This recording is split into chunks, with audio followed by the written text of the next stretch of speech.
Good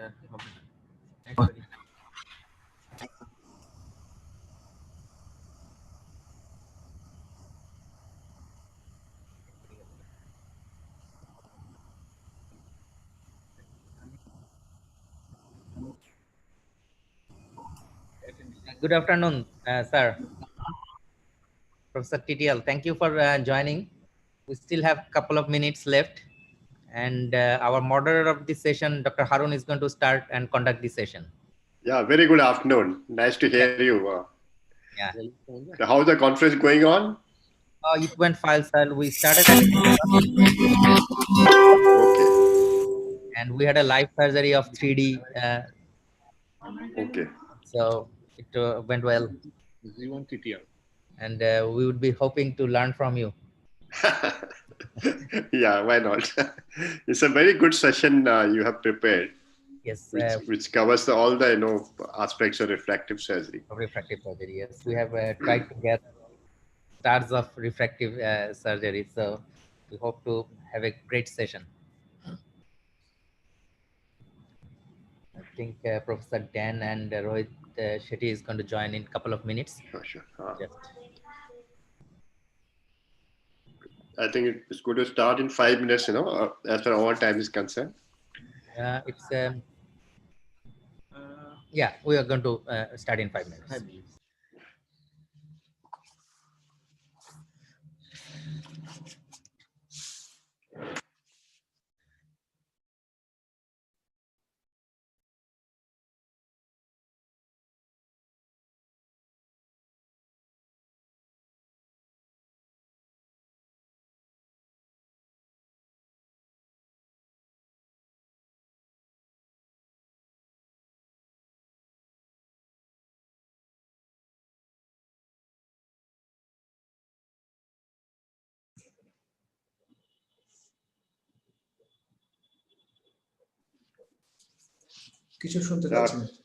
Good afternoon, Dr. Harun.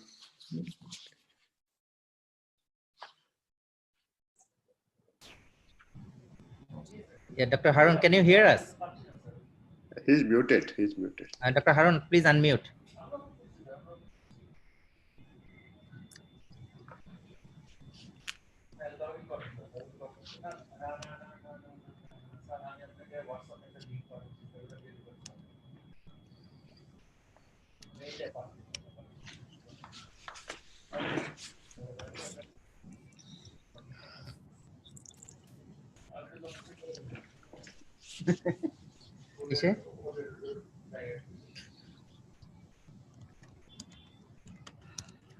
Hello, Dr. Tityal, sir. This is Dr. Rashid. How are you, sir?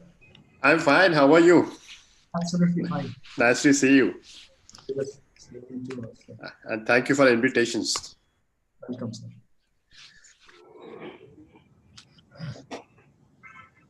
So I'll be moderating the session, sir. Yeah, I know that. The talk is for how much time you have given to us? Please talk.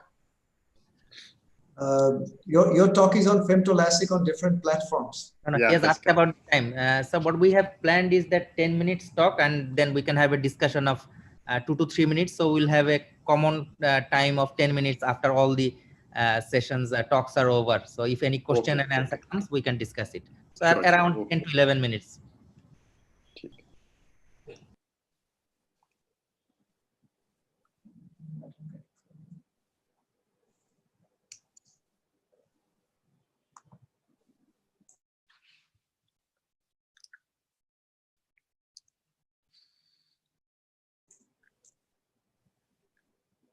Ishtiaq, everything all right? Yes, Dr. Harun, everything is all right. We have got, I think we have got Dr. Rohit Shetty, Dr. Mazin, and Professor Dan still to join. I have just texted them. Okay. They'll join on time. Okay. Welcome. Thank you. Welcome, Dr. Amiruzaman. Assalamu alaikum. How are you? Yes, sir. It's a pleasure seeing you. Thank you, sir.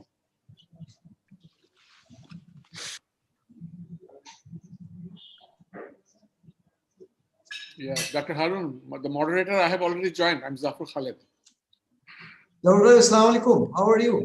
It's pleasure. We just like to see you. Thank you very much. Yeah, I'm just waiting for your great speeches. পরে পড়লে কে বলছেন হ্যাঁ না একটু পর না 2 ঘন্টা পরে 2 ঘন্টা পরে হ্যাঁ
Dr. Harun, I think we can start this session. I would request you to start this session and invite Professor TTL sir to start this session, and Dr. Rohit Shetty and others are just joining in 2 to 3 minutes. I was informed that Dr. Rohit Shetty is going to. He is going to join. Please start with Professor TTL. Okay.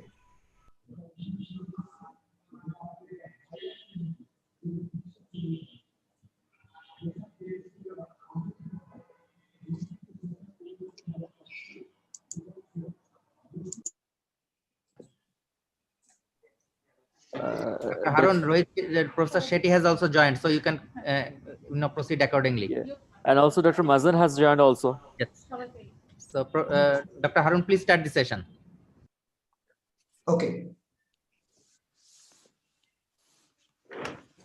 So welcome to the webinar on refractive surgery meets the expectations.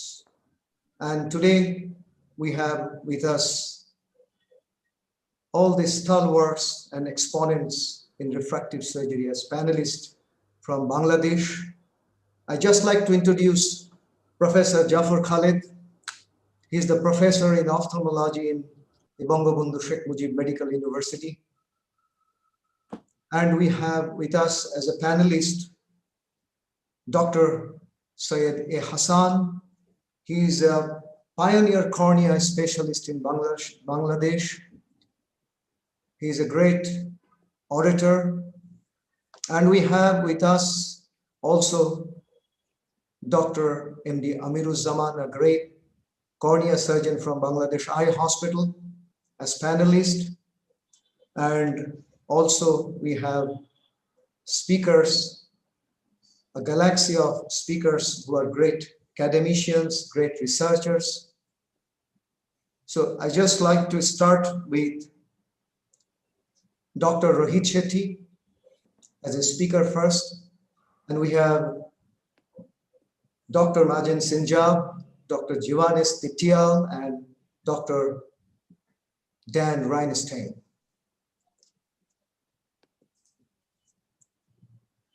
Dr. Rohit Shetty needs no introductions. He's an excellent cornea refractive surgeon from Narayana Netralaya, Bangalore, India. He is a scientist par excellence and a great researcher. Dr. Rohit Shetty has over 200 publications in peer-reviewed journals. He has a keen interest in corneal ectatic disorders, corneal biomechanics, corneal tomography, and wavefront analyst, and he's a great academician. So welcome, Dr. Rohit Shetty. I just like to present your presentation, sir. Thank you, Dr. Rashid, and all good friends from Bangladesh. Thanks for this opportunity. I wish you all the best with this meeting. These are my financial interests, and my talk is about aberrations today and how much a refractive surgeon should know. It's a very condensed talk because in 10 minutes, it's a little difficult to explain the whole concepts of aberration, but I'll do my best. I divided my talk into these four headings: the definition, the technologies, how do you decode it, applications, and summary. The aberrations are nothing but imperfections in your optical system. The imperfection can start from your tears and it can go up to your retina and how it reaches the brain. There are different machines which can do. It's a mathematical terminology, so a lot of mathematics is involved in this. And what does an aberration do?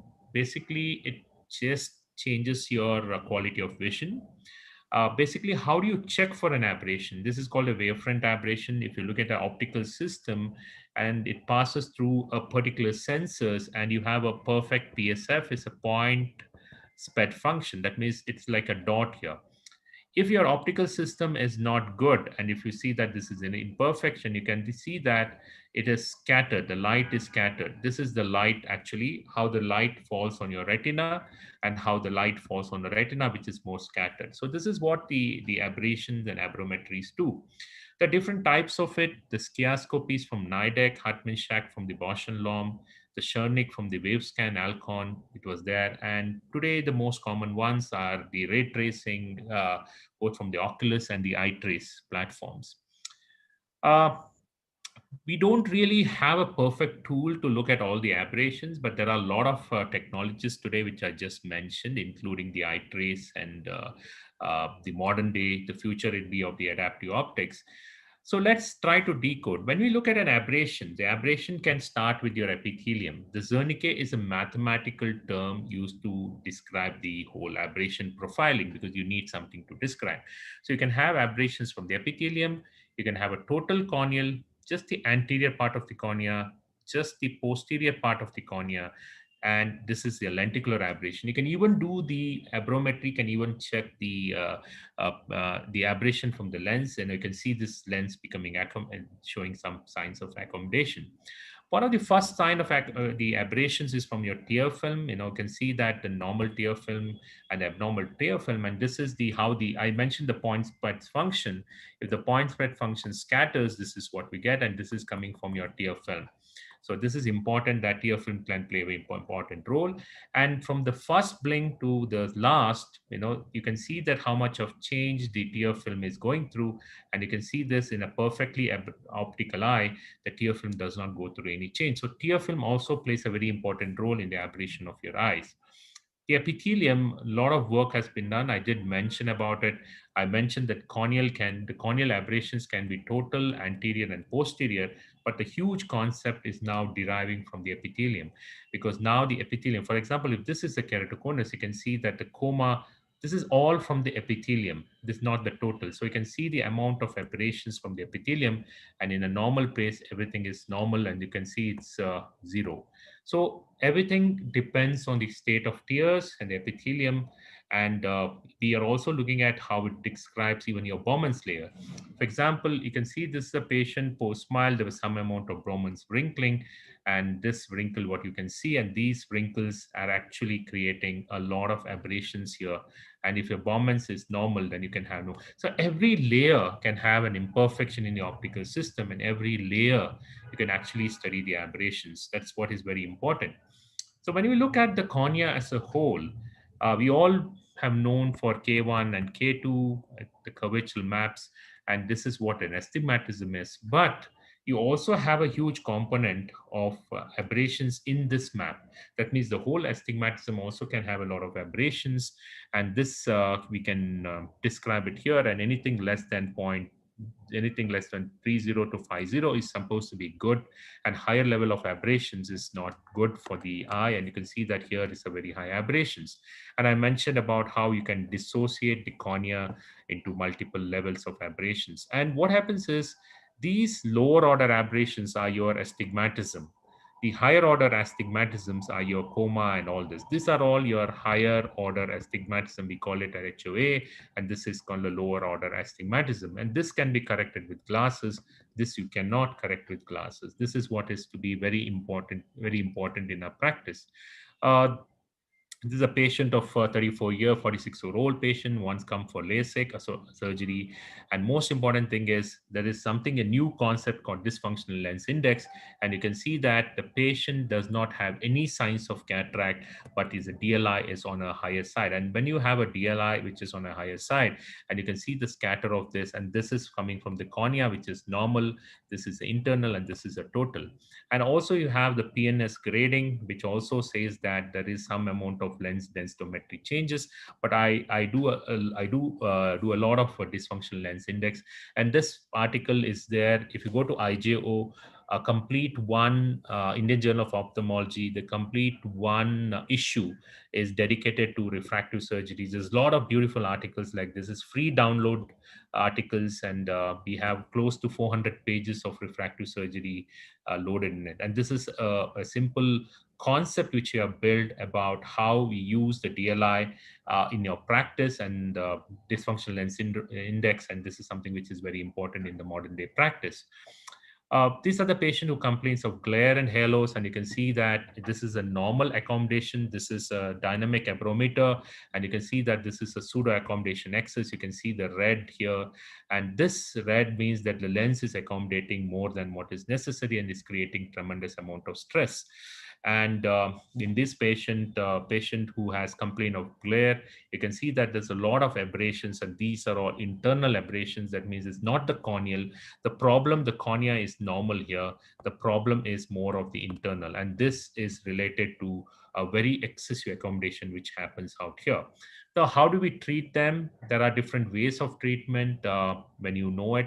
Wavefront guided is basically it treats the entire eye optical system from your whatever you're getting from your tear film, the epithelium, the stroma, the lens, everything gets treated, and this is the refractive power you get, and this is what we enter, and this is what we are going to treat. And this is a completely wavefront guided treatment, and this is what been used in many machines like Xioptics and other changes. But if you have a problem in your cornea like this in a keratoconus, there's no point treating the whole system. So what you do, you would want to treat what is actually the problem, and this can be treated with different this is profiling. This is called a topo guided treatment, and this topo guided treatment can be done with your anything which can treat only the topo aberrations. To summarize, understanding optics is of paramount importance in refractive surgery, and we have to understand that we can dissociate the tears, the cornea, the internal, and what we goes to the total aberrations. Understanding customized ablation profiles are very important, especially if you're doing the keratoconus treatment. That is what we call it, the topo-guided treatment. Predicting quality of life, quality of vision is very, very important, and quality of vision is very important if you're doing these procedures. And I feel ablation plays a very important role in decoding an unhappy patients. And like I said, it's customization is the key. And maybe in your practice, if you're not even doing refractive surgery, if you know aberrations, you'll help in decoding the patients better. Thank you. Thank you, Dr. Rohit Shetty, for your excellent and a very inclusive talk on wavefront aberration. I will request Professor Jafar Khalid to comment on these topics. Thank you. Thank you.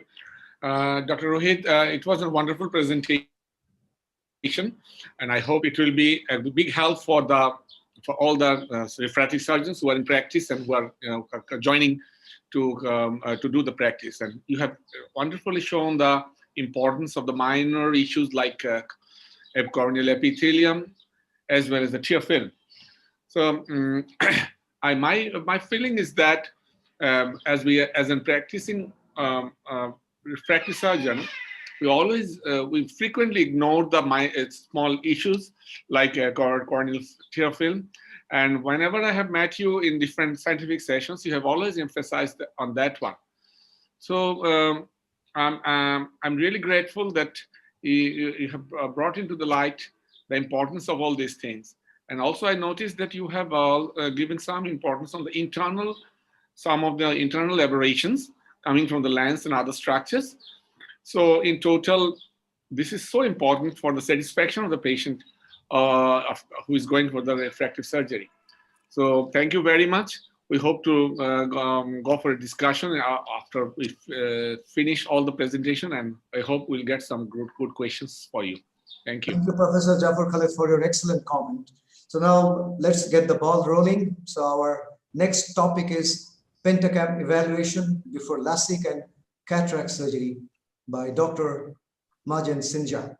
Dr. Majen Sinjab needs no introductions. He's a consultant ophthalmologist at Majen Sinjab Eye Clinic at Dubai and Al Jahara Medical Group at Syria. He's a great teacher, has written books on topography, tomography, refractive surgery, and keratoconus. And he has immensely contributed to ophthalmology by his Sinjab Academy YouTube videos. Professor Majen Sinjab, please. Assalamu alaikum. Can you hear my voice? Yes, you're audible, sir. Yeah, thank you very much. I'd like to thank the organizers for inviting me to this very important meeting, and I am very honored to be among such eminent speakers. Actually, I'm going to make an overview about how to use the Pentacam before the refractive surgery and cataract surgery. It is a hard job to summarize all of this within 20 minutes, but I'm going to do my best. Now, tomography in modern surgeries, it should go through these 8 items: the ocular surface, corneal epithelium, clinical interpretation, the importance of astigmatism, the importance of angle kappa, white-to-white diameter, not only in lens-based refractive surgery, but also in laser-based refractive surgery, the effect of pupil, and finally with corneal wavefront. Of course, I'm going to skip the first 2 because the Pentacam cannot do an evaluation to the ocular surface and corneal epithelium. I'm going to start with the clinical interpretation. Before we interpret any picture of the Pentacam, we have to be standardized, as always. Professor Dan Reinstein tells us that we have to follow a standardized method. We have to validate the picture. We have to differentiate normal from abnormal. I'm going to talk a little bit about the indices and softwares. We have to exclude any factors of false findings before we interpret the picture. I will show the importance of enantiomorphism. Then I will show you my own methodology in approaching the Pentacam picture, which I call the PS3, or the Practical Subjective Scoring System. To validate the picture, we have to check whether the settings are standardized or not. We have to check the quality. We can use 2 parameters to check whether the quality is good or not as well, which are the pupil coordinates and astigmatism, as I'm going to show you. So the first thing, we have to be sure that the display is a 9mm, not in 12mm.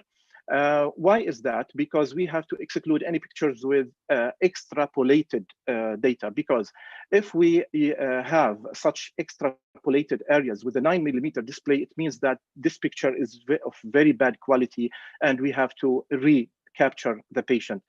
If we are using the best fit sphere, we have to be sure that we are using the 8mm diameter. Why is that? Because any other diameter will give us false numbers. And many of my colleagues, when they send me the captures in order to tell them my opinion, I find it that not in 8mm, so I cannot give an opinion.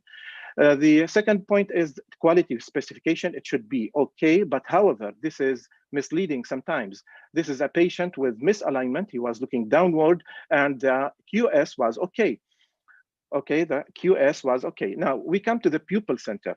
Now I use my own method, that I check both eyes in order to be sure that there was no misalignment. I do X plus X, it should be less than 200 microns, Y minus Y, it should be less than 200 microns. And of course, I don't have time now to explain from where I got this equation, or I built this equation. But however, if we apply it, we can exclude all captures with misalignment.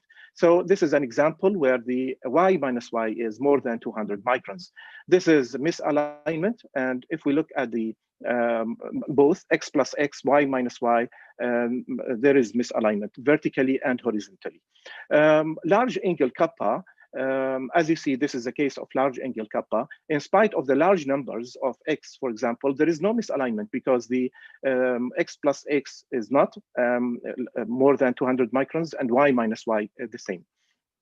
We come to the astigmatism. We have to compare the topographical astigmatism with the manifest astigmatism to be sure that there was or there is no factor of false findings. So what we usually do is we check the astigmatism on the total refractive power on the 3 millimeter, and then we compare it with the manifest astigmatism. If we don't have access to that power map, we can very roughly calculate the corneal astigmatism by deducting the posterior from the anterior if they are on the same direction, or adding if they are in opposite direction, such in this case, for example. And then we compare if there is more than one diopter difference in the magnitude or more than 10 degrees difference in the axis between the topographical astigmatism and manifest astigmatism, then I will not accept the picture.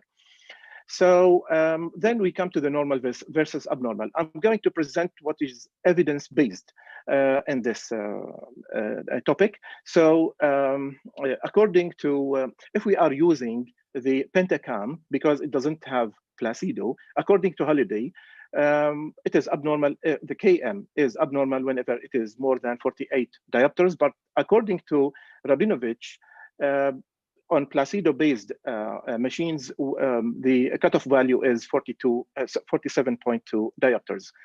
We come to the thinnest location. Based on some references, let's say that it is abnormal if it is less than 470, because less than 2.5% of normal population has this thinnest location. We come to the sagittal curvature map. We have to study the inferior-superior difference. Of course, the Rabinovich method is to take 5 points above and 5 points below, and then deduct in order to get the IS. Now, the pentacam in the new software can give us this number directly. IS should be less than 1.4. If it is more than 1.4 diopters, then it is abnormal. If there is any angulation between the inferior and the superior segments, more than 21 degrees, it is considered as abnormal. But the astigmatism, the topographical astigmatism, should be more than 1.5 diopters in order to consider this, because if it is less, then we can ignore it. We come to the elevation map. As I said, we have to use, if we are using the best fit sphere, then we have to be sure that it is 8 millimeter.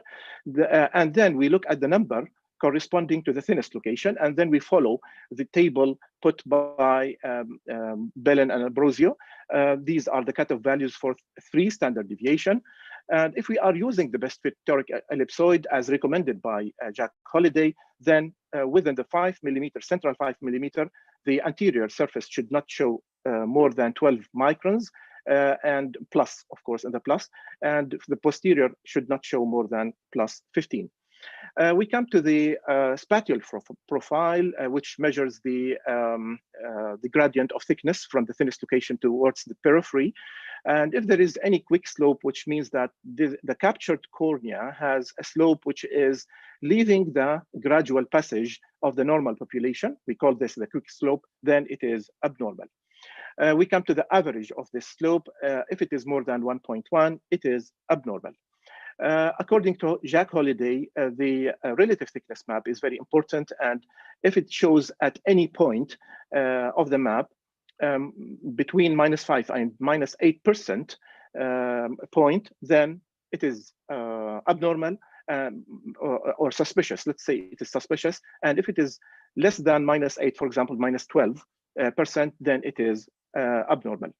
The last point is we have to compare both eyes. We cannot study one eye and leave the other one. We cannot make a decision just by looking at the pentacam of only one eye. So I depend on this study as well in comparison, which uses 5 parameters in comparison, and these are the cutoff values. Indices and softwares. Actually, I gathered all software or indices, all indices given by not only the Pentacam, other devices like the CIRUS, the Galilei, and so on. And these are the references of those cutoff values. But in general, they measure the asymmetry of the cornea, they measure the decentration of the cornea, and they measure the deviation from normal population. But we have to know that there is a suspect gray zone, and some softwares may give you the probability of this suspect gray zone, whether it is mostly normal or mostly abnormal.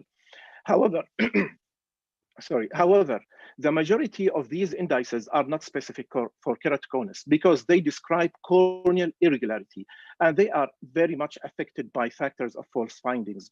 Therefore, we have to look at these indices just to have an idea, but not to make it as a final cut or final decision. So regarding the softwares, in general, if you are looking for a software that can give you an evaluation, although I don't like this, I don't like the objective evaluation of the Pentacam, I depend on subjective. So if you are looking for a software, it should use as much indices as possible. It should correlate abnormal notable points. It should compare with the fellow eye, inter-eye asymmetry. It should compare with the normative data, and it should use an artificial intelligence. Exclusion of false findings. This is the list of false findings. Usage of contact lens will cause hotspot usually. Misalignment, as you see, this is the patient of misalignment, and this is the eye after realignment. Before, we were about to say that this is keratoconus, while it was just misalignment. This is after realignment of the eye. Angle kappa has a very big role in false findings. Let's assume that this patient has symmetric both eye. We can use this illustration as well to show the effect of misalignment as well. For example, if the patient has symmetric bow tie, but because of large angle kappa, this symmetric bow tie may show skewed radial axis. The same can be said if the patient was looking to the left, to the right, up and down. These are the patterns of the symmetric bow tie, which differ according to the misalignment. And this is the horizontal symmetric bow tie. On the other hand, sometimes some patients may have abnormal symmetric bow tie, for example, with skewed radial axis, but because they were looking, for example, to the left, the skewed radial axis may disappear. So we have to put this in mind. In addition, dry eye, the dry eye affect the surface of the cornea. This is an example after treatment has gone.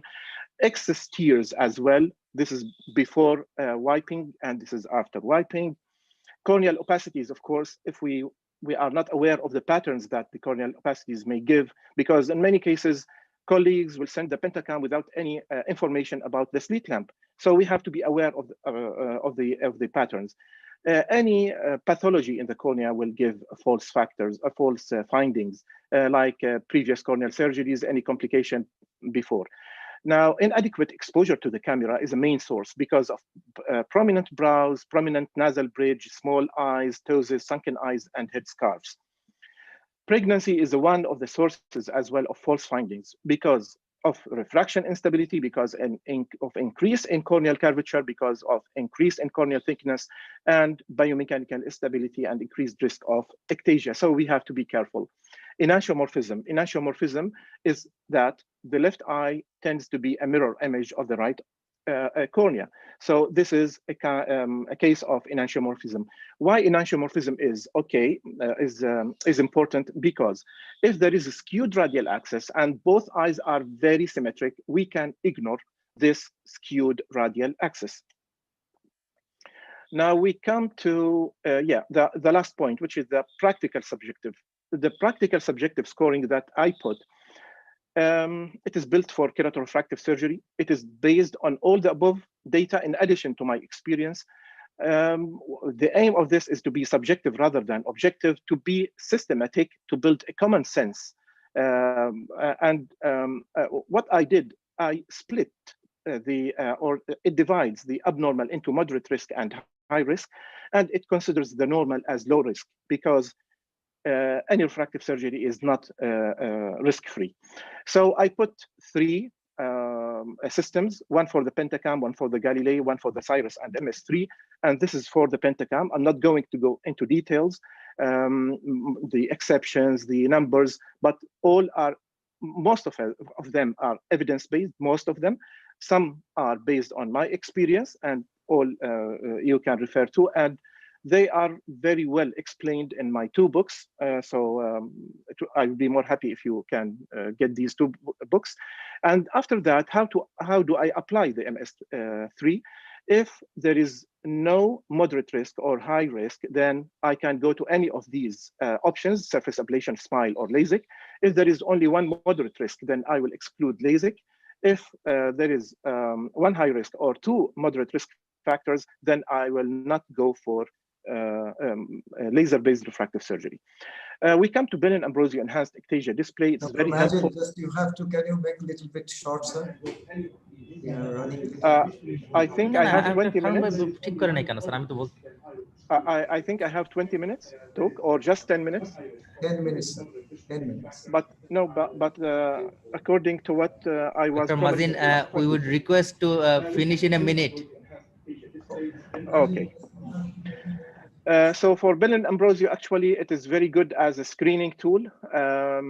The Bellin ABCD keratoconus staging is important as well to monitor keratoconus progression. Yes. Now, astigmatism should be considered as well because astigmatism has an effect on toric IOL calculations. If we don't consider it, then we will get into trouble with the post-op refraction. And for angle kappa, it's actually important to avoid the coma induction if we don't centrate on the visual axis, as well in implantation of phakic IOL. Okay. How can we get it? It is by Cordimu in the Pentacam. Wide-to-wide diameter is very important, not only for phakic IOLs, but for flap creation and in the SMILE as well. Because if we don't take into consideration this, we may have a problem in dissecting the flap, especially if the angle kappa is large and we are dissecting into the limbus. Wide-to-wide is given by the Pentacam in the holiday report. Regarding the pupil, of course, such pupils are not suitable for refractive surgeries. If we have small pupils, large pupils, we have to measure the dynamic pupil shift, because if the pupil shift is too large, then it may get the patient will have some dysphotopsia after the operation. So for corneal wavefront, Professor Rohit covered it very well, and thank you very much. Thank you, Dr. Majen, for your excellent presentation, as usual, on Pentacam evaluation, where you have beautifully shown us how to hit the bullseye on corneal tomography. So I will ask Dr. Amiruzzaman to comment a few words on this corneal tomography. Dr. Amiruzzaman, can you comment? Yeah, yes, sir. A great presentation. And actually, we learned from your lectures, YouTube, and all of our students. Before that, they only know the topography, placid-based. Now they know the interior surface, posterior surface, Pentacam, and the suspected keratoconus, how they can detect. So everything you elaborate in a nutshell. We open the door, we can easily understand when we subsequently try to read that papers. Thank you for the presentation. Thank you very much. Thank you, Dr. Amiruzzaman. So now our next topic is on femtolasic on different platform by Dr.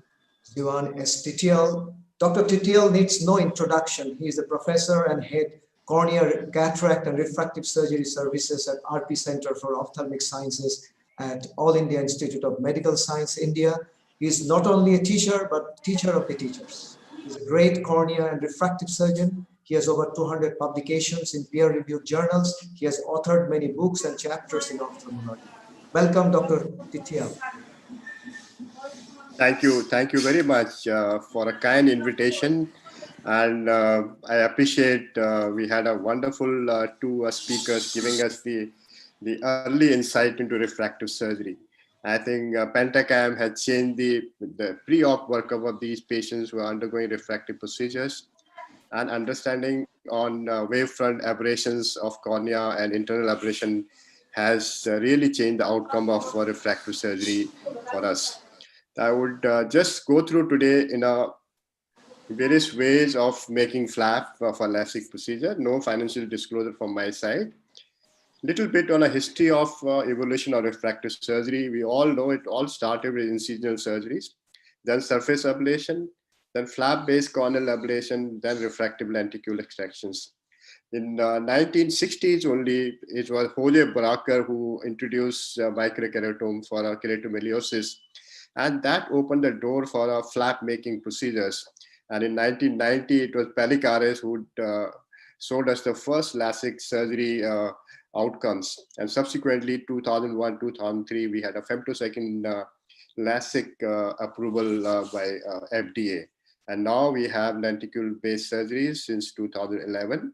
And 2016, we had approval for smile surgery from US FDA. Let's look into a LASIK procedure as such. We all know it has two components. One is flap making and subsequently examine laser ablation to treat the refractive error of a particular eye. The flap can be made by two ways. One is mechanical microkeratomes, and second with the femtosecond laser. Let's see how does femtosecond laser work. It is basically the photo disruption of a tissue by ionized atoms, which forms a shock wave, and this will disrupt the tissue with a very low fluence without having damage to the surrounding structure.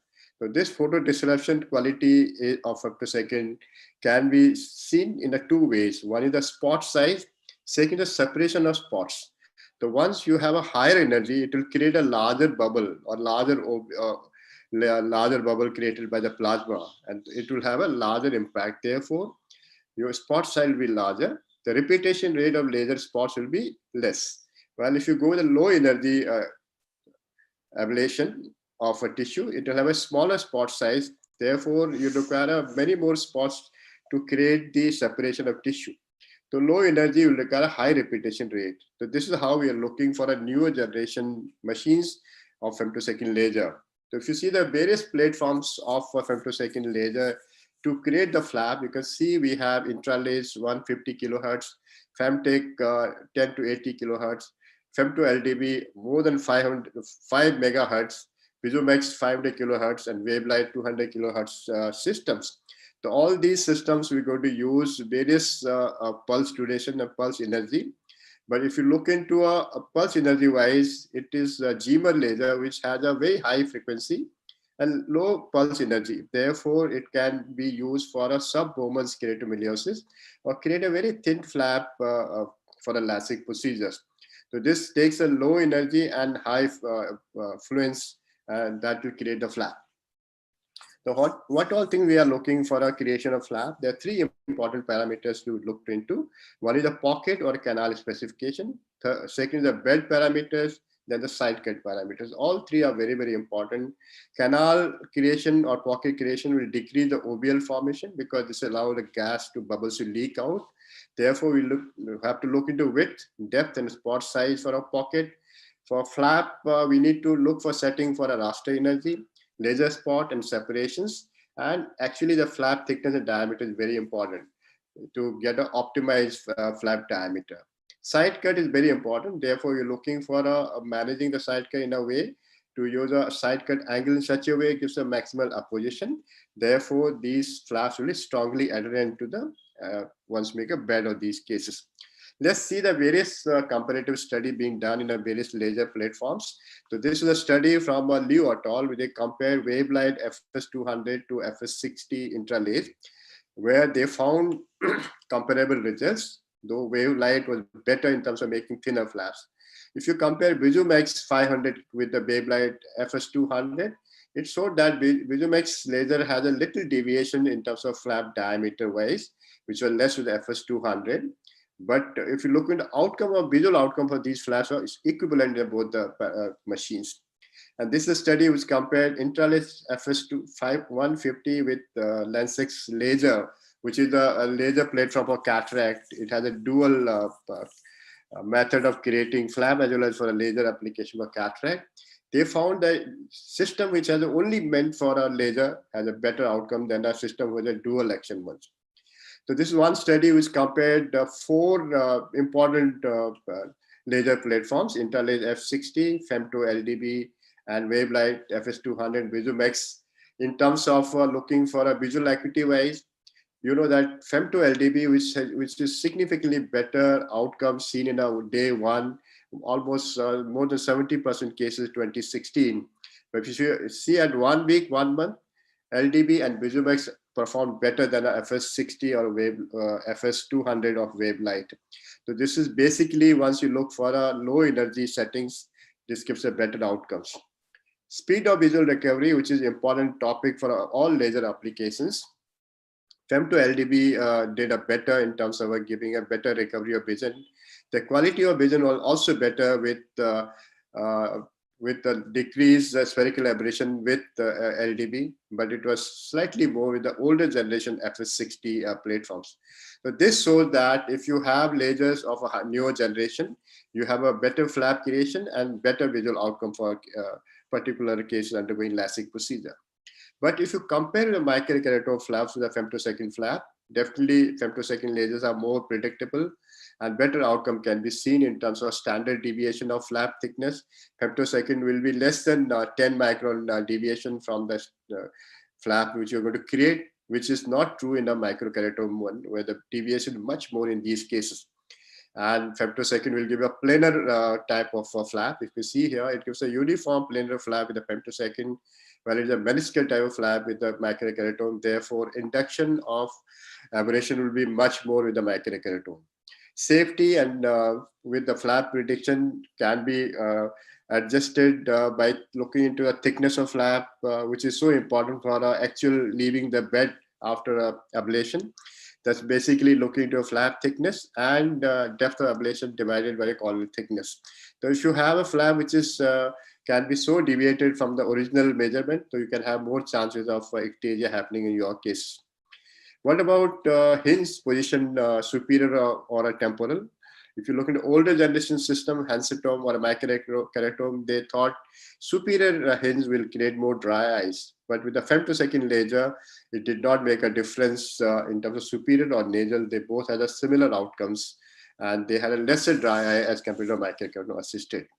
Interface smoothness is also better with the laser. If you look at the newer generation lasers, scanning electron microscopy also showed that flap is smoother in these cases.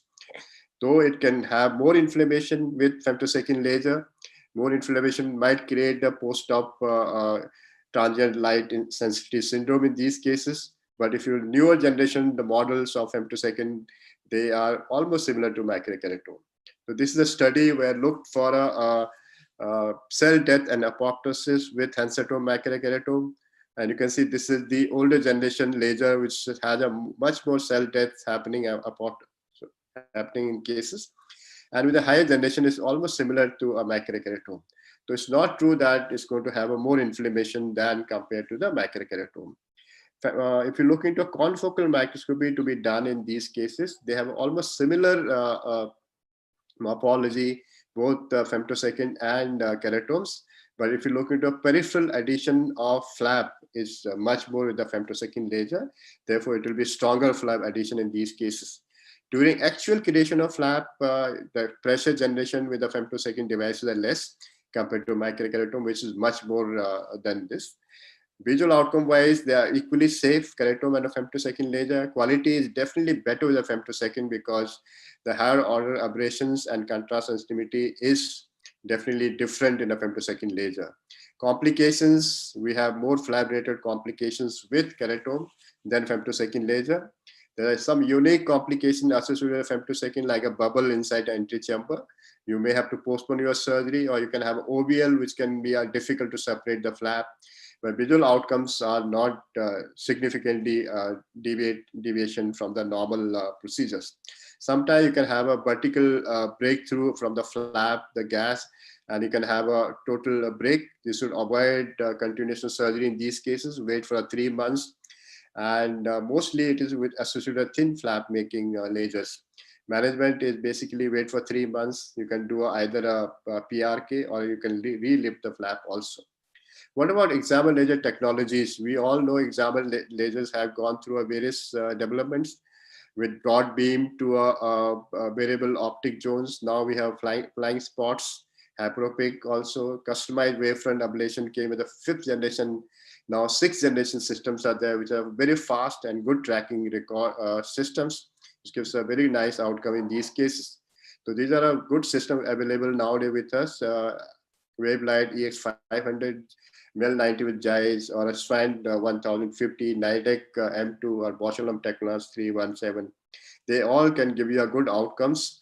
The best thing is all these systems give a nice aspheric profile treatment, which will take care of induced aberrations in your flap making or ablation of a tissue. But they can also give you a presbyopic correction in MEL90 as well as Strand and Boschelum. And all of them give you a wavefront guided treatment. Tracking system has really changed the outcome for a laser ablation examer laser. In these cases, nowadays we have a very fast tracking systems, 1050 hertz, and with a less than 3 millisecond response with horizontal, vertical, cyclotorsional compensation happening in these cases. Outcome-wise, all newer general systems will have a similar outcomes. They have good FDA guidelines approval for all the system for us. There's some challenges with us. Hyperopic ablation still has to be much more better with examer laser. Presbyopia, still we require a good system to give you a good correction for our patients. Decentration really changes the outcome for our patients, and that has to be again looked into. Customized ablation wise, now we talk about surface ablation profile creation, treating those cases, or internal ablation treatment that has to be looked into. To summarize, femtosecond flap making is definitely better than macrokeratomes in terms of morphology and predictability, and decreasing the higher order abrasion and improving contrast in these patients. Inflammatory response is nowadays quite less with the newer generation systems. The complications are also less. While examer laser technology, we all know they are very good with the smaller spot size, faster repetition rate, high-speed trackers that has pupil size monitoring and minimal induction of higher abrasion, and taking care of induced abrasion also. And most importantly, nowadays we have online pachymetry that also enhances your outcome for your patients. So I would say the newer generation femtosecond devices gives you a better flap, and newer generation examer laser gives you a better ablation of the cornea and gives you a perfectly ablation free outcome day one for our patient to have 6/6. Thank you for your kind listening, and again, congratulations for this conference. Thank you, Professor Tithyal, for your excellent presentation, which is full of profound wisdom and thoughts, which will help all the femtolasic surgeons to do femtolasic in a very safe way.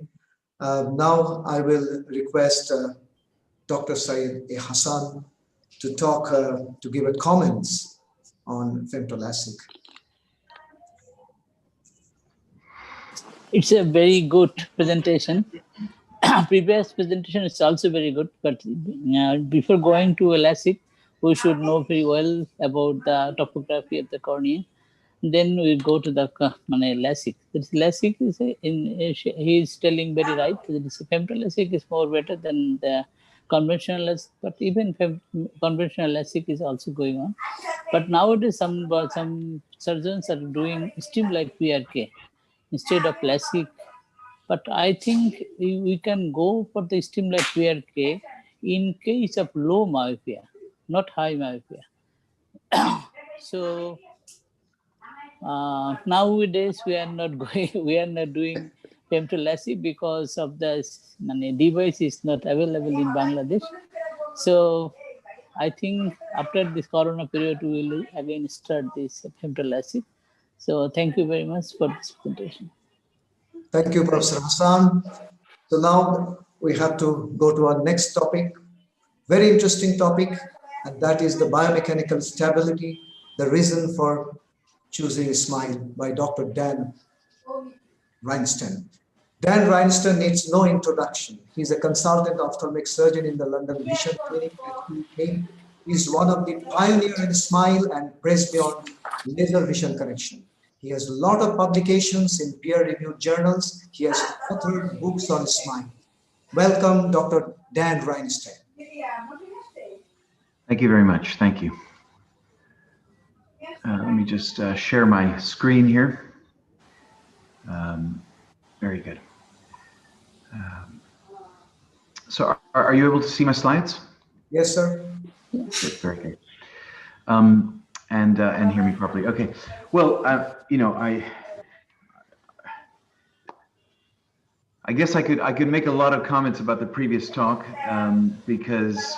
So is it possible to mute everyone else, because I'm hearing a lot of background noise here? Please mute all. I request all to mute. There we go. That's better. I mean, you know, as far as challenges, I think that the challenge of presbyopia is you know, it's still a challenge, but I mean, we have presbyon now. It is an incredibly safe and effective treatment for plano presbyopes, myopes, and hyperopes. So I'm not sure that we're in a challenge situation with presbyopia anymore.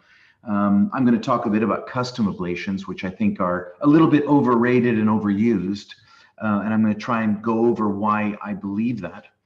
But to answer this question, which is the question that you asked me to speak about, is biomechanical stability the reason for choosing SMILE, which is actually the original way that Carl Zeiss marketed SMILE?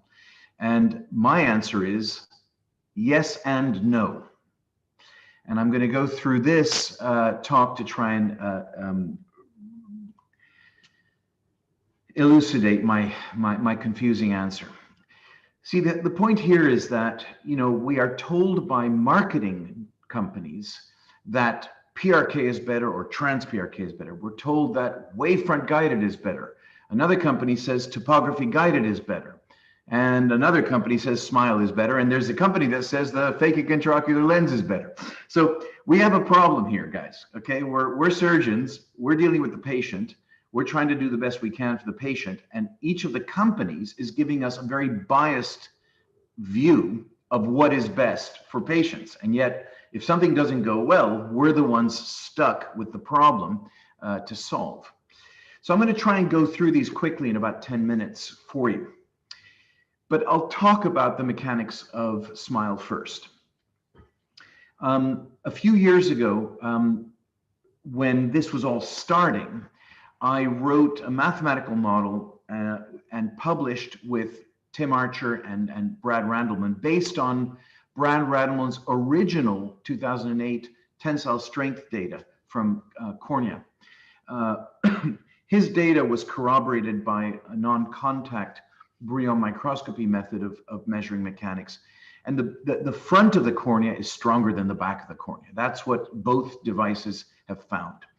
And John Marshall's work using flaps as a model showed that it is not the delamination that produces the mechanical change. In fact, the strain in the cornea at 90 microns or at 160 microns is the same, whether you do the delamination deep or superficial. The side cut alone at 90 or at 160 microns is what makes the difference in the change in strain of the cornea. And a full flap, which is a side cut plus a delamination, doesn't behave differently from just the side cuts. So it's really cutting the fibers in a vertical fashion. That's what produces the change in strain in the cornea.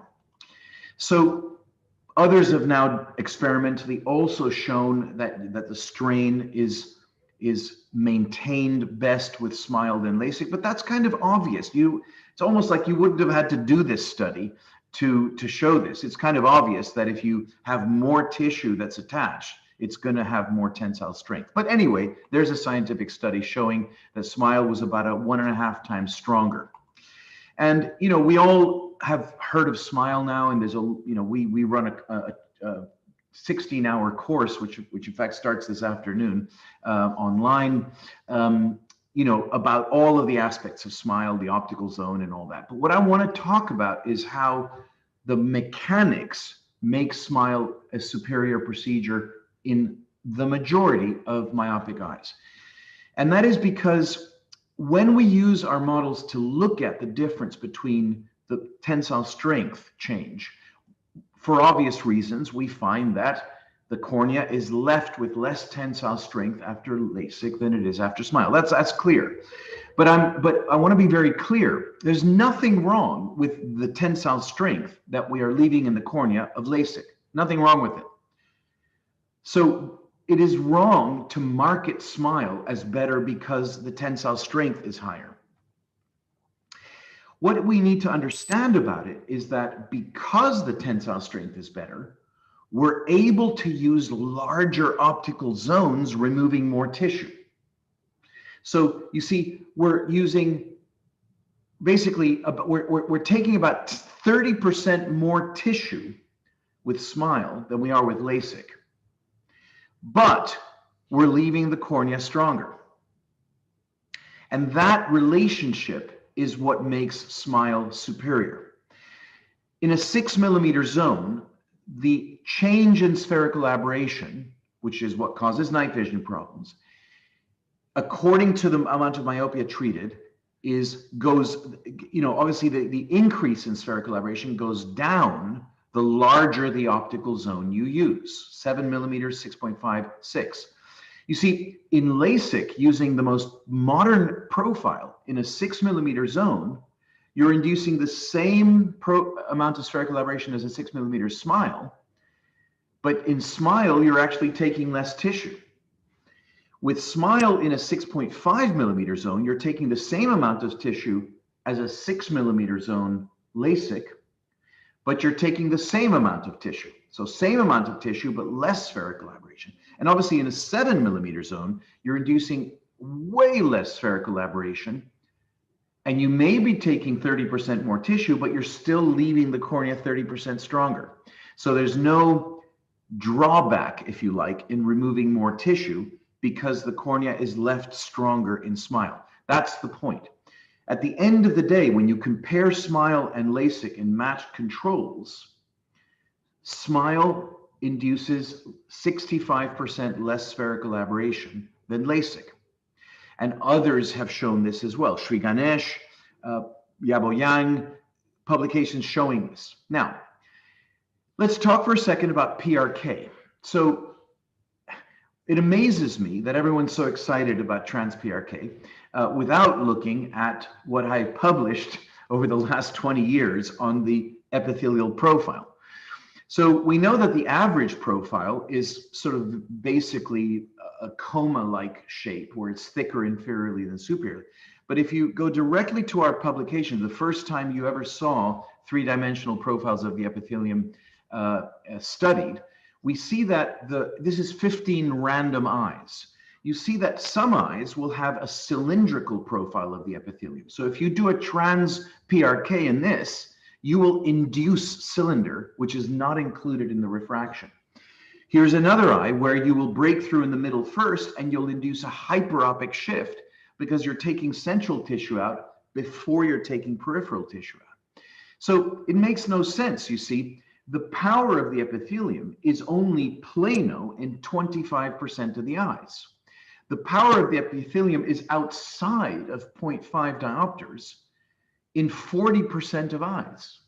So unless you're actually removing the epithelium with a knowledge of the power of the epithelium in your trans-PRK procedure, you're going to be getting outliers induced by trans-PRK. Now, is it many outliers? No, it's not many outliers, which is why trans-PRK followers are doing it happily.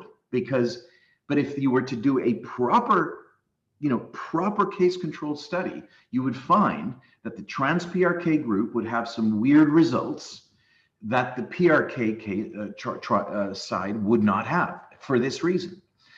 And you know, a very interesting study that I was involved in just on the critical editing with David Kang in Korea was that he compared wavefront guided trans-PRK, which is like the most modern blah, blah, blah, with 7D tracking and everything, against SMILE, which is just a lenticule that doesn't have any customization.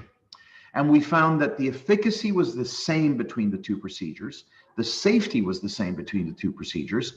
The accuracy was the same between the two procedures. And there was no difference in scatter. And the cylinder was corrected with the same between two procedures. And guess what? On the aberration front, there was more spherical aberration induced in the wavefront guided treatments than in SMILE. Yes, there was slightly more coma in the SMILE group, we know that, but overall there was more higher order aberrations induced in wavefront guided trans-PRK than in SMILE. Now, come on, guys. That is not what you would have expected if you were just listening to the marketing material from the companies, okay? So, you know, we're looking at evidence here, okay? Let's move on to this wavefront guided concept. And I find this fascinating that 20 years later, we're still arguing about this. Look, this is 280 eyes measured with a super high resolution wavefront sensor, and this is pre-op virgin eyes. Where are the higher orders? Like, there aren't any, okay? The human eye has been designed over billions of years from the tadpole to the human, and we just don't have a lot of aberrations. That's the way we're made. We're made very well. And so it seems bizarre to say that the wavefront guided part is going to improve your outcome. And this is illustrated by the history of wavefront guided treatment. Because when Vuzix first talked about this, what they did was they basically took the spherical profiles and they put the little fairy dust of the wavefront on it, and they thought they were going to get better results. And what they found was that they got worse results. The aberrations were higher.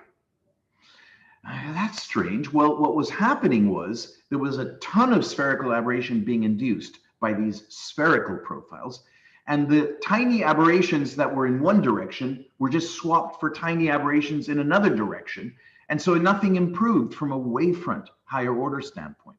So they got smart and realized that the real enemy was spherical aberration. So they increased the peripheral ablation. It's called an aspheric profile. Wavelight called it wavefront optimized. Zeiss called it aberration smart ablation profile, ASA. And that is what made the difference. The wavefront optimization made the difference. And then, you know, if you want to put your little fairy dust on top of the aspheric profile, you can do that, but it's not going to make a big difference because virgin eyes have very little in the way of higher order aberrations. So again, circular argument. Let's go to the next one. Topography guided treatment is the best for everybody. Well, I've had topography guided treatment available to me in the MEL 70 since I arrived in London in 2001, and then the MEL 80. Now, the reason why I never did primary topography guided treatments as a rule is because of Pablo Artal's 2001 publication in JOV, where he showed that the internal aberrations combined with the corneal aberrations lead to a total aberrations of the eye that is lower. In other words, the corneal and the internal are compensating for each other, reducing the whole eye aberrations. So you now understand why I did not do virgin eye topography guided treatments. It made no sense. If you remove the corneal aberrations and leave the internal aberrations exposed, technically you'd be increasing the aberrations, not decreasing the aberrations. Now, that's for the average eye. Of course, there are exceptions. And I've got to point out here that there is another big trouble with these topography guided treatments, and that's the ocular residual astigmatism problem, which is, you know, I'm not going to go through this in detail, but you know that an eye that doesn't have a lot of internal astigmatism is going to be fine. But the problem comes when the corneal astigmatism is different from the refraction. In other words, the internal astigmatism is high. And if you're going to do a treatment based on reducing corneal astigmatism, the post-op corneal astigmatism is going to equal the pre-op ORA. And likewise, if you want to leave the cornea spherical, the post-op manifest refraction is going to have the pre-op ORA. And there's software programs there to do the Alpen's vector planning and the 4 cities to kind of compromise between the two. But I just say refractive surgery is refractive surgery. That's why it's called refractive surgery. You get a refraction here with this guy, you put it in and you treat it. Okay, so all of this compromising is just mumbo jumbo. It doesn't give you better results. Now, do I never use topography guided treatments? Well, never say never in medicine, right? Here's an example of a 47-year-old in whom I did do a topography guided treatment. But here's the thing, Mazen was talking to us about keratoconus screening. If you have an asymmetric cornea, well, you better be damn sure that that's not keratoconic. And the only way of being damn sure is to get an epithelial thickness profile, showing that the epithelium is thicker where the steepening occurs. Professor, once you've done that, I'm just finishing. Once you've done that, you then can do a topography guided treatment and improve the patient's contrast because they had an asymmetric cornea. So this whole concept of custom treatments is got to be guarded with the fact that most eyes don't need custom treatment. So in summary, is biomechanical solidity the reason for chewing smile? Well, yes and no. Yes, because the biomechanical advantage leads to better optics, lower spherical aberration induction. But no, in the sense that there's nothing wrong with the fact that LASIK and PRK leave the cornea with slightly less mechanical tensile strength at the end of the procedure. There's nothing wrong with that. It's still sufficient. And so if you look at our practice over the last few years, we do less than 1% PRK. We do 0 wavefront guided. We do 0.75% topo guided in primary eyes. 75% of our myopic treatments are SMILE. And obviously some eyes are too high to be done by cornea, so they get ICLs. Thank you very much. Thank you, Professor Dan, for your wonderful presentations on biomechanical stability of SMILE. As we're running short of time, we're heading to our next topic, phakic IOL ICL, and that will be presented by Dr. Partha Vishwas. Dr. Partha Vishwas needs no introduction. He's the Chairman, Scientific Committee of the All India Ophthalmological Society. He is the director of the BBI Foundation at Kolkata. He is a great teacher. He's a great orator. He's a prolific cataract and refractive surgeon, and moreover, he's a great friend of us. Dr. Partha Vishwas, over to you. Thank you very much, and thank you so much for that last and that final statement that you made, the friend. And because you are a good friend, all the rest was actually superfluous. And thank you for this beautiful gesture of introducing with so many laurels, which I really don't have. But thanks all the same. And it's always enjoyable to be back in with Bangladesh, if not in real time, but at least virtually. So thank you very much. And I would start my screen share.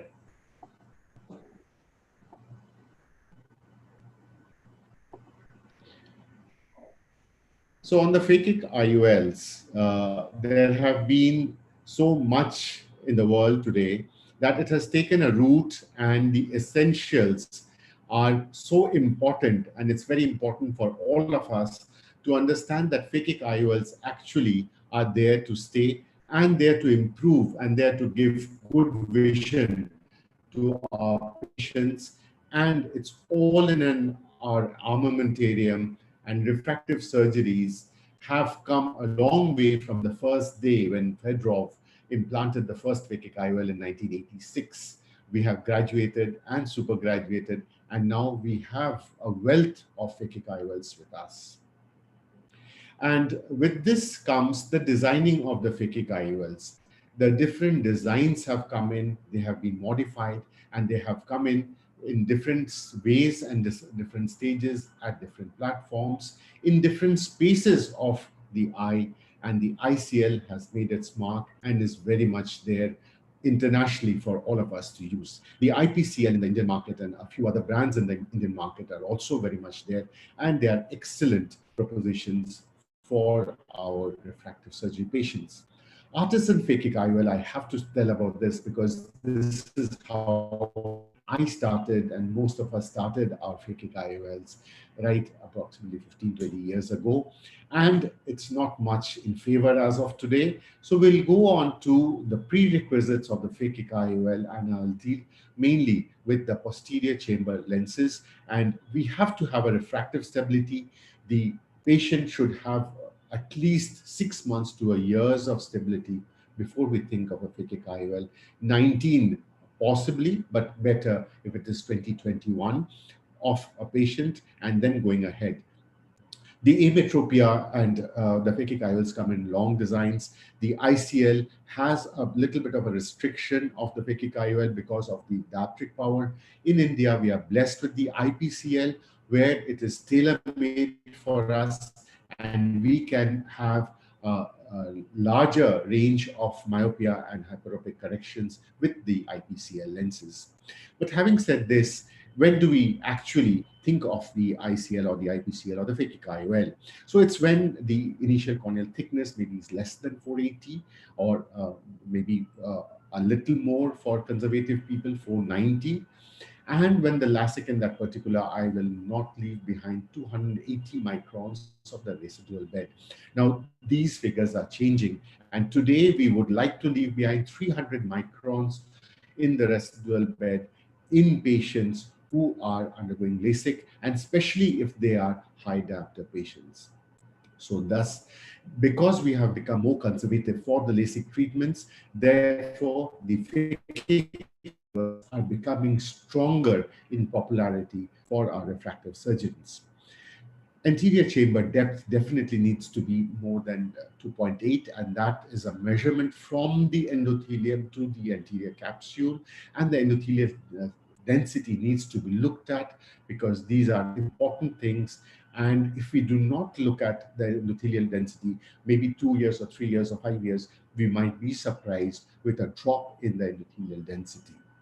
And no ocular pathology should be there, corneal disorders, glaucoma, uveitis, maculopathy. So it has to be a clear and as pristine as possible an eye. And therefore, if these patients are wearing contact lenses, they have to be discontinued, a proper refraction and a binocular assessment, as well as the patient should be told that this is what your uncorrected visual acuity is, and this is what your best corrected. And this is as much as what we will be able to do with the phakic IOLs. The pupils, the palpebral aperture, all these things, as well as a good slit lamp examination and topography measurements, and I'm going to deal with the measurements a little later. And the ophthalmoscopy evaluation is very, very important. And indirect ophthalmoscopy needs to be done, and any treatable lesion needs to be treated before the patient undergoes a refractive surgery. So the ICL or the toric ICL, these are foldable lenses and they are posterior chamber sulcus located lenses. The beauty of the ICL is it's made up of collamer, collagen and hemapolymer, and this has stood the test of time. Excellent flexibility and excellent transmissibility and excellent biocompatibility. All of us vouch for that. The posterior chamber as a concept is a very important one. Why is it important? Because it's so far from the endothelium.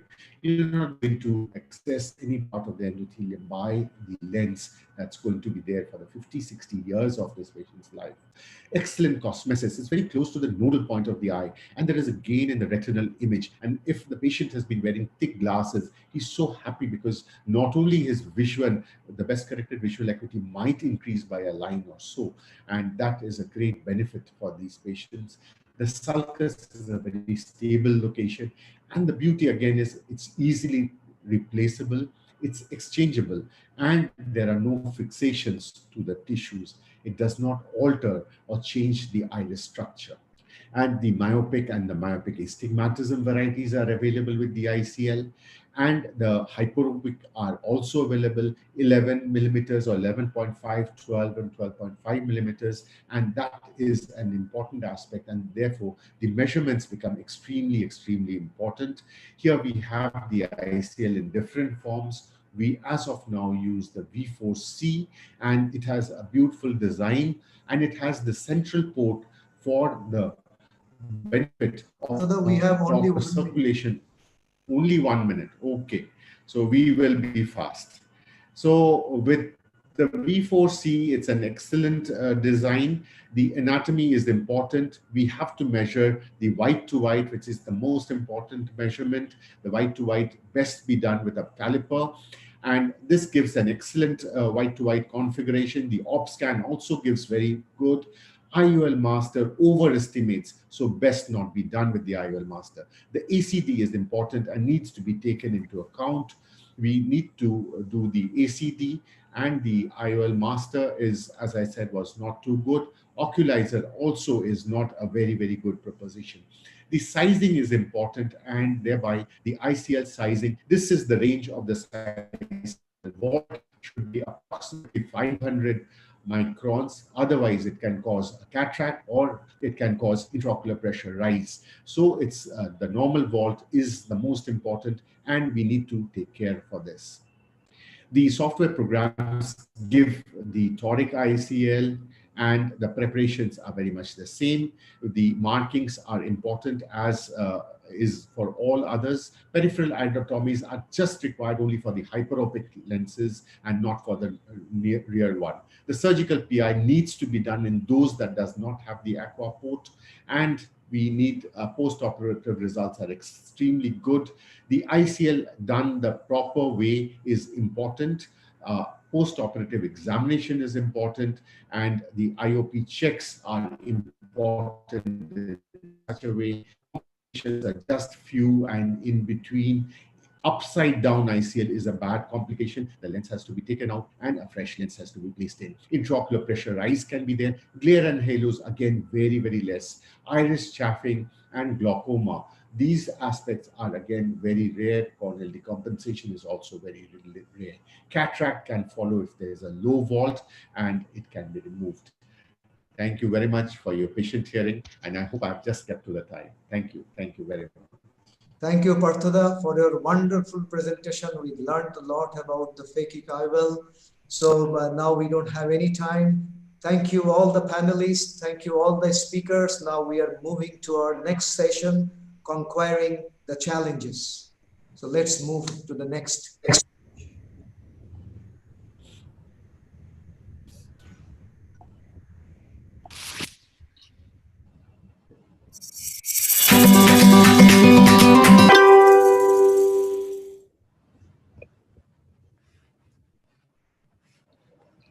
Good afternoon. Welcome to this wonderful session of Conquering the Challenges. Every cataract is different, and while managing them, we have to face many difficulties and may encounter complications. We'll discuss about how to conquer those challenges in this rocking session. I, Dr. Sharifa Zahan Mitu, will be here with you all to mediate this session. We have here with us our very renowned and distinguished panelists, Dr. Mohammad Ziaul Karim, Dr. Purabi Devnath, and Professor Dr. Zalal Ahmed. Now, I'm introducing our expert speakers, Dr. Mohammad Shafi Khan, Dr. Susan Jacob, Dr. Firdaus Akhtar Jolly, Dr. Prakash Kumar Chaudhary, and Dr. Kamrul Hassan Sohel. Before starting, I'd like to request you all to mute the microphone unless you talk, and turn off the video when a talk is going on. Let's get into our main exciting part. Our very first speaker, a wonderful phacosurgeon and cornea specialist, Dr. Mohammad Shafi Khan. He will be talking on how to tackle the rocky heart cataract. Please share your screen.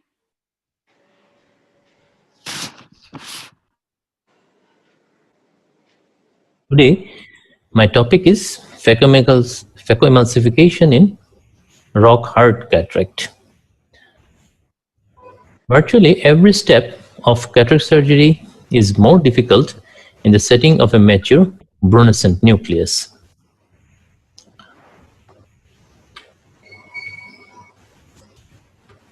The lack of good red reflex certainly impairs the capsulorhexis step.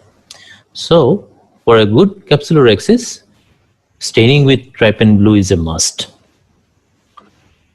This is a surgery done by one of my colleague, Dr. Abdul Muntakim Shahid, a very talented surgeon. We can do the capsulorhexis with the help of capsulotome or the capsulorhexis forceps. Whichever feel comfortable, we can do it with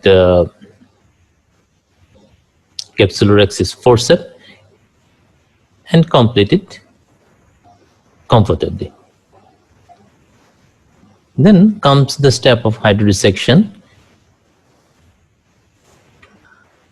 During hydrodissection, an elevating brunescent nucleus is more likely to seal the capsulorhexis from below. Because it cannot escape the capsular bag, any additional fluid injected at this point will distend and eventually rupture the posterior capsule. So during hydrodissection, we should be more careful not to give too much fluid. Then comes the most difficult part, that is the chopping and separating the nucleus. First, we have to do a central crater so that we can make the central part more thin. Then separate the nucleus and take care that all the part will be separated from the center. Without separating it properly, if we go for emulsification, it will become a nightmare for the surgeon. So careful and time-taking separation of every pieces is a must. And this is the time where patients come into role. Slowly, very carefully, by vertical or horizontal chop, we can separate all the pieces so that during emulsification, it will take less time and ultimately cornea remain clear. Here you can see all the pieces are removed, and this time we should take care that we should not go too far so that we can touch the posterior capsule. It is another case where I will show you that with the combination of vertical chop and horizontal chop, we can remove and emulsify the brunescent cataract. In any time when you feel discomfort that the pieces are not separating and you are taking too much time, then it is better to convert it and go for a small incision cataract surgery, because our ultimate goal is to give the patient a good vision, not the phaco surgery. In this situation, see how sticky all the pieces are.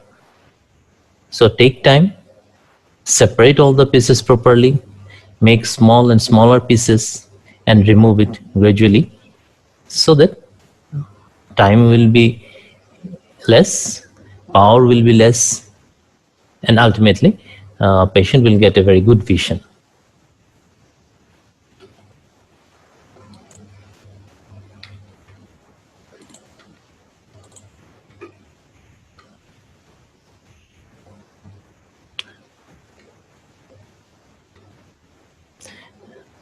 During separation, another point to be noted is that in this brunescent cataract, zonules are very weak. So don't separate it too much. Don't give too much stress on the zonule. Otherwise, you will end up in a zonular dialysis. So for brunescent cataract, good machine, good technique, an expert surgeon. All this combined to a good surgery. So thank you, everyone.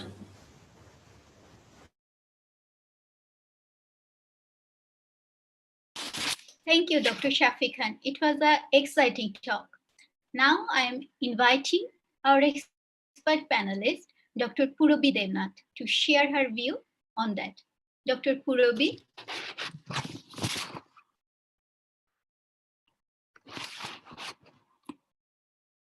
Dr. Purobi, please unmute yourself.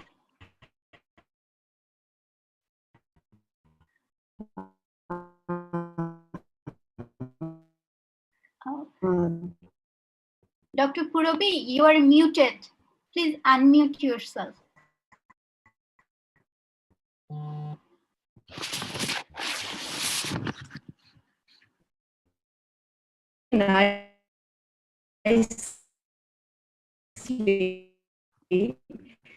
In his presentation, just I like to add 1 or 2 points. You can.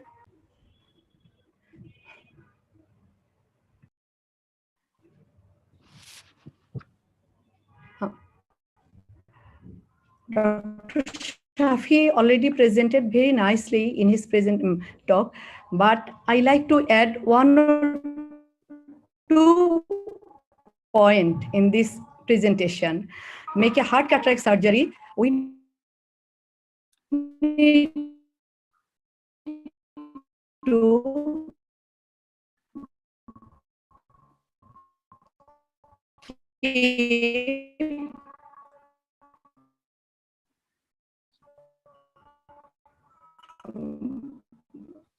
preparation, like always we will prefer the dispersive viscoelastic to make a big trans, because if I make the trans minimum, then it will be easy to remove. And always vertical chop and horizontal chop later before preparing any kind of chopping, we have to keep the dispersive viscoelastics with us. And the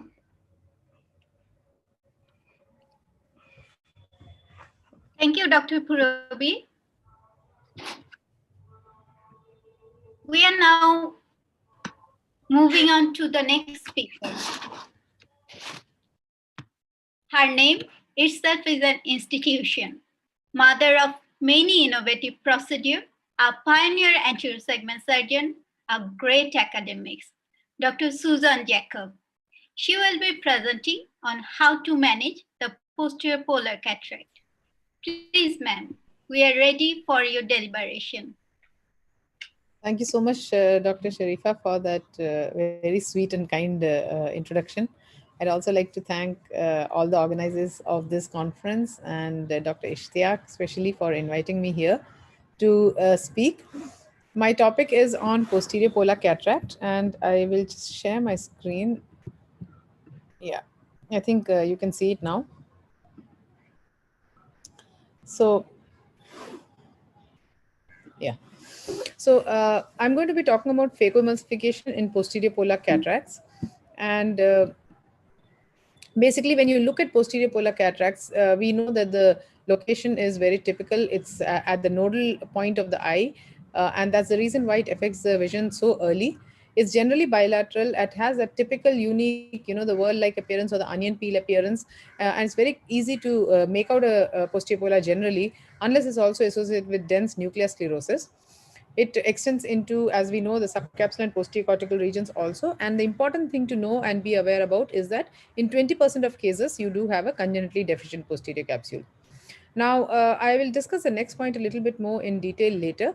But what we do need to know is that if you exclude those cases which have a pre-existing posterior capsular defect, the rate of PCR in posterior polar cataract is around 2.6%, which is a reasonably good percentage. And I think this should encourage more of us to do these cataracts. The point is to learn how to do these cataracts in a safe manner.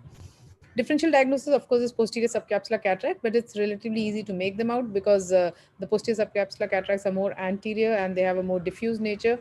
And of course, the techniques used for both of these vary a lot. So again, a quick look at the classification. You have a stationary type of posterior polar cataract, which is generally associated with hyaloid artery remnants, and you have the progressive variety. And this is a variety which generally presents earlier in life, with it presence in young to middle age, and it can affect the visual acuity early, and you might need to do the surgery for these patients earlier in life. You have the type 1 posterior parallel cataracts, and this was a classification that was proposed by Daljit Singh et al. Where the type 1 is just associated with the posterior subcapsular cataract. In a type 2, you have again the typical onion ring kind of appearance, and there may be a few grayish spots at the edge. In the type 3, you have dense white spots at the edge, and that is a type which is generally associated with a thin or an absent posterior capsule. So when you see that kind of posterior polar cataract, it's advisable to be more careful with those patients, and maybe also do a OCT for these patients in order to be able to make out pre-operatively whether the posterior capsule is intact or not. And finally, you have type 4, which is a combination of the other three types with nuclear sclerosis present as well. And there have been lots of studies that have been conducted on posterior polar cataracts. And various people have proposed different techniques of managing these patients. So we have the slow motion phacoemulsification. We have different techniques of delineation. Dr. Vasavda et al. Have proposed either inside out delineation recently, where you go from inside, and I'll show you a picture of that later on. You have the hydrodissection free phacoemulsification, and then you have also the femtosecond laser assisted phacoemulsification for these patients.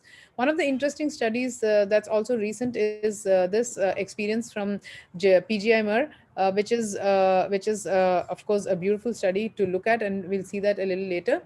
Clinical presentation, as I said, you can have a weak capsule in the involved area. So that can be there. Sometimes it may not just be weak, but it may not be present at all. So congenitally deficient capsule has to be looked for, and you need to know how to manage such patients. And in most of the cases, the remaining lens may be clear, though, as I said, sometimes you can have associated nuclear sclerosis, which makes surgery a little different to do. This is a kind of OCT picture, and this is from a study from AIMS, where they discuss the kind of OCT picture of the posterior lens capsule that can help you determine whether there is a pre-existing posterior capsular rent or not. So if you look at that, you can have herniation of the cortical matter into the anterior vitreous, and that kind of denotes to you that this is a patient with a pre-existing posterior capsular rent. The remaining lens, as I said, is generally clear. You could have associated riders in the posterior cortex, or you could sometimes have nuclear sclerosis associated with it.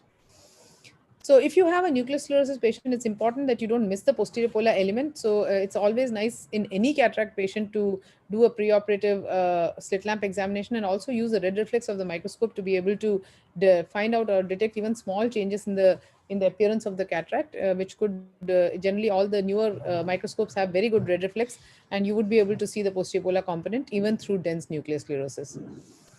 Of course, it makes sense to take an informed consent when you're doing a posterior polar cataract. That's crucial because the patient needs to know that there is a risk of a posterior capsular rent, however experienced the surgeon may be. So that's very important. And you also have to have a backup plan as to what you're going to do in case you're going to have a posterior capsular rent. So that's a typical example of a posterior capsular rent happening in a posterior polar cataract. And this has, thankfully, the rate of the incidence has decreased from about 30% to less than 10% now. And that's because of all the new techniques that can be used.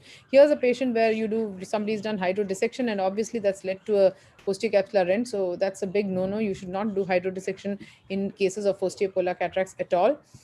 What you should be doing is basically this is what happens when you do hydrodissection. So here's a hydrodissection wave which goes and opens up that weak posterior capsule and causes a posterior capsular rent.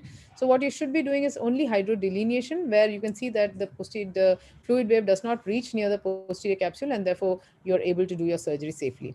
This is the inside-out delineation, hydrodelineation, as I mentioned earlier, proposed by Dr. Vasavda, where you put in, make a groove, use your phaco probe to make a groove, and then you go from inside and point your cannula to the outer side towards the fornix, and give this hydrodelineation wave, which again keeps the posterior capsule safe. So just to show you my technique, share with you my technique of tackling posterior polar cataracts, which has proven quite successful to me. And I feel confident when I see posterior polars that surgery will in most likelihood go safely. Of course, you cannot predict in every case. And that's why it's always important to have backup plans when you're doing these cases. So this is what I do. I put in viscoelastic, and then I enter with my main port knife. Not entered fully, as you can see. I like to keep a well-formed anterior chamber when I'm doing the rhexis. So I'm doing the rhexis with a cystitome, and basically the important thing is to keep your rhexis, the size of your rhexis, correct. It should not be too big, because in case you have to do a optic capture, the verexes should be very well centered, and it should also be appropriately sized in order to be able to do an optic capture if required later on. So the sizing is good, important, the centration is important, and once you've done the rexes, you go on. And remember, you do not do a hydrodissection. So next thing that you can do is enlarge the incision if you have not already done so, but if you started out with an enlarged incision, that's perfectly fine. And you don't do hydrodissection, as I said. But what I do instead is viscodissection. So viscodissection is a technique where I put HPMC, just very small bits, as you can see, just under the capsule, as you would do hydrodissection, but not large amounts. It's very gentle, small amounts, multi-quadrant, a gentle viscodissection. You're not aiming to have that viscoelastic go posteriorly beyond the fornix, but rather just in the anterior, just below the anterior capsule. And this has two advantages. One is it cleaves the cortex from the anterior capsule, and the second is that it also prevents accidental hydrodissection wave during phacoemulsification. So it kind of blocks fluid from going under the anterior capsule. Now this is hydrodelineation. You can see what I do is dig that cannula into the substance of the nucleus and make a few hydrodelineation waves. I like to have good separation of the nucleus. So you can see that till I get a good golden ring or a good circular separation of the nucleus all around, I do hydrodelineation. And once I've confirmed that my endonucleus is reasonably well separated, I go on to the next step of the surgery. So the next step, of course, is phacoemulsification. I've put in some viscoelastic and I go in with my phaco probe. The important points here is not to rotate the nucleus too much, because if you start rotating, again, you could disturb that posterior plaque which is there and then end up with a posterior capsular rent. The easiest way to tackle this nucleus, which is generally often soft, simply because these cases present early because of early visual disturbances. So the nucleus generally stop. You can generally almost always prolapse it out. You could just lollipop it out and bring it out, and you can just emulsify in the anterior chamber. Another very important point is not to bring your right hand out or the phaco probe out before injecting viscoelastic into the anterior chamber. So you can see that I'm injecting viscoelastic and maintaining the stability of the anterior chamber, and only then bringing out the phaco probe. And that's important because you don't want sudden shallowing of the anterior chamber. Any sudden changes in the anterior chamber depth can again predispose to a postcapsular rent. The next is epinucleus removal and cortex aspiration. The epinucleus generally comes out easily. If not, you could again use a little bit of viscoelastic to separate it. When you inject viscoelastic, make sure that the viscoelastic doesn't create a large enough wave to go all the way to the posterior pole. What you're just trying to do is just put in small amounts of viscoelastic just to get that edge of the epinucleus into position, and then you can go ahead and remove the rest of it. So here you can see mostly at this stage your posterior plaque has freed itself from the posterior capsule and it becomes mobile, at which point you know that the chances of again now getting a posterior capsular rent are very low. So you can see that mobile plaque. You can go ahead and remove the entire thing. And if there is any cortex left over, you can remove that as well. Now at this point, remember that you don't even have epinuclear support for the posterior capsule. It's just the plain posterior capsule alone there. And that can fluctuate if you come out suddenly and the antechamber shallows. So you want to be even more careful at this stage that you don't have any anterior chamber fluctuations. So inject viscoelastic with the left hand, as I said earlier, before you bring the IA probe out, so that your antechamber remains very stable. So here's again viscoelastic being injected from the left hand, and making sure that the antechamber is stable before you bring out your phaco probe. Once that's done, you can go in and inject your intraocular lens inside the eye. So using the standard injectors, I prefer to use a 3-piece IOL, but you could also use any IOL of your choice. Of course, if your surgery is gone uneventfully, in this case, it has gone uneventfully but just so that I have whatever lens I might need in hand. Many of us just prefer to ask the appropriate powered 3-piece IOL to be available. And this makes it easier if you have to do an optic capture, if you have to do a glue dial or whatever it is. You always have the same lens that you're going to be working with, whether it's in the bag. So the IOL chosen should be also one that unfolds gently. When you are implanting it, you should not kind of point it towards that defect or weakness in the posterior capsule. It should go gently. The leading edge should be going into the fornix and not pointing onto or pressing onto the posterior pole. You can also put in the trailing haptic with whichever technique that you like to do it. Here, 3-piece is there. So what I'm doing is just using the microforceps to insert it into the capsule. Once the IOL is in, you go ahead, remove viscoelastic, and that's basically the end of surgery. So just a quick recap. you have to know that PCR generally occurs during a sudden collapse of AC, inadvertent hydrodissection, nuclear rotation, and epinuclear plate removal, and also PC polishing. Never polish the PC, even if there are small fibers there. Leave it for a later YAG capsulotomy. That's much safer. So don't ever go and try to touch that weak area of the posterior capsule.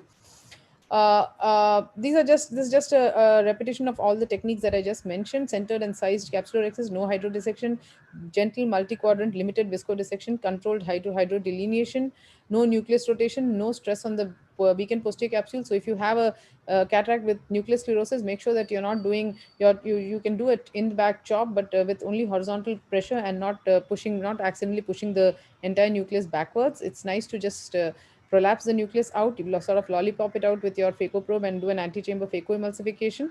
The epinuclear shell is useful because it holds the posterior capsule back, but once that has been removed, be careful that you absolutely don't have any chamber fluctuations at all. Chamber fluctuations should be avoided at all steps of phacoemulsification actually. And as I said, most of this is already mentioned. Just leave any plaque that is left, residual plaque or opacity, for a YAG capsulotomy later. The one more thing that I'll just touch on before I stop is flax. If you're doing flax or postipolar cataracts, remember that intralenticular gas bubbles can actually increase the intralenticular pressure and cause a PCR. So even if you didn't have a PCR, even before you have entered the eye, you might have a PCR just because of the increased pressure from the air bubbles that are formed by the process of the femto delineation.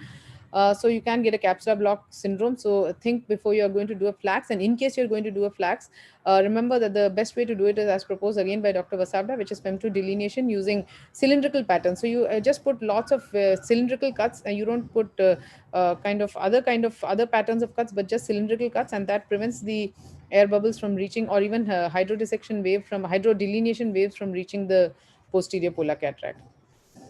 I think with that, I'll come to the end of my talk. If you have a capsular tear, you should know your techniques which you're going to use. Closed system, viscoelastic to be injected first before withdrawing the IA or the phaco probe. Do a vitrectomy, and you can put in an IOL in the ciliary sulcus with an optic capture. Thank you so much. Thank you, ma'am. It was a mesmerizing talk. There is always something new to learn from you. Now, I would like to invite our legendary panelist, Professor Dr. Jalal Ahmed, to share his approach on posterior polar cataract. Thank you, Susan Jacob, for your excellent video and brilliant deliberation. Susan Jacob has covered every aspect of posterior polar cataract, every clinical aspect of posterior polar cataract. I always love to enjoy the presentation by Susan Jacob. He is a very brilliant first surgeon. And my experience is that as we cannot do hydrodissection, as we cannot do rotation, so we should be a bit slower than our normal speed, and we should be careful to tackle the challenge. And she has shown everything that how to tackle the posterior polar cataract. And if in any case there is PCRN, that also can be managed. Always think of chamber stability. When you remove the aspiration fluid, before closing the aspiration or removing the aspiration port, always inject viscoelastic so that we can maintain the anterior chamber always in a normal level. Fluctuation will lead to rupture of the posterior capsule. And another is always use low parameter and target a longer period of time for finishing. Thank you, Susan Jacob, for your excellent presentation. Thank you so much, sir. Thank you, sir. It was very helpful to overcome the dilemma to manage the posterior polar cataract. We'll take the question answer session later. We'll now move on to the next presenter, one of our pioneer female phacosurgeon, Dr. Firdaus Akhtar Jolly. She will be assuring us with her talk how to overcome the fear of the whites. Please go ahead with your presentation, madam.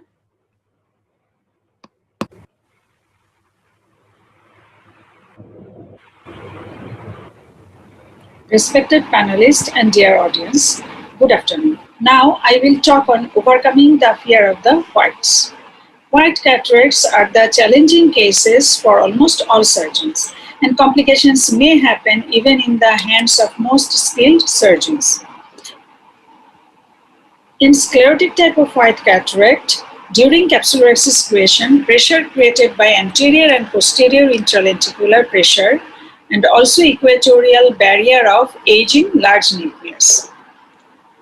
But in intumescent and milky white cataract, there is no equatorial barrier because of relatively small nucleus. There is only anterior and posterior cortical intralenticular pressure that can cause a spontaneous capsulorhexis tear.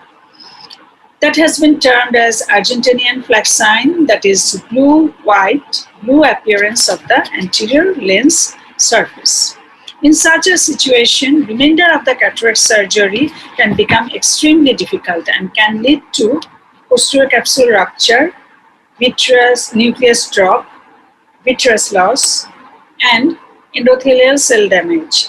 So how Argentinian flag sign happens? Number one, just puncturing the anterior capsule. Number two, immediately after creation of the capsulorhexis. Number three, during last part of capsulorhexis. And number four, during hydrodissection. So how to get rid of Argentinian flag sign?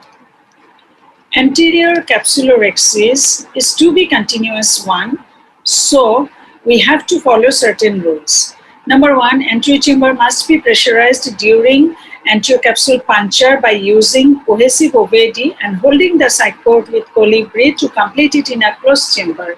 During rhexis, we should never let the anterior capsule towards the zonule, and always capsular tension will remain centripetal.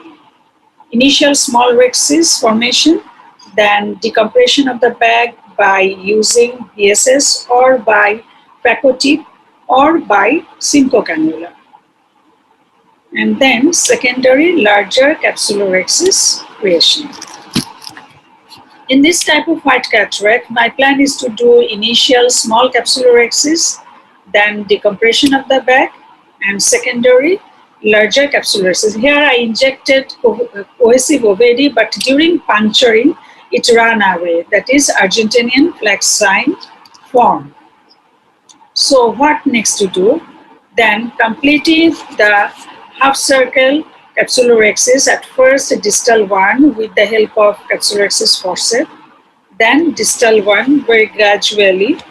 Fortunately, this cataract is not so hard, so proceed with direct chalk method. Here I used very low parameters, that is 30 flow rate, 400 vacuum, and 30% ultrasound. Here, implanted IOL into the bag and taking enough care not to enlarge the existing tear and placing the IOL in the perpendicular to the capsular tear, so IOL will not be displaced from the bag. This type of cataract, where I have done small capsulorhexis of about 3 millimeter at first, then decompress the bag with phaco tip, and finally enlarging the capsulorhexis to about 5 millimeter in size.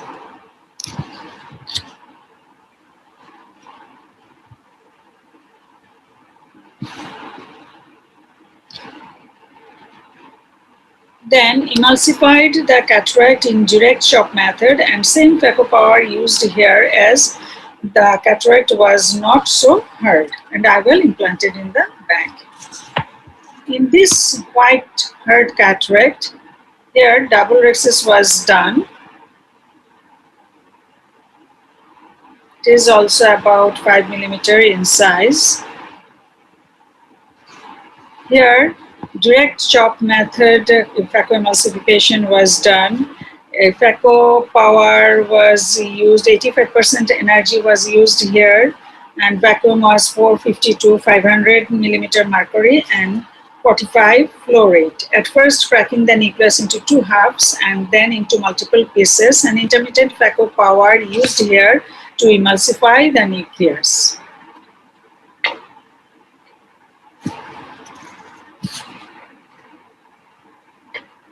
And finally, I will implant it into the bag. So here message is If rhexis is radial, there are two options. We can continue phaco or convert it into SICS. When we think of phaco, we should remember what is the priority of the surgeon. Number one priority is the good visual outcome, and number two, safety of the patient. If we continue phaco, surgeon should be skilled and experienced one. We should think of hardness of the nucleus and other coexisting pathologies. When in doubt, play it safe and convert it to SICS. Now, femtosecond laser-assisted cataract surgery paved the way to a new era, especially in white cataract surgery. It potentially helped to create capsulorhexis, so we could get rid of Argentinian flex sign and thereby further complications like PCR, nucleus drop, vitreous loss, and endothelial cell damage can be prevented. Very precise and circular capsulotomy with flex would help improve IOL stability along the visual axis. Flex also soften the nucleus. As a result, ultrasound time and energy uses also significantly reduce for nucleus removal, especially in white cataract, and help to preserve corneal endothelial cells.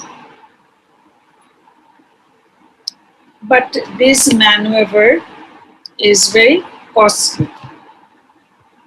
Thank you all for your patient hearing.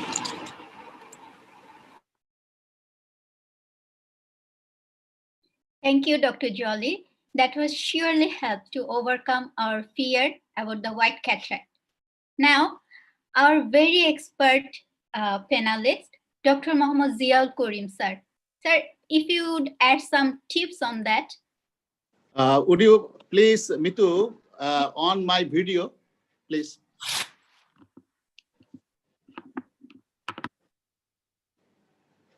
The backend team, would you please on Dr. Ziaul Karim sir's video? You cannot start your video because the host has disabled it. Okay. Sir, you may proceed with your talk. Okay. Thank you very much, Dr. Firdaus Akhtar Jolly. Thank you for your excellent presentation. I'd like to say that she is one of the video. You have to do it, Dr. Zia. Yes, I tried my from best. Your side. No, the host has asked you to start your video. Okay. The host has. Yes. Okay. Thank you very much. Thank you, Dr. Firdaus Akhtar Jolly, for your excellent presentation. I would like to say that she is one of the best female phacosurgeon in our country. That is, you are going to be Susan Jacob Hart in India, in Bangladesh. The thing is that I always think that it is challenging to cover up the racial things. The racial means that is black cataract or white cataract, as in politics also. So management of white cataract is very difficult and time consuming. What I like to say that the main and important thing for doing a white cataract is that capsulorhexis. For this capsulorhexis, we have to stain the anterior capsule with trypan blue, and there are a lot of methods are there. You can do double rhexis, you can do puncture and aspirate the liquefied cortex, or you can do the puncture with the phaco tip. But all the things very cautiously you have to do. Another thing is that this cataract, that means the cataract is whole is the cataract. So whenever you want to remove this one, you have to be very careful that there is no support from the cortex to remove this nucleus. Other thing I want to mention that white cataract, we have to see that traumatic cataract during younger age, that is filled with flocculent white materials that we can aspirate with the IA. Thank you very much. Thank you, Dr. Jolly. Thank you, sir. Those are some really wonderful tips to keep in mind. Now, our next presenter, a master of ecosurgeon with many national and international credentials, Dr. Prakash Kumar Choudhury. He will help us to solve the big problem in a small people cases. Please, Dr. Prakash, enlighten us with your talk. Everyone, good afternoon. I'll be sharing my surgical paths to manage the small people. The problem with the small people is visualization is compromised and difficult to create optimum size axis that affects all steps of the surgery, starting from the capsular axis to the IOL implantation. As a consequence, it demands prolonged surgical time and there is more chance of damage to the other interocular structures. If the pupil is fairly well dilated, it can be managed without pupil expansion device. And to manage the small pupil without pupil expansion device, I routinely use intracameral mydriatics lignocaine under the iris to improve the dilatations of the pupil. This is sometimes helpful. Then I use high molecular cohesive OVD, which is unique to dilate the pupil. But if the small pupil is due to the synechia, in that case, intracameral mydriatics or cohesive OVD are not effective. So 360-degree synecholysis with a spatula through the side port is crucial to enhance the dilatation of the pupil. To make complete access more confidently and safely, I always extend the anterior capsules with the pendulum using the soft shell technique. I found this technique is better than the air bubble technique because it does not allow the anterior chamber and pupil to get collapsed and greatly enhance the visibility of anterior capsule without touching corneal endothelium. Creation of optimum size axis is challenging and crucial to manage the small pupil. It is wise to follow the pupillary margin to achieve larger axis as much as possible. Repeated injection of cohesive OVD is a good idea to keep the pupil dilated. The hydrodiffusion should be judicious and careful. Otherwise, increased fluid pressure behind the iris will cause iris prolapse. A good idea is to inject some dispersive OVD over the iris to achieve more pressure gradient above the iris. Then do judicious hydrodissection. Every time I inject very small amount of fluid, and after every inject I decompress the nucleus so that the fluid pressures cannot build up behind the iris. Enough deep escalping is the PD, which is to divide the nucleus into the multiple small fragments. I always prefer to do downslope escalping as much as possible with low bottle height, low aspiration flow rate, and low beacon. Here I am using 80% torsional ultrasound as it is a hard care eye, but my aspiration flow rate is only 20 so that there is less chance to catch the posterior capsules. To divide the nucleus, I prefer a top and top technique with high beacon. Here I am using 350 plus beacon for a good hold on the nucleus, but my aspiration flow is very low. And I also keep my bottle height very low to reduce the inflow. Because when the tip is occluded to create the beacon, there is more inflow and no outflow.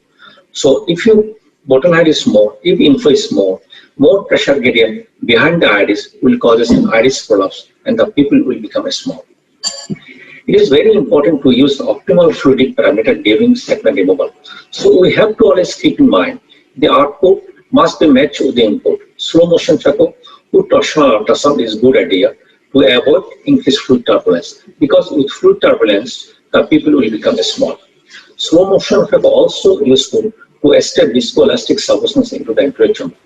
The torsional ultrasound is great to enhance the followability, because with torsional ultrasound there is minimum repulsion and there is no conflict between the energy and aspiration.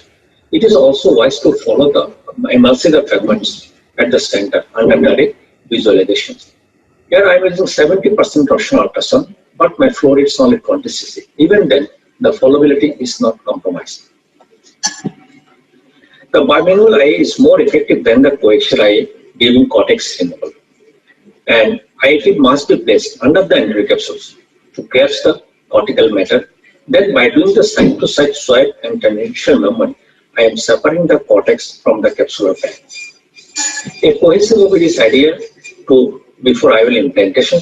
Because of its high molecular weight, it creates and maintains better aspects. Attention must be paid pay so that both the hefties are placed within the capsular bag. Here I am checking the access margin for the IOL. It is also important to remove the OVD behind the IOL because if any OVD left behind, that will cause postoperative high rise of intraocular pressure. But the pupil expansion device are the best option to establish surgical fail, and we can manage the small pupil more confidently and safely. There are many options. One useful common option is iris hook that fits the iris with the limbus, so it is the strongest one. But it demands some extra paracentesis and the pupil distortion is more. There are other useful devices, the ring device, that supports only the pupillary margins, but the pupil distortion is less with the ring device. We all know how to use the iris hook. First, make a stem incision at the limbus as posteriorly as possible. Here I am using the 1 mm angle bevel knife in diamond configurations. Then pass the iris hook into the anterior chamber. Here I am using the 4 iris hook. Sometimes I use 5, 2 on either side of the main incisions. Then use some cohesive OVD to elevate the iris, and this will help to engage the iris hook with the pupillary margin and make it tight. It is very cheap and it is also reusable. And removal also easy. First push the hook forwards, then turn it on either side and then take it out from the eye. It was a case of intraoperative miosis. The pupil was dilated before operations. After making the side port, you can see the pupil is greatly constricted. So I managed the case with the iris hook. Here I use 2 iris hooks on either side of the main ports to prevent the iris prolapse. Another useful device is the BX flexible hexagonal device, which was created by Dr. Suren Bhattacharya. It has 6 flanges. Out of 6 flanges, 3 flanges has hole and 3 flanges has no hole. Flanges with hole, the top under the iris, and flanges without hole remain above the iris. It has 6 notches that engage simultaneously on either sides of the pupillary border. It is also easy to use. First, introduce the device through the main incisions and place it over the iris. Then catch the flanges with hole with a 23 gauge forceps. Then tuck it under the iris. Simultaneously, 2 notches on the either sides engage to the pupillary margins. Here you can see I am also using the side port to support the eyeballs. Removal also gradually easy. First, disengage the devices from the pupillary border, then take it out through the main incisions. And it is the good idea is the use the second instrument. It was a hard cataract, so I used the BX ring, and it was completed very confidently. But in this case, during the tucking of the flanges, there is a ruptures in the anterior capsules, extreme periphery. So I removed the BX ring, then I used the iris hook, as you can see over here. So then the rexis was completed anti-clockwise directions. It was a hard cataract, and the case was managed well with the iris hook. Thank you so much for patient sharing.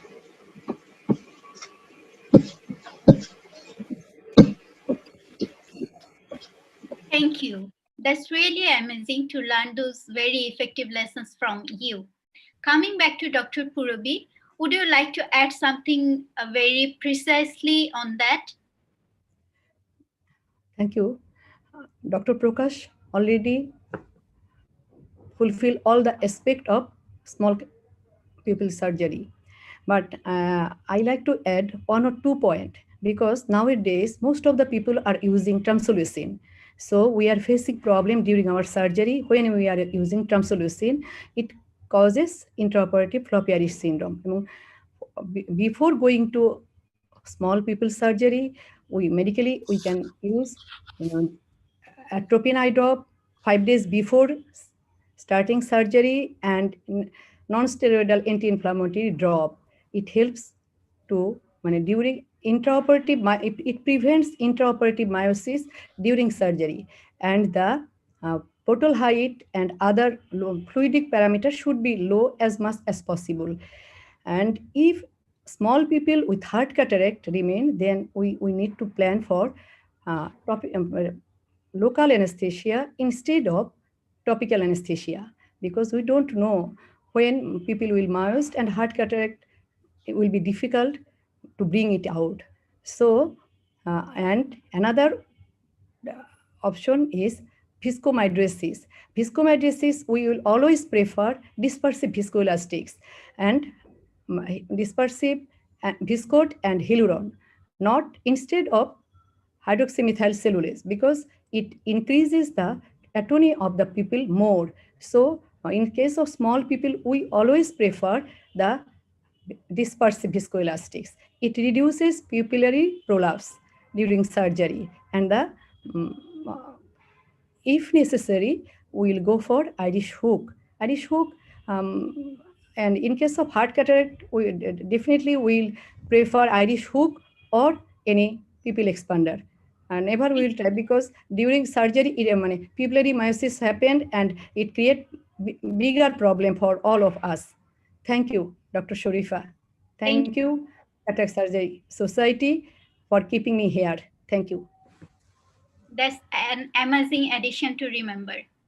So we are moving on to our next presenter, our last but not the least speaker, very talented young phaco surgeon and retina specialist, Dr. Kamrul Hassan Sohail, who will talk on the management of PCT by the anterior segment surgeon. Dr. Sohail, the screen is now all yours. Assalamualaikum. Good afternoon. I am Dr. Mohammad Kamrul Hassan Sohail, presenting management of posterior capsule TR during cataract surgery by anterior segment surgeon.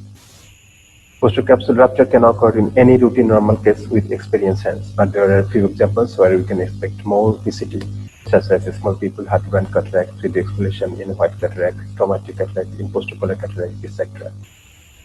PCT can happen in any steps of surgery interpretively in any routine case with experienced hands. We all cataract surgeons know about the science of PCT, but some signs are so subtle that if we are not very focused, it's very easy to miss, which can bring more complications. What we should do immediately after recognition of a PCT: stop the phaco without sudden withdrawing of handpieces or instruments. Continuing the irrigation, we should lower the bottle height with introduction of high viscosity gel over the PCT and anterior chamber. Then after stopping the irrigation, we can remove the handpiece slowly, then inspect the PCT, its size, location, and any dropping of nuclear or cortical matter. Now management. It depends upon surgeon experience and expertise. We can seek support of retina surgeon in any time, but anterior segment surgeon can manage PCT very successfully with early implantation if there is no nucleus drop. Needs gradual guided practice. If PCT occurs with very small and soft nuclear matter, we first have to cut the vitreous by cutter to separate it from the fragments. Then we can remove the fragments by eye cut mode of cutter or phaco with low parameter or a visco expression. We have to very sure to do phaco after total vitrectomy. If fragments more than one quadrant of a nucleus, then we can lift it to anterior chamber above the iris with viscoelastics or instruments. Then we can do vitrectomy. Then we can do low parameter phaco, or we can enlarge the primary incision to convert it to ECC or SICS and follow the steps. But if you lose the nuclear fragment in vitreous cavity, we should not try to retrieve it because it can cause retinal detachment. We must have to seek the support of our retina colleague. But we can manage, we lost a nucleus in the vitreous cavity, then we can also do the following steps before refer to the patient to the retina surgeon. We can do anterior-vitrectomy, remove the residual cortex, and suture the wounds. IOL implantation can be done depending on the integrity of capsule and IOL type, and also, finally, the expertise of the surgeon. What are the principles of vitrectomy? We should use Tamsurin acetonide to extend the vitreous, always use bimanual vitrectomy with two separate sides, not from the main wound. Slow movements of the vitrectomy to avoid the traction, and not vigorous vitrectomy to avoid the collapse of the eyeball. The goals of vitrectomy is to prevent interrupted traction, avoid post-operative vitreous traction, maintain normative signal, protect the tissue from the collateral damage, leave a keen anterior chamber, and also to place the intraocular lens securely in the sulcus. Now here are a few examples, video examples of PCT.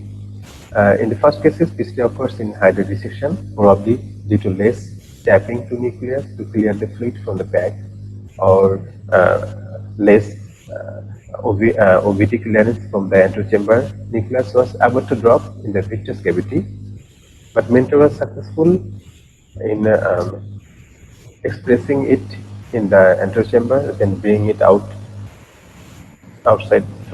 by practice. Then a bimanual vitrectomy with removal cortex was done.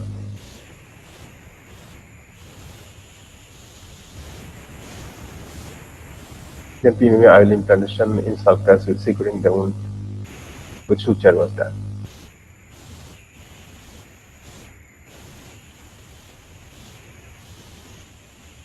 There are a few things in this video which we should avoid if we can recognize the PCT. First, no phaco before anti-vitrectomy, because the vitreous is entangled in the phaco handpiece, which can create traction, which can detach the retina. And also in the IA, there should be no injection expression of the cortex before anti-vitrectomy, because also in this case, vitreous is entangled in the eye handpieces. But the surgeon continuing doing the irrigation expression of the cortex and entanglement of the vitreous with the in the eye handpiece. But after removal of the cortex, surgeon has done the bimanual vitrectomy, which should have done before the cortex removal.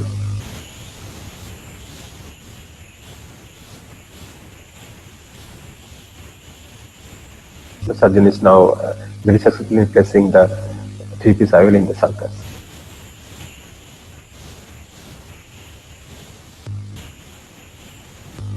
It's a perfect case of managing PCT in heart cataract. PCT occurs in scalping, as more deep group was beneficial in doing chopping in heart cataract. Chopping was done with few quadrants removal, as no vitreous polyps was noted first. But in this case, after removal of few segments, then vitreous entangled in the phaco pieces, phaco handpiece. The surgeon now doing anterior vitrectomy, going behind the nuclear material in the anterior vitreous space, which is beneficial in removing all the vitreous from the anterior chamber.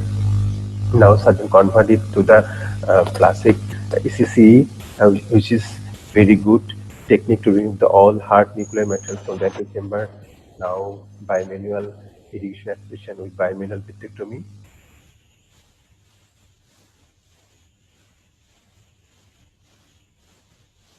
And after that, securing the 3-piece IOL in the sulcus.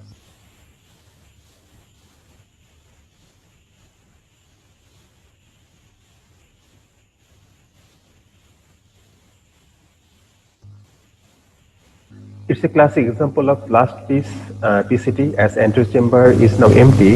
If we ignore to lower the vacuum power and aspiration in last piece, this may occur.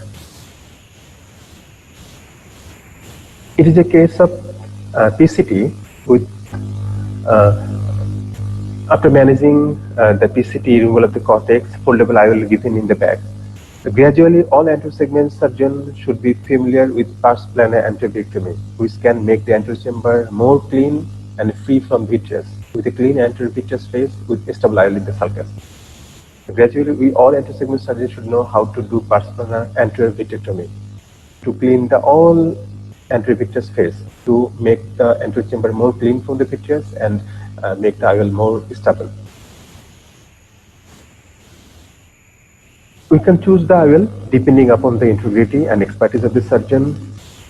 Often we need to be careful about IOL power calculation in case of sulcus placement.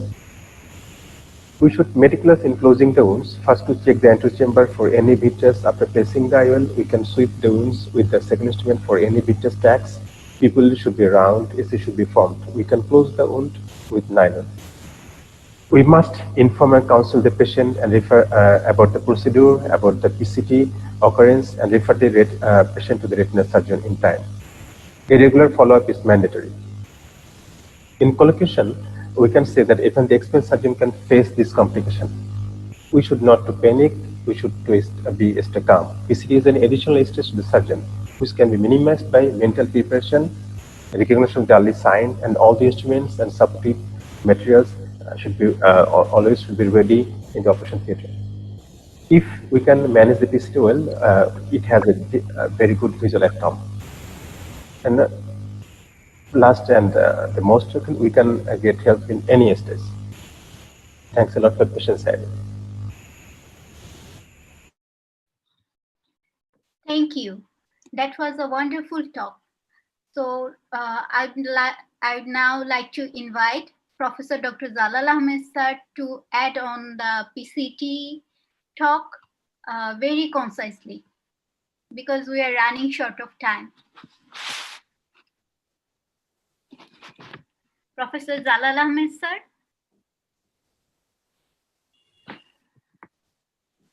Sir Jalal Ahmed sir, are you there?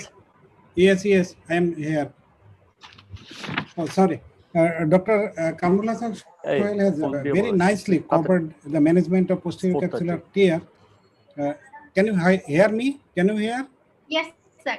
Yes, sir. Yes, sir. Yes. Proceed. And he has nicely shown every aspect of management of posterior capsular tear. And many of our guest surgeons are waiting in the panel. So I must thank all the speakers and panelists and moderator for moderating the session timely and very nicely. Thank you everyone for attending the session. Thank you, sir. We are really running short of time. So now I am concluding this session and inviting you all to join our next exciting session organized jointly by BSCRS and IIRSI. Thank you and good afternoon. Thank you, Dr. Sharifa. Dear delegates, very good evening to you all, and welcome to the Bangladesh Society of Cataract and Refractive Surgery annual conference. And I would like to invite you all the Intraocular Implant and Refractive Society India session. This session will be jointly moderated by me, Dr. Ashraful Haq, and Dr. Gaurav Luthra. I will. And I welcome all. Thank you. You ask them to start the video. They stop my video. Our videos are stopped. Yeah, please. We can't start the videos. Backend team. Videos means our picture. Can you tell the admin to? Yes, sir. Yes, sir. Thank you. Hello, Dr. Ashraful. Thank you very much. Hello, sir. Hello, everybody. Dr. Backend team, are you here? Yeah, the videos are stopped. Yes, sir. Yes, sir. Please. Yes. It's done now. Won't try. Please. Yeah. Okay. Respected participants, please. My video is stopped. My video is also stopped, Dr. Mehta. Host has stopped it. Okay. Acha. Admin can please start videos for Dr. Mohan Rajan, Dr. Chitra, Dr. Everybody. Okay. Himanshu, Dr. Casey. Yeah, now it's okay. Dr. Himanshu. Okay. Dr. Kumar. Dr. Kumar, Doctor. BNR Subuddhi. Yeah, he's already, I think, Dr. Subuddhi's video also. Okay. Everybody is on now? Yeah, we are on. Not mine. On. Yes. Fine. Yes. Thank you. Thank you. So, with the permission of our chairs, Dr. Mahipal sir and Dr. Amar Agarwal sir, can we start the session? Sure. Thank you. So, dear delegates, welcome to the Intraocular Implant and Refractive Society India session. I would like to introduce you the chair of today's session, Dr. Amar Agarwal. He is the chairman and managing director of Dr. Agarwal's Eye Hospital and the past president of International Society of Refractive Surgery and Secretary General of Intraocular Implant and Refractive Society of India.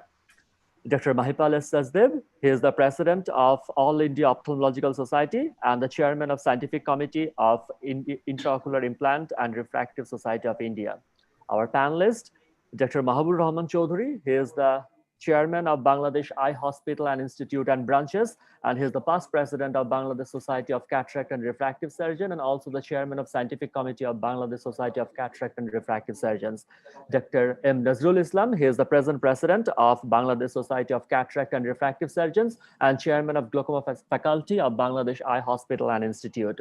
And I would like to invite our moderator of the session, Dr. Gaurav Luthra. He is the chairman of Academic and Research Committee of Intraocular Implant and Refractive Society, India, and the president of Dehradun Ophthalmological Society. So Gaurav sir, over to you. Thanks, Dr. Ashraful. I'll take this time to introduce our three panelists who are also part of our team. And we have three senior panelists. First of all, Dr. Himanshu Mehta. And I think Dr. Amar Agarwal is waiting to be allowed in. Can we request the admin to please allow him in? I've just read a message from him saying that he's waiting to be allowed to join. Dr. Ishtiaq, please help. Sure, sir. He is in the panel now, sir. Sure. So I take it pleasure to announce the names of our panelists. Welcome, Dr. Amar, sir. Thank you very much. Amar. Thank you very much, everyone, and to Bangladesh Society. Fantastic. Thank you. Thank you, sir. We just introduced you as well. Dr. Ashraful just introduced you. I'm introducing our panelists now. Dr. Himanshu Mehta, the president of the IRSI, and he's a prolific cataract and refractive surgeon from Mumbai, and he is joining us today as one of our panelists. I have also the pleasure of introducing Dr. Rohit Om Prakash, who is another very senior IRSI member. He is also the organizer of the winter IRSI meeting, which is usually held in January. He is director of the Om Prakash Institute in Amritsar, again has many publications to his name, and prolific surgeon. And also, last but not the least, Dr. Mohan Rajan sir, who has again been the backbone of IRSI from Chennai, and also is so well known that I don't need to introduce him, winner of more than 50 OPLs and one of the most prolific surgeons we have. So I think without wasting time, I'll also introduce the concept of today's session, which was, we are grateful to the Bangladesh Society for inviting IRSI for this session, and our chairpersons, Dr. Mahipal Saidev sir and Dr. Amar sir, who have helped design this session as well. It's going to be in the form of a debate. We have 4 clinical situations set up, and we will be going one after the other with each situation. For each clinical situation presented, the presenters will give their viewpoint in 4 minutes each, and we will try not to exceed at any cost our 4 minutes time, so that we can have another 5 minutes for discussion with our panelists. So without wasting time, Dr. Ashraful, would you like to start off with the first situation, or can you speak about the first situation, and then we can have the Thank you, sir. So the first debate will be what will I choose for my own cataract surgery? And I would like to invite Dr. K.K. Mehta sir for his choice for the cataract surgery, which he will choose.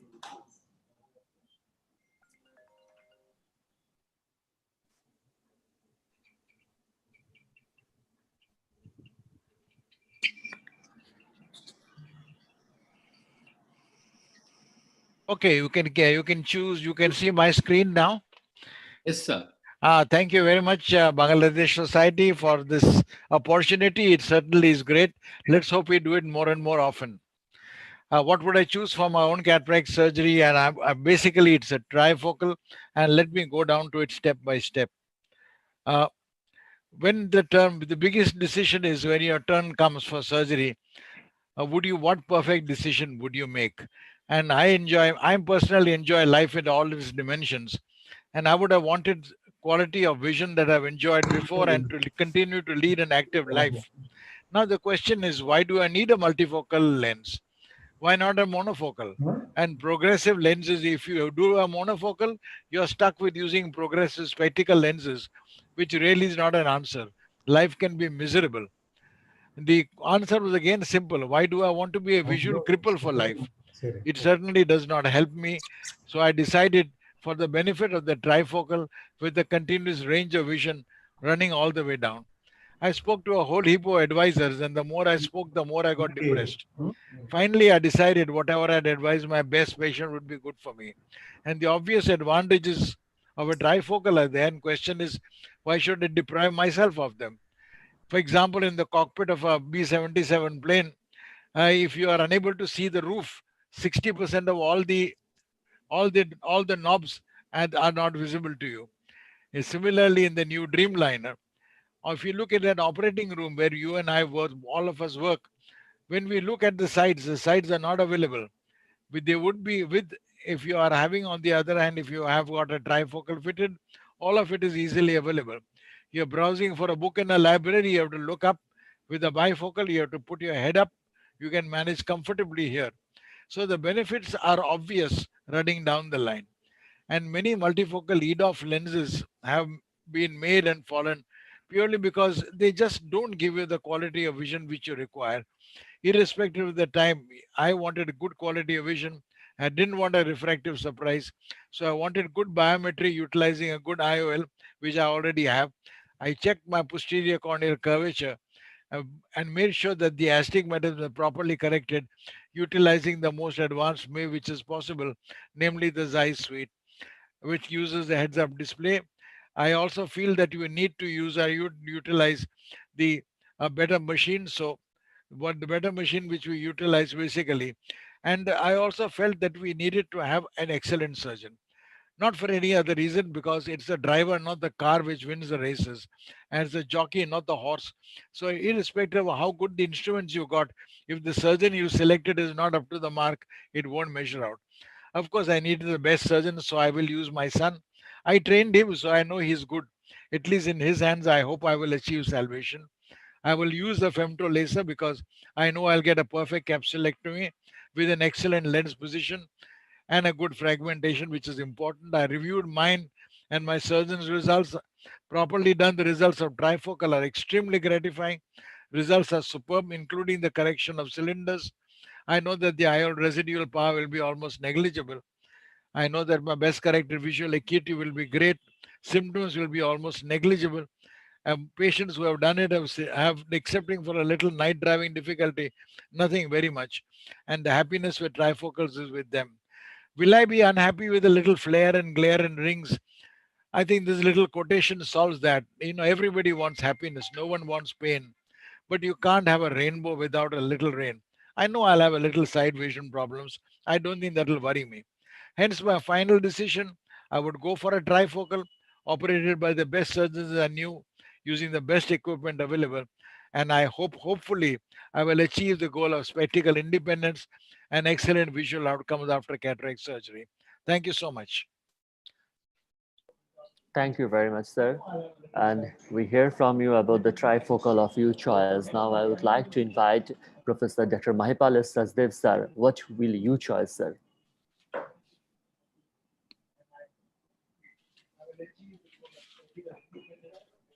Thank you very much. My slides are visible. Yes, sir. Okay. Thank you, Dr. Keki, for setting up the thing. But sorry, I am a little disappointed. You chose your son over me as a surgeon. So blood is thicker than water, right? Okay. Anyway, the other thing I'm very disappointed is that you want to go in for a trifocal lens, because I don't think a trifocal lens is something that an ophthalmologist or a surgeon should go in for. What I am going to talk about, I think Partha is going to talk about extended depth of multifocal kind of a lens. There is somebody's audio that's on. Can they mute it? And I'll be talking about what is now being termed as monofocal plus. So the only, even though I'll be using a trade name, just as a disclaimer, I am a consultant for J&J. I will be using a trade name. Can somebody mute? I don't know. There's somebody whose audio is on. Yeah. Who's that? There's also an echo from you, Mahipal. No, I think that somebody's thing is on. That's why. Anyway, so what I'll be talking about is that the first and the basic principle for any surgery or any procedure that you do is primum non nocere. That means first do no harm. So that is what Hippocrates said, and that is what is the guiding principle for all of us, that we should not do anything that can be requiring a readjustment or retreatment or something that is not accepted by the patient. Now, when we are looking at all these things, the demerits of whether you're looking at bifocal, multifocal, trifocal lenses is that there is a decrease in the contrast sensitivity and depth perception. Now, this is something very, very critical for the operating surgeons. And whatever you may do, there is the incidence of dysphotopsias, glare and halos in various percentages. It is not that it is not there. Even the trifocals today have glare and dysphotopsias. And about 7% of the implanted patient with all these varieties, that is bifocal, multifocal, trifocal, have a level of dissatisfaction to the extent that 7% of them implanted need an IOL exchange. They cannot just tolerate, and this has happened to us before also, so much so that one of the patients took one of my erstwhile partners to court as regards his life being messed up because of a bifocal lens being implanted. However, there is no known case. My opponents might try and say that the eye-hands lens or a monofocal lens is something new. But as things stand today, there is not even a single case of IOL exchange that has been reported because of dissatisfaction. Now, what I am talking about is the new concept, which is the monofocal plus EDOF. So even if you're talking of EDOF or trifocal lenses, dysphotopsia is there, and this is the hallmark. That there is no dysphotopsia that is known with this particular lens. The intermediate vision, uncorrected intermediate vision, is good in all three. So that is something which is very, very important, that today majority of the work that we are doing is with the distance or the intermediate vision.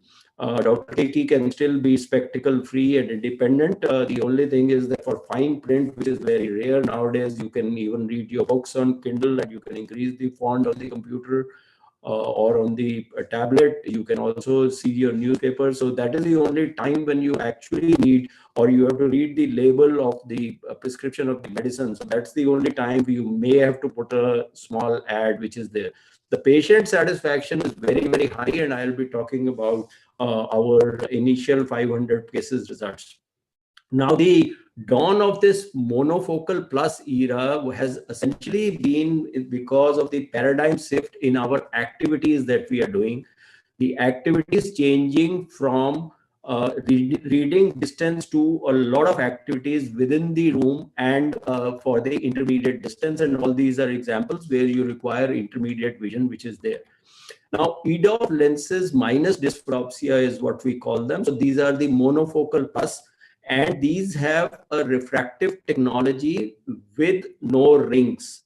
It is based on a continuous higher order aspheric surface with no zones. So please underline the fact that this is the lens which has no zones, and it is visually indistinguishable both in the material as also in the shape, etc. from the Technis 1 single piece lens. It has the same base geometry as other Technis 1 lenses and reduces the spherical aberration to near zero. So that means it is the aspheric lens that the Technis 1 has, which is there.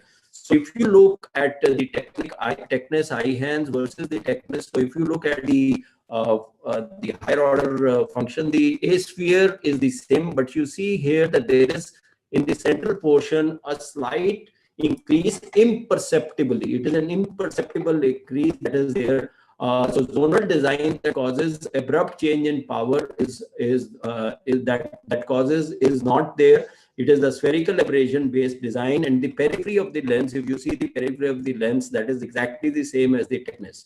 Now, what exactly they have done, they claim it to be proprietary, but you can say that there is a small bump in the center without it being a zone, imperceptibly matching, merging, and also the asphericity index that is there for the Technis IOL is the same. That means it compensates for the spherical aberrations that are there in the IOL.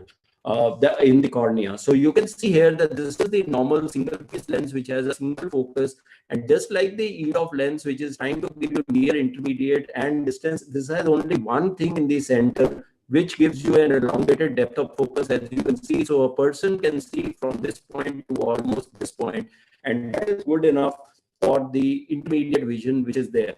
Now the power changes continuously from the periphery to the center of the lens, creating a unique anterior surface. And this unique anterior surface provides improved intermediate vision compared to the normal aspheric monofocal lenses. If we put normal aspheric monofocal lenses, they are also giving us some depth of vision. But this, because of this continuous small change from the periphery to the center, gives us almost a plus 1.5 binocularly. And if you do a slight mini mono vision with the Technis Eye-Hands lens, you actually get great results which are there.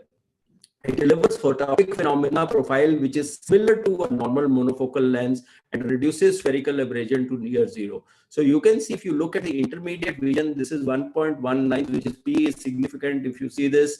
And this is something which is very, very important, both in the distance for the corrected intermediate and for the uncorrected this thing. So this is just the IOL. I'll just show you that this is the Eye-Hands single piece acrylic posterior chamber lens, which is got an asphericity equivalent to the Technis, same optic diameter, same A constant. So you don't have to really change anything or do anything. And you can see that this is the same packing that is there for the Technis IOL, which we are all used to. This is the lens. I'll just show you the lens. You can't make any difference between the monofocal lens and this particular lens which is there.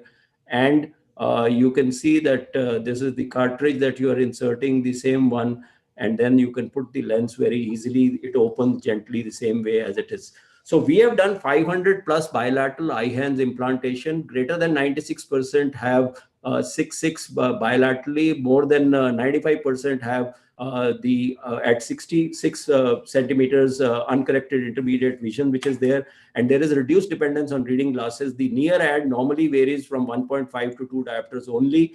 0% have complained of difficulty in night vision and driving, and there is an excellent feedback. I have put it in ophthalmologist. I have put it in put this lens in cardiac surgeons. I have put it in orthopedic surgeons, and mind you, they are very, very happy with this particular lens. There is no dysphotopsia, there is no loss of contrast, and the patient has a good intermediate vision, and the patient is really very, very happy. So the IOL for choice for operating surgeon is practically spectacle free in OPD and in the operation theater. That's what I want. Excellent uncorrected intermediate distance, that is your surgical field distance, etc. And from the microscope, you have great things. You really actually don't worry about it, but there is no contrast. There is no loss of contrast, and the vision is pristine. So our results, monofocal plus IOLs, are our choice of IOLs. And as in all ophthalmologists that I have operated, I have always preferred a monofocal lens. So I will now prefer the Eye-Hands lens, which is the monofocal plus. I don't even tell the patient that I'm going in for something more. So there is no disappointment at all. 3 CTVS surgeons, the top in the city of Delhi, have been implanted, and their work is also similar as ours, and in orthopedic surgeons. And recently I have done in an ophthalmologist also, and she's coming back for the second eye. So 100% satisfaction levels. All are able to perform microsurgery without glasses. And this gives you great driving, including night driving, reading at computer, tags, etc. That's, yeah. Currently, the Technis Eye-Hands lens has monopoly. However, Santen's exact mono EDOF lens is present in Europe, and that is giving great results. And on the horizon is the Acrisoft IQ Vivity. So that is also going to give you the same. So all the companies are moving towards this particular thing. The biggest advantage is the cost. The cost is not at all much higher than the cost of a monofocal lens, and this is the lens which we prefer. Thank you very much for your time. Thank you very much, sir. Thank you very much, Dr. Mahipal, sir. Let's move to what Dr. Partho Bishesh will say about his choice of IOL. Partho Bishesh, sir. And Partha, being scientific committee chairman, we want you to stick to 4 minutes. And you want me to stick to science and only science. Gaurav, is that true? Absolutely. Yes. And that's what I'm here for. Scientific science from a scientific person. And I'm depressed. Gaurav, Ashraf, I'm absolutely depressed by these two doyens of ophthalmology. Did you see whom you put in favor of a trifocal? Dr. K.K. Mehta. He has a list of disclosures, consultant to Zeiss and Alcon and 10 other companies in the world. Mahipal sir, J&J consultant. And these big men tell me how to be a consultant, at least in one company. Blade-free LASIK was never for me. It was never for me. So I am thinking of the EDOF lens when it comes to me having the best of vision for the distance and the intermediate. And the intermediate is what I have been craving for all these years. So no financial interests, though I'm showing off a symphony, this is my preferred choice without any financial interest. So it gives this crystal clear distance vision, and patients who have had EDOF symphony in one eye and trifocal in the other eye say, God, what a difference, what a difference. There's no loss of contrast sensitivity and side effects of night vision problem, halo and glare, not there. What else would an operating surgeon want?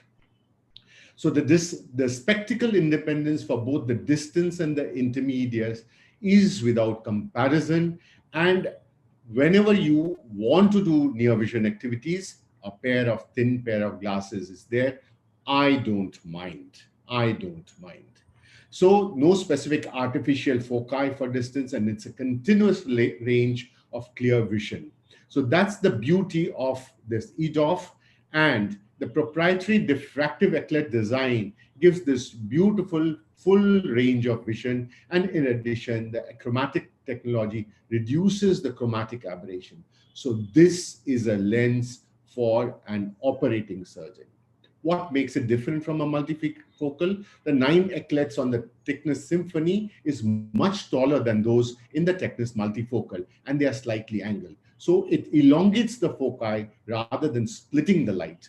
And this enhances the near and the intermediate vision without a compromise. The achromatic advantage is very much there, and it can increase the potential and the decentration tolerance. So even if Dr. Mohan Rajan were to do a cataract surgery in me, and usually Mohan Rajan's lenses all tilt here and there and everywhere, so I would still prefer the eccentric Mohan Rajan's lens because it would tolerate in my eye.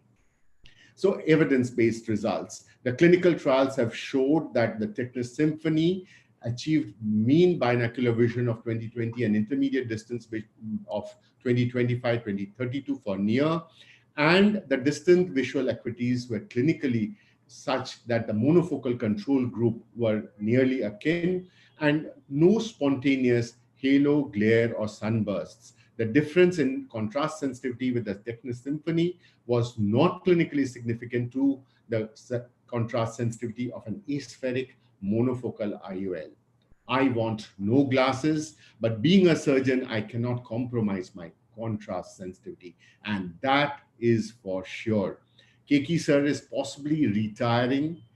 Dr. Mahipal sir has 48, maybe 52 by now.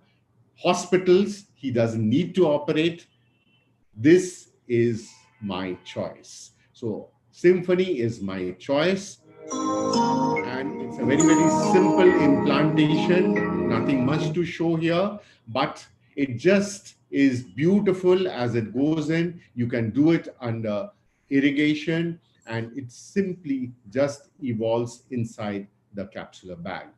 When we give the best to our patients, why not use the best for ourselves? So this is me, freedom from glasses.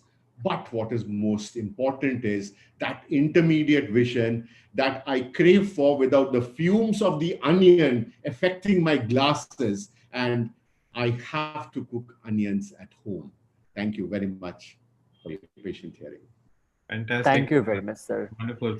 So after all the 3 presentations, I'm going to take a quick poll of all our panelists and then leave it to Dr. Amar to decide who is the winner. And so I'll quickly start with Mohan sir. Mohan sir, who has convinced you the most? Is it Dr. Mahipal sir, Actually, Dr. Partha Keki, or Dr. Partha? Yeah, Partha spoke so very well, except for the fact that he mentioned my name. Because he only thing, I put the lenses there, but he puts the Osidex in the anterior segment. That is the problem with Partha. So no, I would go with Mahipal, because simple reason is that this before the IONs, probably I would have thought of Symphony. But the IONs has made a huge difference. Please understand that when you are using these premium IOLs, you have to under-promise and over-deliver. I think IONs does exactly the same. No photic phenomenon, number one. Absolutely excellent quality of vision, excellent contrast vision, excellent night vision. All these, I think Hyans is probably the best. I'll go with MyPa. Wonderful. Dr. Mehboob sir, what would be your choice? Whom do you think is right? So you have to unmute yourself, sir. Sir, I want to, I want to go for Sir Dr. K.K. Mehta. Sir, I am happy with you because my patient who have used trifocal, they read so well. I'm emmetropic, but I'm a presbyopic person. I want to get rid of my glasses, so I would go for trifocal. Thank you. Wonderful. Himanshu, what would you opt for your eye? Yeah, Gaurav, it's right. The question is between monofocal and multifocals or whatever. If a person chooses, let's be scientific. I'm not just talking about favoring anybody, but a monofocal, if you want to use, then the only monofocal to use today is the eye hands or anything with the extended depth that you want. What we are looking at is extended depth monofocal or extended depth multifocal. Symphony for me, all my patients are extremely happy doing all their possible work, and it's a very forgiving lens. And as Dr. K.K. Mehta said, that trifocal, people who work a lot on computers and who want that intermediate distance today, they are the ones who are going to be happy with that. So there is no one answer which will fit, but depending on what they want, each one of them have the characteristic with a little micro. It has to be you. What do you want? No, what is one line answer. What is the question? That is the one debate. line answer. Okay. Your lens. I'll go with Symphony. Always diplomatic, huh? You want to be diplomatic. Okay, Dr. Rohit, what would you choose? Well, if I am a dashing young man as Dr. Maipal is, I would definitely go with him, because if I have to drive, I don't want any photopic. But if I am a seasoned campaigner like Dr. K.K. Mehta, I would go in for a trifocal one. But if I have to go for my own eye, where I'm very active, I have to drive and I have to do so everything, I would go with Dr. Maipal Sachdev. Wonderful. Dr. Nazrul, sir, your word, and then Dr. Amar will sum it up. Okay, thank you very much. Actually, it is confusing for us because all the three presenters so nicely spoken. They have convinced us for all the lenses. And of course, if we consider the science, and for myself, I'll try the trifocal, because in this definite era, we need near vision, we need computer vision, we need distant vision. Why do you use glasses? So if we are not driving much, we have driver, so not problem with the trifocal. So for myself, I'll take the trifocal. Wonderful. Yes, and you will be a happy man at that. I'll tell you that. Thank you. Thank you. Very nice, sir.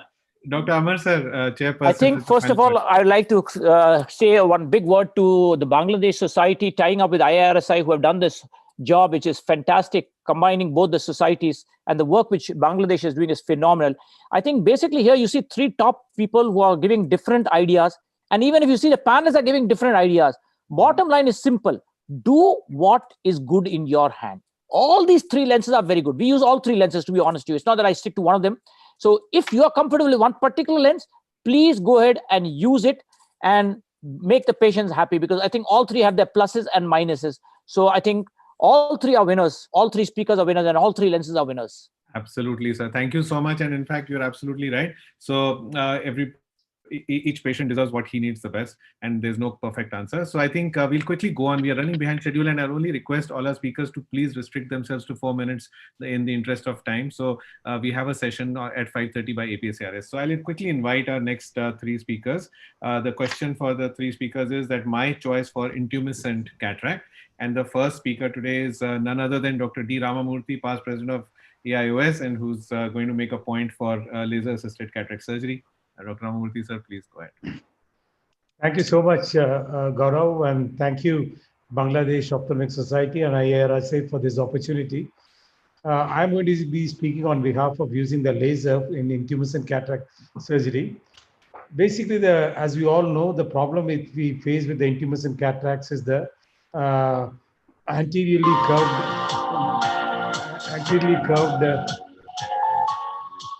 anterior surface, which is where there is a tendency for the rexus to run off, as you are seeing in this particular case. So this essentially happens because the intralenticular pressure is higher than the intraocular pressure or in the pressure in the anterior chamber. You can completely circumvent this if you are doing it in a closed chamber, and that's exactly what a laser is capable of, and that's the reason I would plumb for a laser in this particular case. As you can see in this scenario, you can see these fluid clefts over there, a bulging anterior surface, and obviously this would have a great tendency for the rexis to run off. So I use both the lenses as well as the catheters. This takes about 6 seconds to make the rexis. And as you can see under the microscope, I essentially stain to see where exactly my rexis, the capsule is floating. And you can easily find this over here. So once you have an adequate rexis in this case, obviously the case is almost 3/4 over and it just flows in. You don't have to waste time discuss about the puncho rexis or which way you will curve the rexis, how you will bend the needle, the flap rescue maneuver, etc. Is almost ready-made for you, and you can offer the best of lenses with utter confidence. Taking on to another scenario, sometimes there are small fibrotic patches which may not be cut by the laser, but even in these instances, as you can see in this case, there's a wonderful template that's given by the laser, which allows you to essentially using simple logic, basic principles that we have been all along taught with phacoemulsification to get an absolutely round, well-centered rexis as I'm doing in this case. And this is a paramount importance when you want to get the optimal outcomes out of your surgery as well as out of your intraocular lenses. As you can see, it's just a combination of common sense as well as technology that gives you excellent results. Here, Symphony multifocal is what has been implanted. And going on to another scenario, this was a 36-year-old architect who diabetic. She developed intumescent cataract and wanted the best of results. It was a short onset cataract. You can see the bulging anterior capsule. And here again, I've used the laser just for creating a capsular rexis. And it just for about 1.6 seconds, I used the laser. But I think it's well worth it. Because I'm going to be using a toric, there's no arcuates. I often prefer my blade for creating my incisions. What you find here is when I stain the capsule, as you saw in the first case, a free-floating rexis that simply flows into my phacoprobe. And then again, it's not as if the phacoemulsification and laser cataract surgery is a competitive technologies. They're complementary. When you follow it up with subtle, good phacoemulsification, then you can implant the best of lenses with the utter confidence. You might say that it was 1 second of laser, why pay so much for it? But I think it is this 1 second spent on the laser, which gives me an absolutely well-centered rexis, which allows me to enjoy the best of results with the asphericity, with the toricity, with the multifocality that this particular intraocular lens has. And in case you are faced with a situation where you're using a multifocal intraocular lens with a certain amount of cylinder, then you can use an arcuate which debulks the amount of astigmatism. And you can see, as in the other cases, the rexis is right there waiting, well made, well cut, well centered, just waiting for it to be picked out. And another multifocal into all the lenses that was referred to in the earlier talk, I've used in this particular presentation. So I believe this topic is a no-brainer. My sympathies with my other opponents in the sense that among the indications for LRCS, whether it's making incisions, capsular rexis, nucleus fragmentation, or arcuate, capsular rexis is the most important relevant indication. And when you are faced with a difficult situation like an intumescent cataract or a subluxated intraocular lens, a subluxated cataract, LRCS is a great advantage. I'm not going into whether lasers are needed for the Indian subcontinent, whether it's economically relevant. My basic point is we assume you have it, so you might as well use it in these cases. And it obviously optimizes outcomes because it creates the most important part of the cataract surgery, the capsular rexis in these intumescent cataracts, without the need for opening up the anterior chamber. Thank you so much for your kind attention.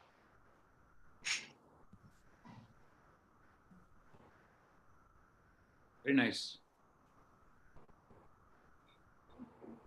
Thanks, Dr. Ramamurthy, sir, for finishing it on time and speaking so nicely on that. Now I'll invite our next speaker, Dr. Anaga Harur, who's again a brilliant surgeon from Mumbai and a member of the ARC of AIOS, and she will be trying to make her case for Zepto cataract surgery for intumescent cataract over the other choices. Dr. Anaga. Thank you so much. Am I audible and are my slides visible? Yes, yes, perfect. Thank you so much to Bangladesh Society and IRSI for inviting me here. And I would be speaking to you, friends, on my choice of surgery for intumescent cataracts. Like Dr. Ramamurthy rightly said, these are the basic challenges that we have in the intumescent cataract. It's not just the loss of the red glow. Remember, it is the increased intralenticular pressure which is important. As you can see here, that is the excessive bulging on the anterior part and the clefts of fluid that are seen in the lens. And this causes the Argentinian flag sign, which is what we need to avoid. Now, when you go ahead with the surgery, remember the most critical step of the cataract surgery here in this case is the capsulotomy, not the nucleotomy. All of us know that the cataract itself is not really very hard, and what is important is the capsulotomy, and there are various options as we know here, and I strongly believe that Zepto is truly the way to go. 40 years ago, Dr. Gimbel and Nohan developed the manual CCC, and it is high time that we move ahead in our surgical techniques, especially in cases like intumescent cataracts, which are complicated. So today we have the Zepto advantage. So you go ahead and flatten the anterior capsule, deepen the chamber with a high molecular weight cohesive OVD, and then use the circular nitinol ring, the Zepto probe, and it creates a beautiful 5.2 millimeters 360 degree capsulotomy within 4 milliseconds. So it is not 1.6 seconds or 6 seconds like Dr. Ramamurthy said in the laser, it's just 4 milliseconds. What is most important is well begun is half done. Yes, you win the race by just beginning, having a great beginning. So you have a very strong CCC, a perfectly round CCC, a perfectly sized capsulotomy, well centered, which gives you a perfect ELP. A scanning electron microscopy image will show how smooth the Zepto edge is compared to the rough edge of the manual capsulotomy because of the striations in the collagen matrix due to the shearing forces. If you compare it with the femtosecond capsulotomy edge, here again you have a postage stamp perforation. Remember, again it's a rough edge because of the aberrant laser shots due to the microscopic eye movements. There are studies that have actually tested the capsular tear edge strength, and it has found that the Zepto capsulotomy is stronger and more resistant to radial tears, as is very clearly evident from these graphs, which show that the Zepto capsulotomy is more resistant to tears and is stronger. It also has many other advantages which have been shown in various studies of minimum inflammation, no zonular traction or heat or endothelial cell loss. And I think all our panelists and all experienced surgeons would definitely agree that no matter how experienced you may be, it is very difficult to have a repeatable and consistent circular capsulotomy in each and every case, unlike in a Zepto where you can easily achieve it. Yes, you may finally end up having irregular capsulotomy like this, which can cause PCO and IOL decentration. Remember, it's not just the shape, it's also the size that does matter. So you need to have a reproducible and consistent size of 5.2 millimeters. In case of a manual CCC, you can easily end up having problems of axial capsular phimosis or a very large CCC causing a pupillary capture. Yes, centration is of utmost importance, and with the best 360-degree overlap with a better ELP, you can go ahead and with great conviction go ahead and do multifocal intraocular lenses like this. So like Dr. Ramamurthy sir showed, a symphony lens, this is a symphony lens with a Zepto, and you can see how well and how beautifully centered the lens is. So very less chances of decentration or lens tilt. And so you can easily resolve all the centration issues. And yes, anterior capsular tears are a thing of the past with the Zepto, and you don't actually see an Argentinian flag sign. In case of a manual CCC, there's a very high risk of an anterior capsular tear, which can go behind, cause a PCR, and result in complications. And I would like to remind Dr. Ramamurthy sir that this was a study that was done by Dr. Chi et al., who actually found that the 17.2% incidence of incomplete capsulotomies in a flax procedure. This is my own case that I'm showing you, where there was a intumescent cataract, and you can see there are almost 2 or 3 clock hours which have been incomplete, and you need to with a Utrata forceps and actually very carefully and gently tear off the capsulotomy in a circular fashion. You still have adhesions, and you need to cut it with the micro scissors. And when you're removing the superficial cortex, you can see that there's absolutely no nucleotomy that has been performed. Reason is the laser cannot cut what it cannot see. So actually that nucleotomy has no meaning at all. This is another case where the femto was done, and you can see that as we are washing off the excessive cortical fluid and the material, you can see that there is probably this free-floating capsulotomy. But remember that there are micro adhesions here, and at the end, when we are going ahead with the emulsification, you can see that there is a radial anterior capsular tears. So these can also happen. If you see the time taken, yes, it's just 4 milliseconds, and the workflow is much easier. You don't have to shift the patient to another OT. You need another OT assistant. So this time is also saved. And yes, definitely cost is an important factor, not only for us, but also for the patients, and Zepto gives you value for money. So I would like to conclude that Zepto today is a valuable asset in our armamentarium, and in a case like an intumescent cataract, with all these advantages, definitely I would say that this is the way to go. And like Dr. Ramurthy earlier said, he used it in a case where he actually just only did a capsulotomy. So if that is what is required, you don't need a 3CR machine, you don't need another OT, you can easily do it with a Zepto. And definitely, it's not just if you have it, you use it, you can have a Zepto and give better visual outcomes. Thank you so much for your kind attention. Thanks for making this, Dr. Anaga. And now I'll request our third speaker, who is equally prolific, Dr. BNR Subudhi, who is equally prolific at cataract surgery and prefers to use the SICS technique. And he's going to talk to us about how he would prefer SICS for intumescent cataracts from Behrampur. Dr. Subudhi, sir.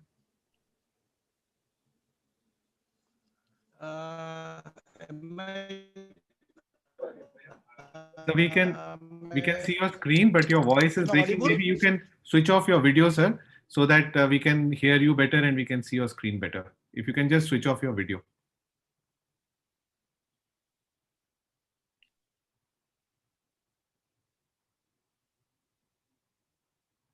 Can you hear me now? Yeah, we can hear you.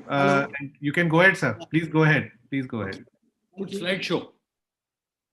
First of all, I must thank Bangladesh Society of Cataract and Refractive Surgeons and IRSI to give me an opportunity to speak in this forum. And I have been strong opponents, Dr. Ramurthy and Dr. Anaga. However, I would like to make some cataracts. I bring greetings to the Bangladesh chapter of ISMICS, my friends here. So I thank you very much by popularizing MSCSS in your country. So now coming to my topic proper, my two opponents.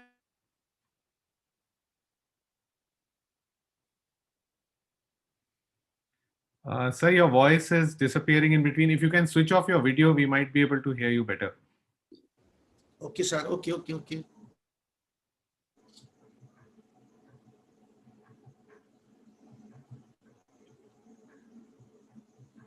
I'm sorry. Switch off your face video, sir. Your face.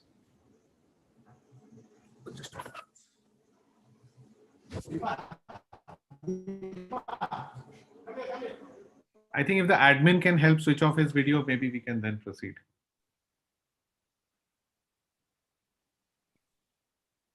Backend team, can you please help?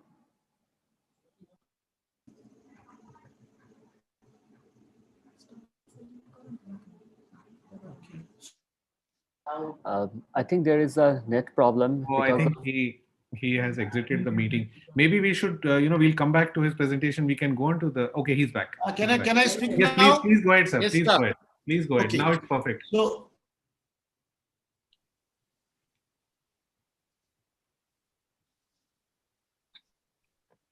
Okay, so if you people worldwide are blind as a result of bilateral cataract surgeries in developing countries like India and Bangladesh, mostly they are white cataracts, and they account for the significant proportion of the higher cost of the phaco machine and the requirement for more advanced phaco in our country, mostly India and Bangladesh.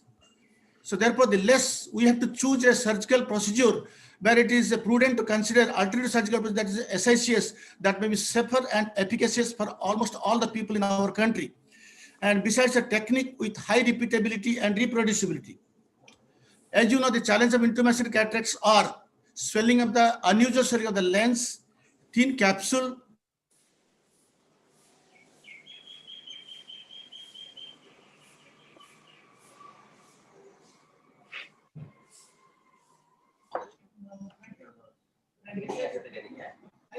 endothelial damage, a risk of radialization rexis leading to posterior extension, leading to the nuclear drop, and a thin posterior in these patients. So that may give a surge in antechamber, may lead to its dehiscence. But compared to PECO, the advantages are too many. Capsular access is easy. At any moment, it's very small in this nucleus delivery, and no stress on the journals, which are people, mostly women, that are very sufferers of this intumescent. SICS is easy to master, can be managed elegantly in complicated cases. Risk of endothelial loss is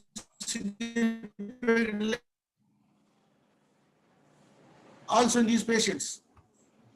So my choice would be SICS for masses, not the 20% of population as my opponents have told. It is very safe. It's very economic also to everyone, affordability, and safe for 100 patients. Remember that 100 patients, many times success depends upon the sometimes luck of the surgeon and luck of the patient also. So I would prefer SICS in these 100 patients. And there is a study done by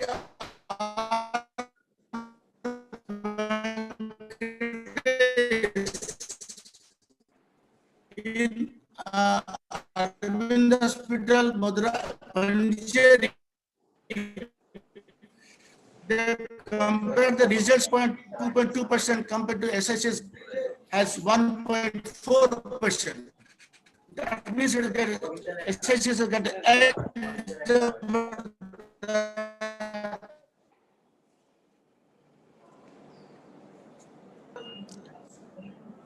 Sir, we cannot hear you. in developing world. So small video to show you how audience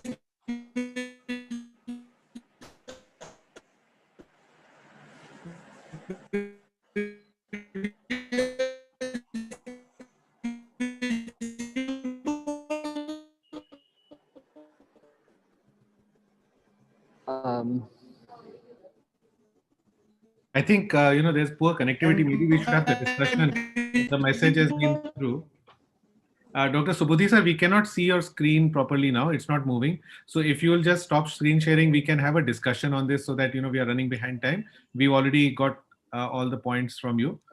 Your Thank you, network sir. is a So little thank weak, you very sir. much for giving opportunity. Yes, thank you, sir. So as we are running out of time, I would like to sum up this talk of this intumescent cataract. I would like to invite Dr. Mahipal sir. Sir, would you please sum up and decide that what would be the choice for the intumescent cataract surgery? Just to say, I will have a biased opinion, as Partha was saying the last time around. Being a consultant of J&J, I didn't know what he meant, but in this particular case, I am not an exponent of SICS. I really don't have much of experience in SICS, and I particularly feel that phacoemulsification is the best way to go. Whatever little experience that I have had with the Zepto has not been very good. I found it to be clumsy. I found it to be also not giving a complete rexis. So my preference of choice, I have several videos of intumescent cataracts, and I will go with what Dr. Ramamurthy is saying also because he is my Samdi and I can't say anything against him.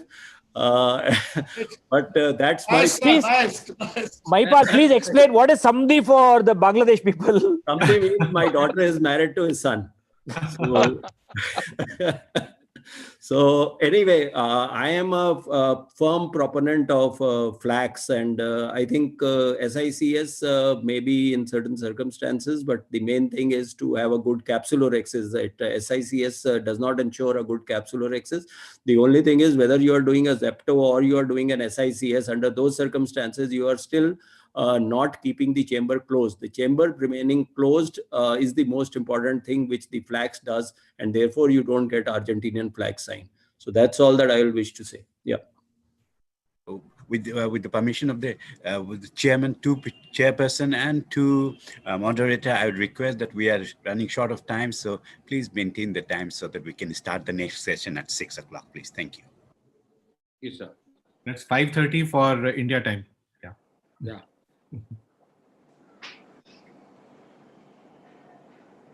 Dr. Ashraf, you're muted, I think. Thank you, sir. So the next talk will be a very interesting talk. We are giving a scenario that 25 years old female tennis player with 500 micron corneal thickness, and she has the -5 diopter of stable myopia and the perfect topography. So our refractive surgeons, what will be our choice for this patient or this tennis player? I would like to invite Dr. Gitinsha Sachdev for her opinion.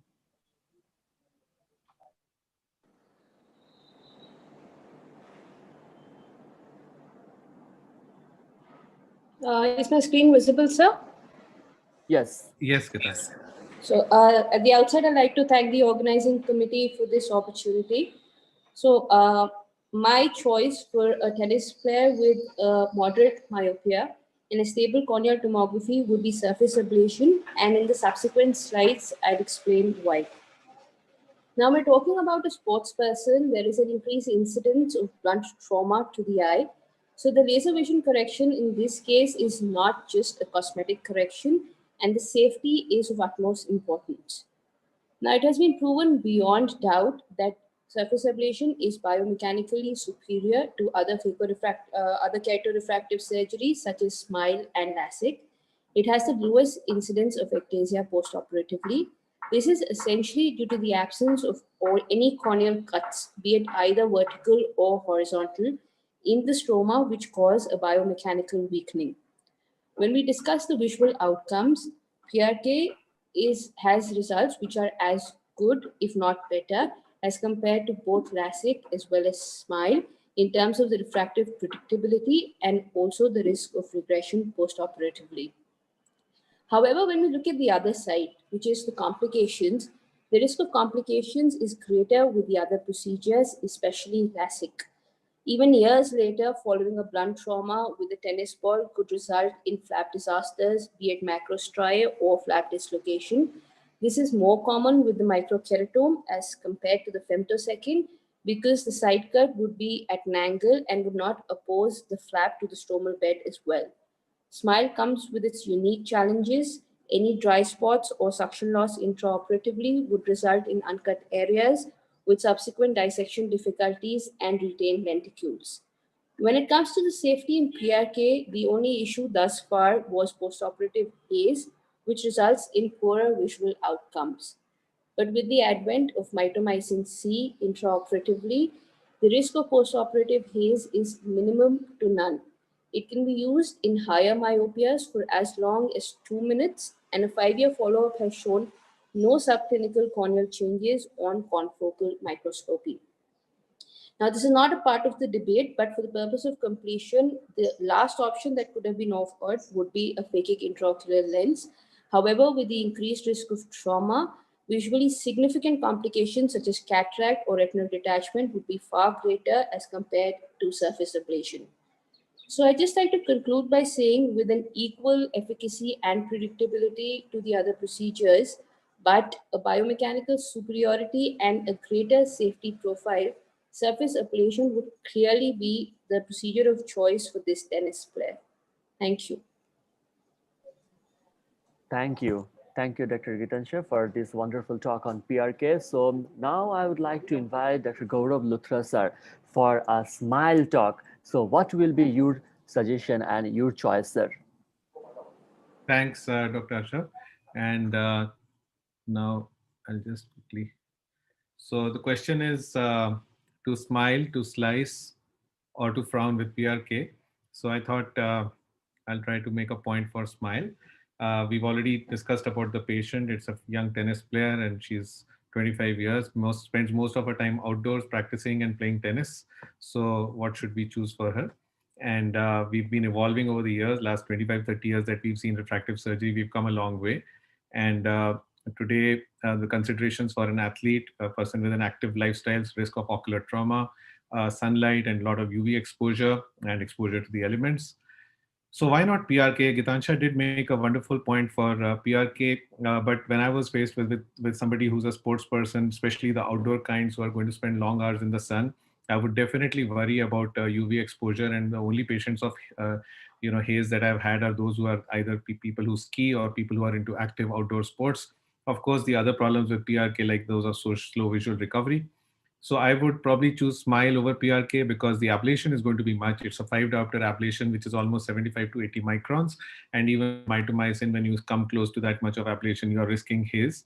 And of course, SMILE also provides the benefit of lesser dry eye, lesser discomfort and post-operative pain, and faster visual recovery and physical recovery. Also, lesser incidence of regression. PRK is known to have the highest incidence of regression compared to LASIK and SMILE in long-term studies. And I just came across this nice study from the Eye Foundation by Gitansha and Shreyas, and they've kind of tried to conclude over here that SMILE has come a long way, and they've compared here. And if you'll read the top of this presentation, that although surface ablation preserves the advantages of the primary procedure, but they would probably worry about risk of haze formation. And at the bottom, of course, the conclusion that SMILE has revolutionized the field of refractive surgery. So I'm sure that Gitansha loves to do SMILE over PRK in her usual practice as well. And LASIK, of course, now Kumar is going to make a choice for, he's going to talk about LASIK, which he loves to do. He doesn't probably perform much of PRK and SMILE because he loves LASIK. However, LASIK, we all understand, and Gitansha has already spoken about the risk of all the complications that you might have. And, it's a matter of nightmare for refractive surgeons to think about flap complications. When it comes to corneal biomechanics, it's been proven that LASIK obviously weakens the cornea the most. So PTA is worse for LASIK, and for PRK and SMILE, they're pretty similar. And dry eye incidence, of course, again, is much less with SMILE. So we've seen over the years that SMILE scores over both the other procedures. So when it comes to SMILE over LASIK, I think I would probably, there's no doubt that SMILE will be a superior procedure over here, and with less incidence of dry eye. And since we are retaining the Bowman's and the anterior lamellae, and with reduced risk of ectasia and a lifetime of added safety for the patient. So all these advantages to SMILE, and then it smiles all the way. So no reason why one should compromise with LASIK or PRK. A few other interesting reviews in the literature. The only few instances of ectasia after SMILE were all those which were seen in eyes with formophoristic keratoconus or with abnormal corneas in retrospect. And this was a little older study, but more recent studies have also shown, they've compared all the procedures, SMILE versus Flex, LASIK and PRK, and this is a meta-analysis. And this also concluded by saying that in terms of preserving corneal biomechanical strength after surgery, SMILE was superior to either femtolasic, LASIK, and while comparable to Flex or PRK, based on the results from the ORA. And of course, here another small word from somebody. Please listen to this carefully. SMILE is the future, and with a number of innovations, this technology is going to go places, and it's going to be a lot of fun to be with. Thanks. And that's Kumar from his last lecture on flap folds and its management. So with that, I don't think I have to say much, and the case is closed. Thank you. Thank you very much, sir. Now I would like to invite Dr. Kumar, sir, for his choice of refractive correction.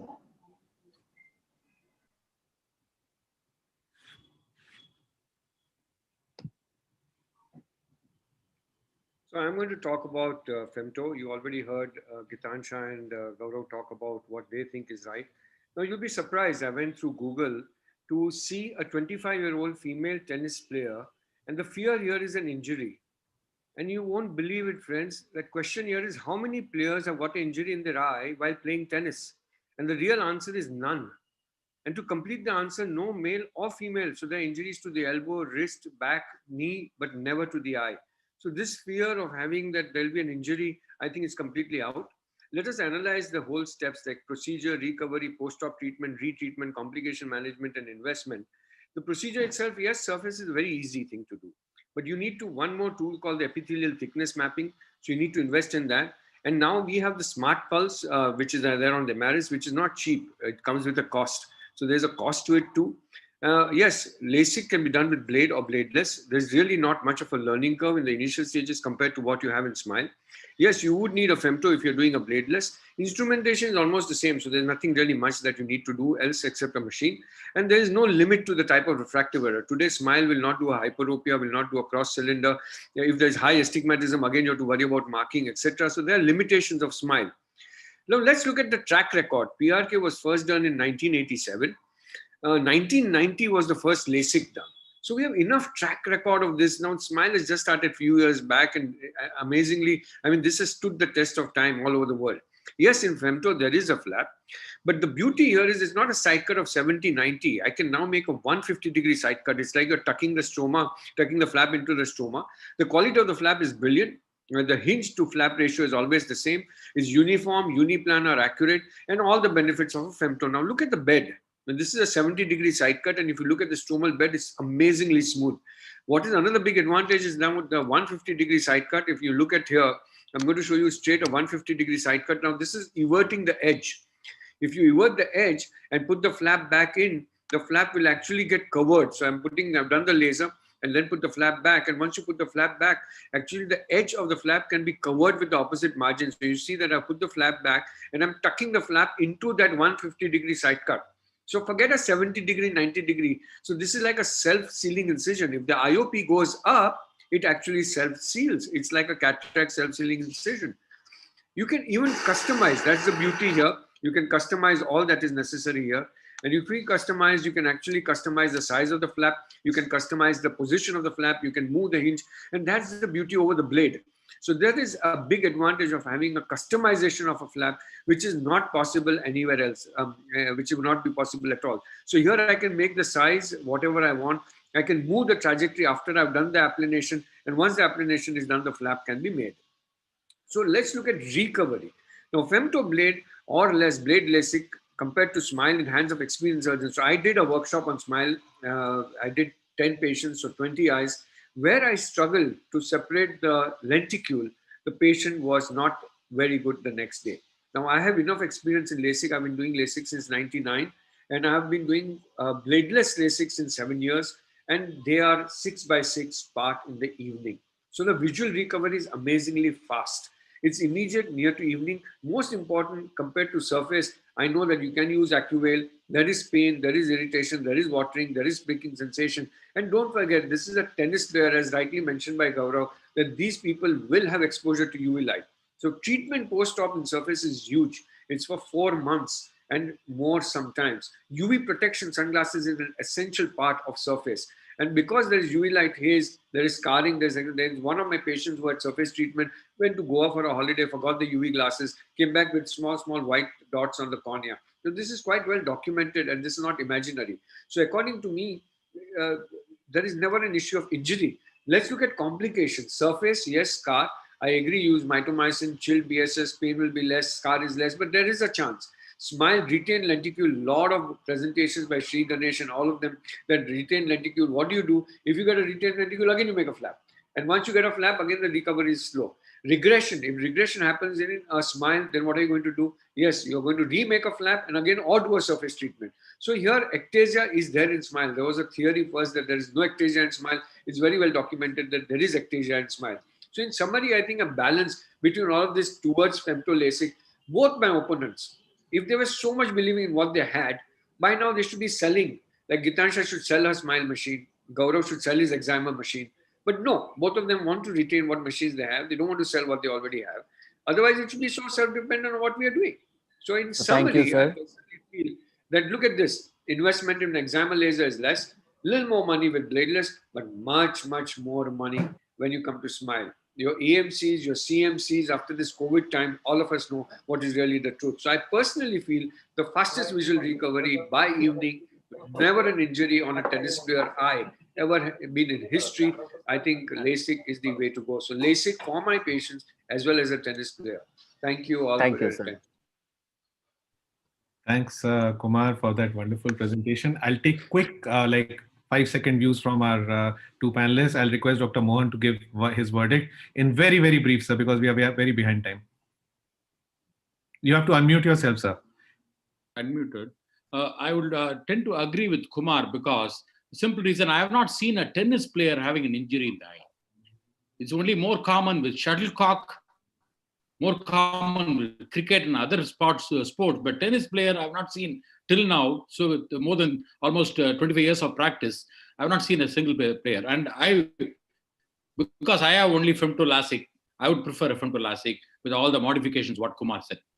So that's why the injuries don't come to you. I'll ask Dr. Himanshu. I see a lot of eye injuries from tennis because I play tennis every morning, and every other day I have somebody with a ball hitting the eye. Anyway, Dr. Himanshu, a quick one. The situation is highly hypothetical, and no question about it. LASIK, I am all for LASIK. It works beautifully. The patients are extremely happy. The problems of PRK are not there. Smile, so-called, that you're just selling it only for one reason, that you don't have any ectasia. Well, we are beg to differ on that.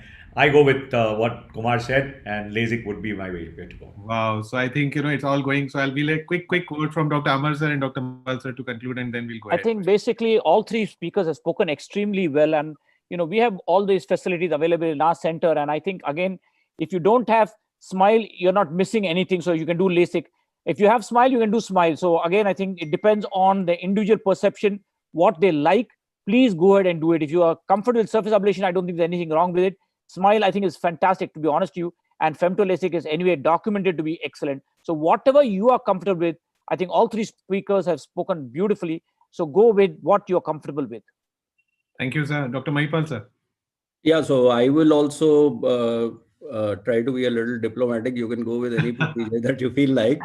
But the only thing is that being a tennis player and saying that a tennis player on court may not have an injury into the eye is one thing. Even if a tennis player who has a very high profile life, if he or she has a injury onto the eye elsewhere, that could be an issue. And as also the tensile strength of the cornea being compromised would be more as regards Smile. So Kumar, I push you into Flax and I'll push you into Smile. So I think Smile is the way to go, because if you see, normally the people who run companies are the smartest of all. They are much smarter than us. And if you see all the companies, not just one company, because they had the earlier mover advantage and the patents, etc., but one and all of the companies who are into the laser vision correction field are moving towards lenticule extraction. And I feel that there are several advantages. And quoting old things as slow recovery of vision, etc., I think those are things which are of the past.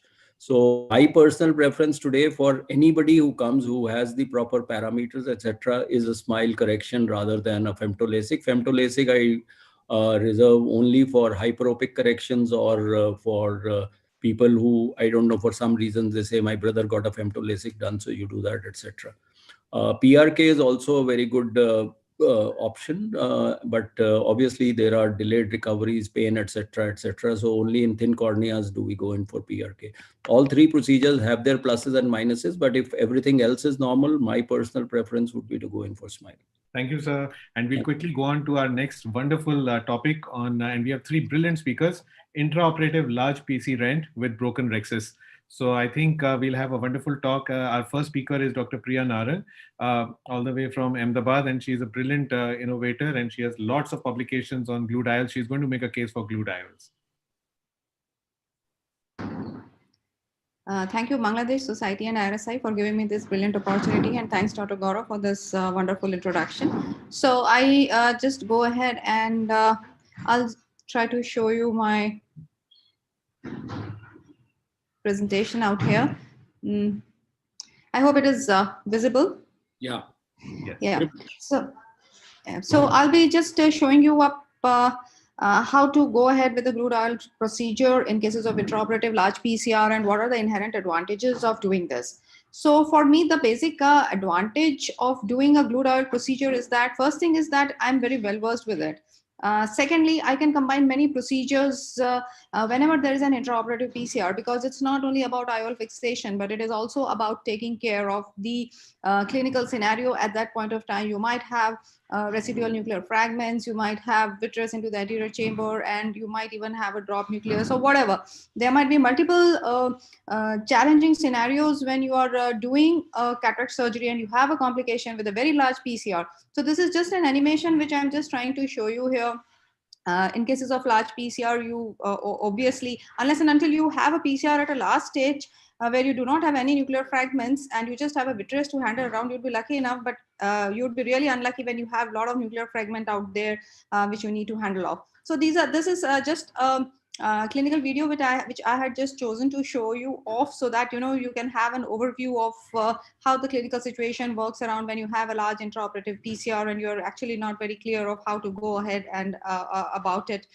So when you have this protruding vitreous from the corneal incision, the first thing that we try to do is we go ahead with then anterior chamber maintainer. This is a trocar ACM which was designed, but even if you do not use this, it's not mandatory. You can use a routine anterior chamber maintainer and you can go ahead with this, or maybe a trocar infusion at 3 millimeter, and you have a fluid inside the eye because you're having a lot of nuclear fragments out here at this point of time. So when you have this and when you're quite sure that you have a very large PCR out there, and just to make sure that you do not have to struggle at a later stage, we often go ahead and making around with the flaps for the glued IOL procedure about 180 degrees opposite to each other. Now this is common to all the procedures of intrascleral fixation that you need to make 180 degree flaps. This is a modified posterior assisted levitation that we try to do when we see a sinking nucleus. We try to use the sclerotomy site that we had made for the glued IOL fixation to levitate the nuclear fragments into the anterior chamber, and we published this into the Journal of Cataract and Refractive Surgery.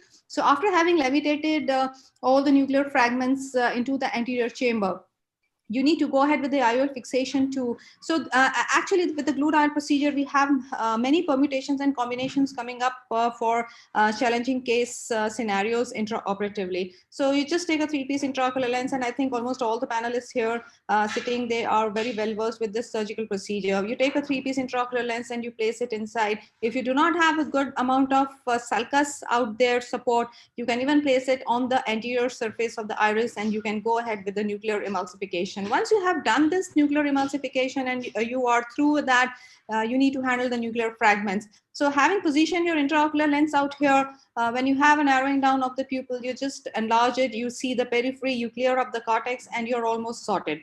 Now, the greatest advantage with this glued IOL procedure that we have actually documented is the lesser pseudophacodonesis in the postoperative period, because you have very good haptic fixation coming up. The beauty of using a 3-piece intraocular lens in these eyes is that if you have a sulcus support, you place it on the sulcus. If you do not have a sulcus support, you can go ahead with the handshake procedure, and you can convert this same intraocular lens into the glued IOL fixation. Now, what is common to all the surgical procedures of intrascleral fixation is you need to do a good amount of vitrectomy. You need to see if you have fragments going on behind. For the glued IOL procedure, when you're externalizing the haptics, you need to be quite sure you're holding only the tip of the haptics and you're not holding the haptics from anywhere else in order to avoid kinking. The intrascleral fixation, this part is the most important part, because it's always the amount of haptic that you're tucking inside the eye, which gives fixation to the intraocular lens in the postoperative period. Following this, when you dry up the area, you put up the fibrin glue. The fibrin glue, it just helps you to prevent the postoperative hypotony, and that in itself is very essential, because you do not want to have a postoperative hypotony in these cases. So my preference for doing intrascleral fixation, it's a glued IOL procedure, and because the results that I have seen over a period of time are wonderful and fantastic. So thank you so much. Thanks a lot, Dr. Priya, for making your point so nicely. I'll now invite again a brilliant surgeon and a dear friend, Dr. Sri Ganesh from Bangalore, from the Netradhama Super Speciality Eye Institute. He's brilliant with surgeries of all kinds, including the Yamani technique, and he's going to make a big case for Yamani technique over here.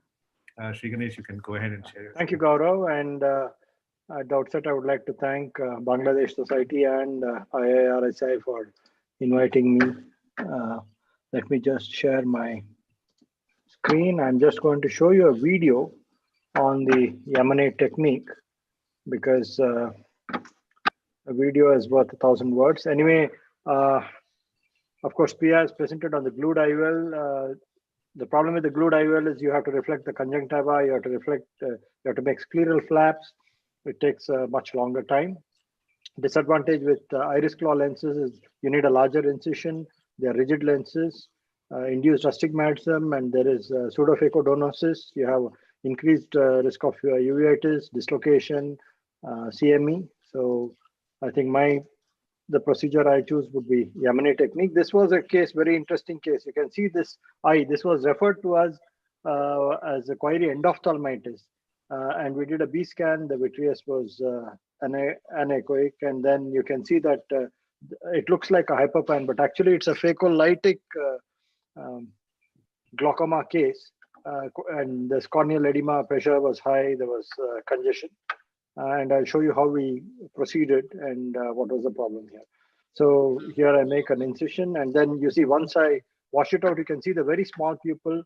There is also pseudo exfoliation here. The zonules weak.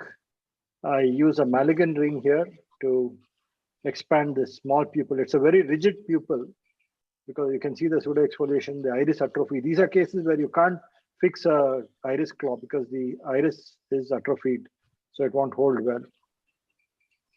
And once I have the Maligan ring in, I have adequate exposure. You can see it is a Morgagnonian cataract. I proceed with the capsulorhexis. It's very difficult to do it with a needle, so I'm using a forceps here, and I'm able to do a rhexis. You can see that it's very fragile and the zonules are very weak, but I managed to get a rhexis. And you can see it's like a floating dense nucleus there. Put in viscoelastic. The whole bag is also quite weak here. So I put in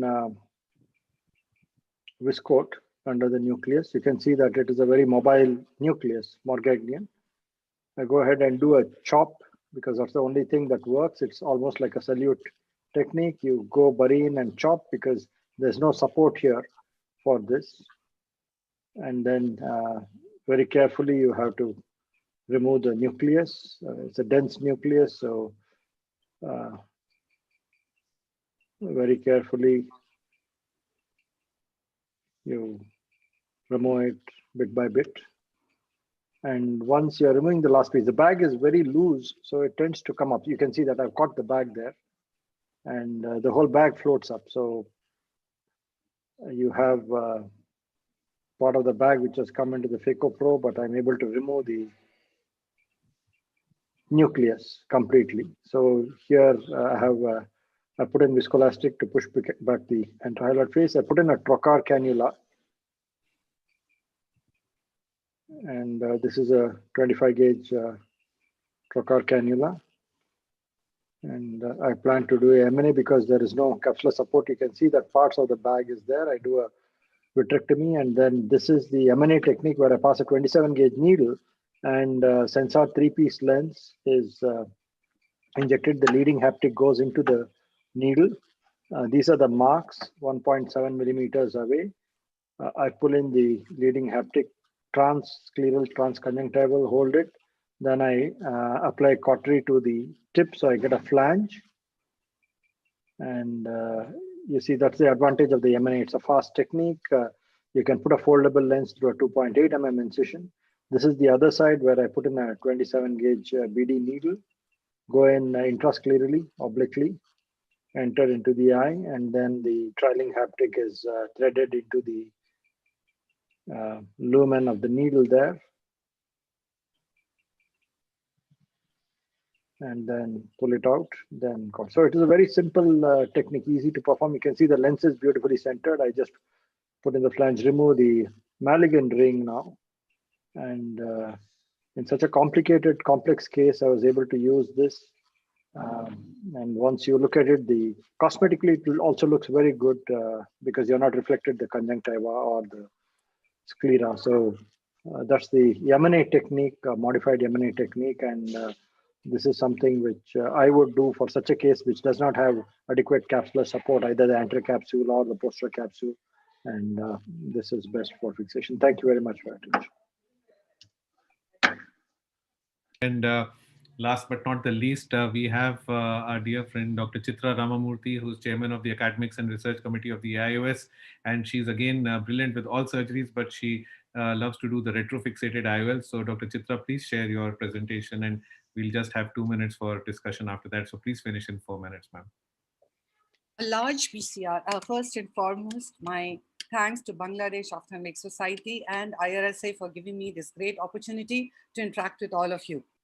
A large PCR and a torn rexus, why would I make it all complex? As my previous speakers have said, the answer and the only answer is a retrofixated IOL. Now, in all debates, let's understand that truth has to be our aim and not victory, or not an unjust interest in some technology which you want to profoundly project.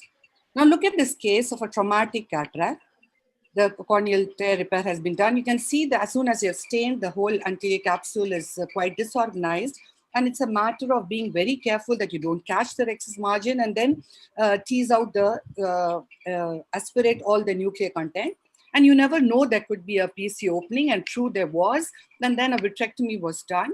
And once that was done, mind you, this was just one small step which had to be done, and the iris clip was fixated as if it was a part and component of the basic surgery. I'm not trying to take away the fact that there are no other procedures which are possible and viable, but something so simple. It's a simple and short learning curve which avoids the disadvantages of additional procedures. And when we are talking of maximum productivity in a market, it's also relevant that we keep the minimum time involved in mind. And let's make it look so easy, and unlike the trocar being placed, unlike the ports being created, unlike the AC maintainer being placed, this does not need any complicated equipment here. And look at this eye, just 2 side port, 3 o'clock, 9 o'clock position. Just you have to do a complete anterior vitrectomy, ensure that the pupil is nice and round, maybe inject a pilocar if it's needed. Yes, maybe you have to just enlarge the incision just a bit to insert the IOL, and then all you do is retrofixate it. Now, it's not just that these are in the case of a PCR or rexus tear. If it is a subluxed IOL, if it's a pediatric subluxated cataract, in all of these, you could just end up placing a retrofixated IOL and get done. Essence is the safety of the matter and getting a quick visual recovery. This was a study done over a 5-year follow-up where it was seen that the visual outcome, which started off doing good at 1 week, remained stable so at the end of 5 weeks. This was another study wherein the iris clip lens was compared with the SFIOLs by different surgeons, and at all time points, a vision of 20/40 or better was sustained with the iris clip lens. Yes, there is a challenge. You do have to deal with astigmatism. Maybe in your initial surgery, you could close your corneal wound, create a scleral tunnel, and go ahead and complete your surgery, take care of astigmatism with LRI, and still get away with it. Now, much of the visual outcome being compared is because of the complicated initial cataract surgery and not because of the way a secondary fixated IOL was placed. My opponent has presented this paper of a long follow-up, 8-year follow-up, and he has shown that in all complicated situations, the visual outcome was most satisfactory with the iris clip lens. If you look at the UBM picture, the iris claw lens continues to remain parallel to the iris plane at all time points. This was another study over 320 eyes, wherein they again showed in all the complex situations where there was a secondary aphakia, iris clip lens continued to perform well. So then the next component which comes in is to look at the complications. Believe me, it's such a simple basic surgery, the complication rates have to be low because there is nothing fantastic or fantabulous about learning this surgery. The very fact that it's retropupillary, it is away from the cornea and it does not do any damage to the anal structures, and all it needs is to be just fixated to the mid-peripheral immobile iris, wherein you could have a good post-op mydriasis too. Again, this was another study which compared the intraocular pressure changes. Because you have touched the iris and retrofixated it, there is no change in IOP, there is no loss of endothelial cell count. So then there is no question of suture loss or suture slippage. And why do I dig around in the posterior segment, wonder about a lens dislocation, a suprachoroidal hemorrhage, a hypotonia, vitreous hemorrhage? Nothing is to be dealt with when you do an iris clip lens. In fact, with the haptic location of these scleral fixated lens, they have not been consistently in the CDA sulcus or wherever they have to be. The concerns are some very trivial concerns: a oval pupil, a rare incidence of CME, or some odd cases which were disenclavated, and these are all learning curves problem. Believe me, if you're a good surgeon, you would not have an oval pupil because you would know exactly where to fixate the haptic onto the iris, and in all of these cases, you would get a nice round pupil. Inflammation, again, this was another study comparing 320 eyes wherein a retrofixated iris clip was placed. It was seen only in 0.9% there was a small occurrence of CME, and it could have been because of the primary prolonged cataract surgery. Yes, we do not have a randomized controlled trial which should compare the different procedures. So probably you don't have an established consensus as to which is the best choice of procedure, but something which is so simple, any anterior segment surgeon can acquire his skill on. Why do you have to challenge yourself? Why not go for the quickest rehabilitation? The answer is an iris clip lens. I think I've gone through all these points with you in a matter of 2 minutes or 3 minutes because it makes no sense to go on and on about something so simple and so easy, the least amount of complications. Friends, let's smile at the end of it and let's accept that iris clip lens is the only way to go. Thank you. Thank you, Chitramurthy madam. And it was an excellent debate, and I would like to invite Dr. Amar Agarwal sir to conclude this debate.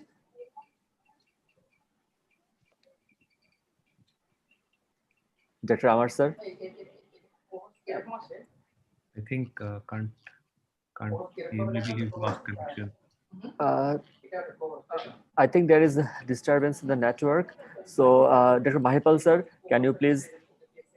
Well, I personally feel that all techniques have their merits and demerits, and there has to be a skill set that needs to be evolved for doing scleral fixation with the glued IOL or the Yamane technique. But I think both of them have come of age, and it is high time that anterior have little knowledge about how to do that. But in case you don't have it, that's the advantage if you work in a group practice or a multi-specialty organization, that you always have retina people backing up and they can do. Otherwise, also the technique taught by Dr. Chitra Ramamurthy is also great. So I think it depends on the situation where you are, the skill sets that you have, and the other type of associates that you have who are available with you, that you should take the route which is in the best interest of the patient. So that's all beautiful presentations by all of them, and all of them are great surgeons in their own right in India and in the world.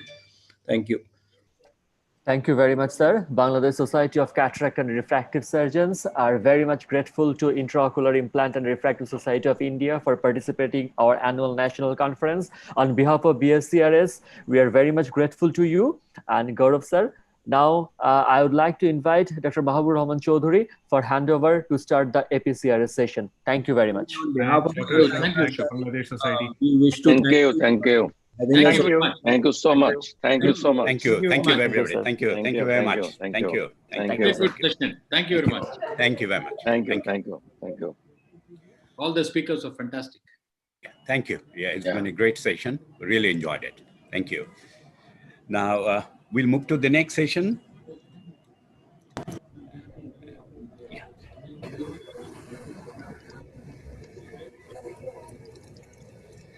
No, this will be, I think, this is the second last session.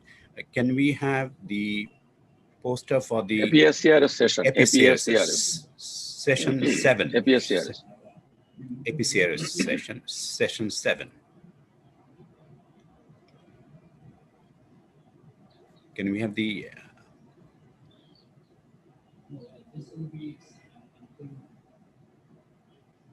Yes, this one. Exactly.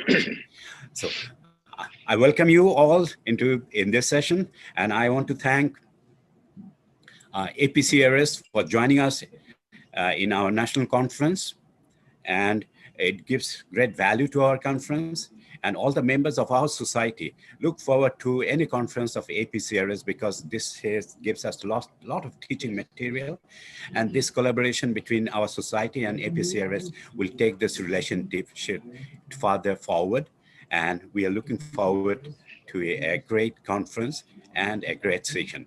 Now, Ronaldinho, I'm handing over to you to moderate the session, please. Thank you very much. I need you to stop sharing your screen so I can,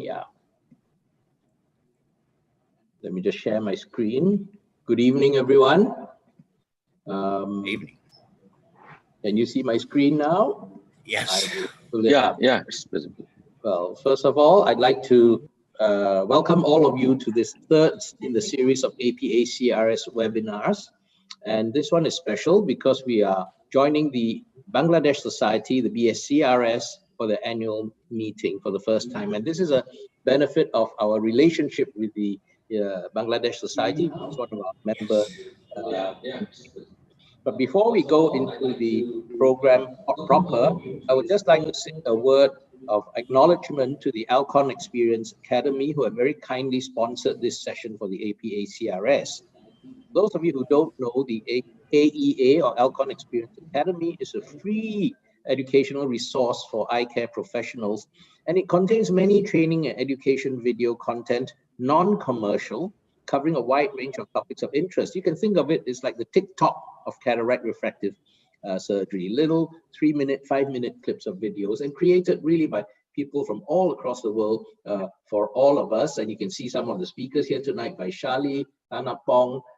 They're all sort of thought leaders, and their content is tailored to the Asia Pacific.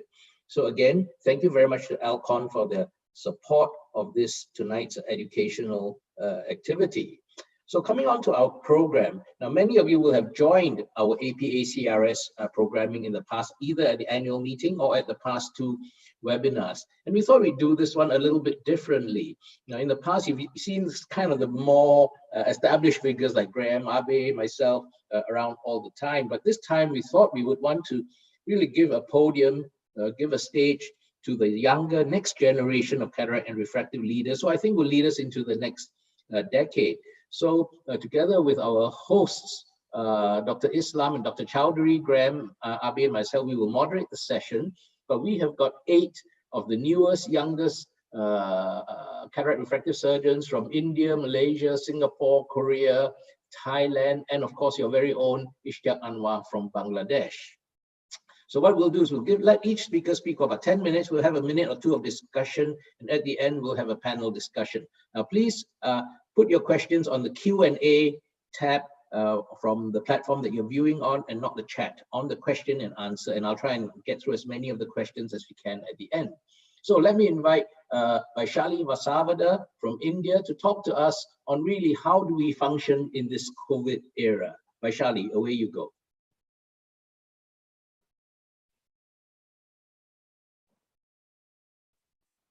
A very good evening to all listeners, and it's my privilege to be presenting here on airflow and aerosol management in the new COVID era as a practicing ophthalmic surgeon. I have no financial interest in this presentation. I think as we resume our practices, our major concerns are that during phaco and excimer laser surgery, there is generation of aerosols. So how do we sort of protect ourselves from possible contamination through these aerosols? Similarly, in the outpatient clinic, when we are working at close distances with the patient, how do we safeguard not only ourselves, but also our staff from the exhaled airflow as a source of contamination? Well, as far as the aerosol goes, there have been experimental studies from across the world, and they all do seem to show 2 things. One, in modern phacoemulsification, there is not much aerosol generation and propagation, both with torsional and longitudinal ultrasound, and that repeatedly instilling HPMC or methyl cellulose on the incision does dampen whatever little spray is generated. We published a series of experiments, and what came as a sort of awakening reminder to us is that, as with always, basics and paying attention to details of technique will go a long way in reducing droplet propagation. So in our setup, we used a BSS stain with fluorescein, and on GO ties we performed surgeries.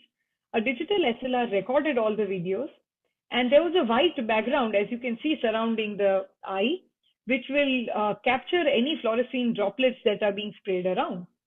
Now, as you can see in this video, the phaco probe is being deliberately moved in and out of the incision, but also notice that it is very well centered within the sleeve. There is no distortion of the sleeve at any point, and therefore you do not see any visible fluid droplet spray. So one very important point here. In the next video, now as you can see here, you see these profusely spraying droplets, But what we should also notice is that the phaco sleeve, the red sleeve, is being compressed between the phaco tip and the lateral wall of the incision. So that is when you will see a visible flow of droplets because of sleeve compression. And you can see that they are going in all directions, particularly upward towards the surgeon. So the same thing you see here. And every time you instill methyl cellulose, everything quietens up and there is a dampening of the upward propagation of these droplets. So I think what we did learn is that pay meticulous attention to your technique, particularly at the incision. Avoid distortion of the phaco sleeve between the tip and the lateral wall. This would be more relevant in smaller, tighter configurations that you have to pay attention, look at your incision, and that repeatedly instilling methyl cellulose on the incision will dampen any droplets or aerosol that is generated. So I think safely we can perform phaco surgeries today and onwards. Refractive surgery and plumes, what do we do with that? Well, I do agree that microkeratomes can generate aerosol, and I feel that using closed systems such as femtosecond, both LASIK and SMILE, where the patient eye is docked, may be a better idea. Also, when we talk about the plumes that are generated during excimer ablation, well, this is generally plasma, that is ablated tissue. So whether there is any viable COVID virus, nobody knows. There's not much evidence. But a plume evacuator will definitely help in reducing the propagation of these plumes towards surgeons. I think based on our experiments, our experience, and the literature available, it is safe to say that both cataract and refractive surgery can be performed with all due precautions without worrying much about the aerosol or the procedure-generated contamination. The other more important issue in my mind is how to manage the airflow both in the OT and in the OPD. And for this, we use the Schlerin imaging technique, which is used in many fields of science by engineers as well. Here, there is basically a telescopic mirror, a point source LED light, and a capturing camera. Using this imaging technique, we, for the first time, applied it in a real-time dynamic ophthalmic practice and studied exhaled airflow patterns as well as the impact of room air circulation on these. This is in the OT where the patient is made to lie within the area of the mirror, and this is what the setup looked like. And this is what the setup looked like in the OPD, where the patient's chair is within the area of the telescopic mirror recording. Now, we asked healthy patients attending both OPD and OR to participate in these experiments. Basically, we wanted to look at effect of mechanical barriers and the effect of the room air circulation. So just to orient you all, you can see here that when the patient is breathing and talking without a mask, there is a free flow of exhaled air. And obviously, this would only propagate towards the surgeon or the examiner. Now, when you put on a mask, in this case, an N95 mask, both when the patient is talking and simulating a cough, there is drastic dampening of the amount of airflow and its propagation. Now, whether this would contain any COVID virus, viable virus, that also is another point to be pondered upon. The other thing that sort of opened our eyes is that a loosely fitted mask, particularly at the nasal bridge, allows free flow of air from the upper border. Taping the mask helps us to reduce any propagation of these plumes, as you see on the left image, as compared to on the right side, where the red arrow points out free flow of air leakage through a loosely fitted mask. And I think this is very common for all our patients in OPD and in OT to have a very loosely dangling mask at their nose. So please feel free to take their consent and tape it when they are in your premises. The other very useful barrier would be a breastplate or a face shield, which, as you can see on the left side, the airflow generated does not reach the right side. That is, it cannot percolate beyond these mechanical face shields. So please use them for all your staff and on slit lamps as breastplates. Going to the operating room, the same setup, you can see that when the patient is not wearing a mask, the airflow is propagating upwards, naturally towards the surgeon and the assistant. Now, putting on a mask, again, drastically dampens these upward going airflow plumes. So please put on a surgical mask and tape it. As you can see here in this lying down image, a loose fit at the nose area does lead to upward leakage of air through the mask. So I think what we would recommend is use an N95, and if not a surgical mask for all healthcare providers and patients, please tape it and use mechanical barriers. What I want to discuss last but not the least is the role of a forceful draft of air, which we all neglect. Now in this video, when the patient is breathing, you can see the exhaled airflow. Now is the time when the overhead ceiling air conditioner is turned on, and look at that forceful draft pushing away all the exhaled airflow downwards. So at least it's not going towards your breathing area, and you are probably safeguarded. The same thing, an overhead laminar airflow is turned on in the operating room, and with the mask, whatever little air was leaking is forcibly pushed backwards and downwards away from your breathing field and your assistant's breathing field. So I think what really came out as a startler to us is that we are neglecting the role of our circulating air. If possible, use an overhead air conditioning in both OT and OPD. If not, all of us can at least put a table fan in a direction so that the draft of air is facing the patient's face. So I think use airflow circulation to your advantage along with all the barrier protections. And we all hope and pray to God that we will sail through this COVID pandemic hale and hearty. Thank you very much. Well, thank you very much, Vaishali. I think that was an absolutely brilliant talk, and I have so many questions to ask you. First question is, are you saying we should be operating through 2.75 millimeter phaco incision instead of, say, our standard 2.2?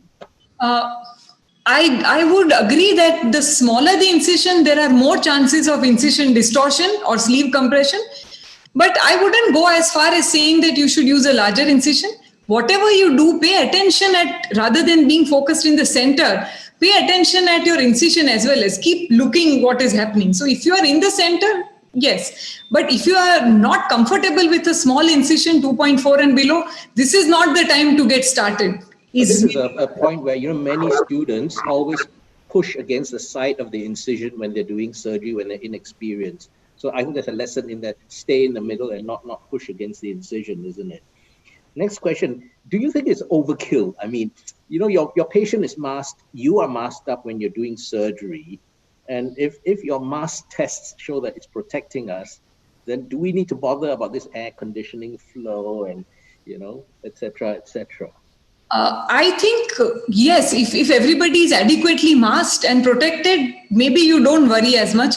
But again, this is important because not everywhere in the world you have the same kind of rigidity in implementing these protocols. So what kind, whether it's a cloth mask or a surgical mask, and how well it is draped. Even if your drape is loose around your nose, this air can always leak up. So, and as you say, the taping is very important. Exactly. So it's just to highlight to us that please don't give up your enthusiasm. We all started out very well, but it's a long road even now. So depending on where you practice, please be very fastidious about these protocols. The last point I want to raise up is you're talking about the fan blowing towards the patient. If the patients knew that, they might say, why do you blow it towards yourself, doctor? I mean, why am I more dangerous to you than you to me? I think fan, I mean, when I say towards the patient, you may not hit the patient in their face, but at least in an oblique manner. And I think if you talk to the patient before they enter your room, if your staff has primed them that this is for mutual safety, I think most patients would agree because they are equally scared of it as well. Absolutely. Graham, do you have a word, a comment to make on Vaishali's lovely presentation? Graham, are you there?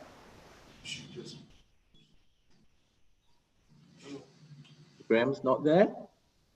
Babe, you must have a comment on your daughter's lovely I don't work. need to comment on the wonderful work Shambaresh and Vaishali did. These are the two who really did all this experiments. It's amazing. It's amazing work. It's something which is not in the capability of an average ophthalmologist, but Shambaresh, Vaishali have this mindset. And they did all this. I've never seen anything like that. But they acquired all the setup, they bought it, and they did it on so many patients. And both of these publications are already in the print. Okay, fantastic. Thank you for appreciation. Fantastic. I think we must move on. Thank you for the great presentation. Our second presenter of the evening is Dr. Yeo Tun Kwan from Tan Tock Seng Hospital in Singapore, and he's going to give us some light on total keratometry in IOL power calculations. Tun Kwan. Hi, I'd like to thank the Bangladesh Society of Cataract and Refractive Surgeons and BSCRS for this invitation. And I'm going to talk about total keratometry in IOL power calculation. So we know standard keratometry only measures the anterior corneal radius, and then this radius is then converted to corneal power using the keratometric index. So depending on where you are, this can be 1.3375 or 1.3315. So there is a presumed anterior to posterior corneal relationship. So what this does is actually it's estimating the posterior corneal power to give an overall corneal power. However, recently the AMASA 700 introduced a new parameter called total keratometry, or TK. What it does is it measures the anterior corneal radius, and then using the swept source OCT, it then measures the posterior corneal radius and central corneal thickness, and in combination, it gives you total corneal power. So instead of estimating the posterior corneal power, now we are measuring it. So the main question here is, of course, whether total keratometry leads to more accurate outcomes. So there are a few papers. Here is a paper by Dr. Sabong, which looked at 60 normal eyes, and they showed that the Barrett Universal 2 with TK had the lowest mean absolute error, and there was a trend towards lower mean absolute error and median absolute errors when used TK compared to K. Here's another paper by Dr. Fabian, which looked at 145 eyes, and they found that by using TK compared to standard K with the Barrett Universal 2 or the Barrett toric formula and the Haigis formula, they could achieve a lower mean absolute error for both spherical equivalent and cylinder prediction. However, apart from these two papers, there really isn't any more publications on TK in normal eyes or toric IOL. So this may be because that the posterior cornea variation is not that high in the normal eyes. So the benefit of total keratometry may be more apparent in the eyes with abnormal corneas, such as patients with previous LASIK, previous RK, or keratoconus.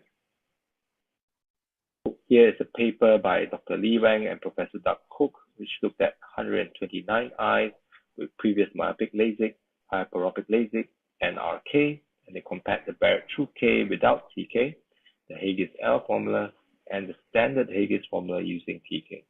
And for the myopic LASIK eyes, they found there was no difference between the Barrett True K and Haigis TK. For the hyperopic LASIK eyes and the RK eyes, there was no difference between all three formulas.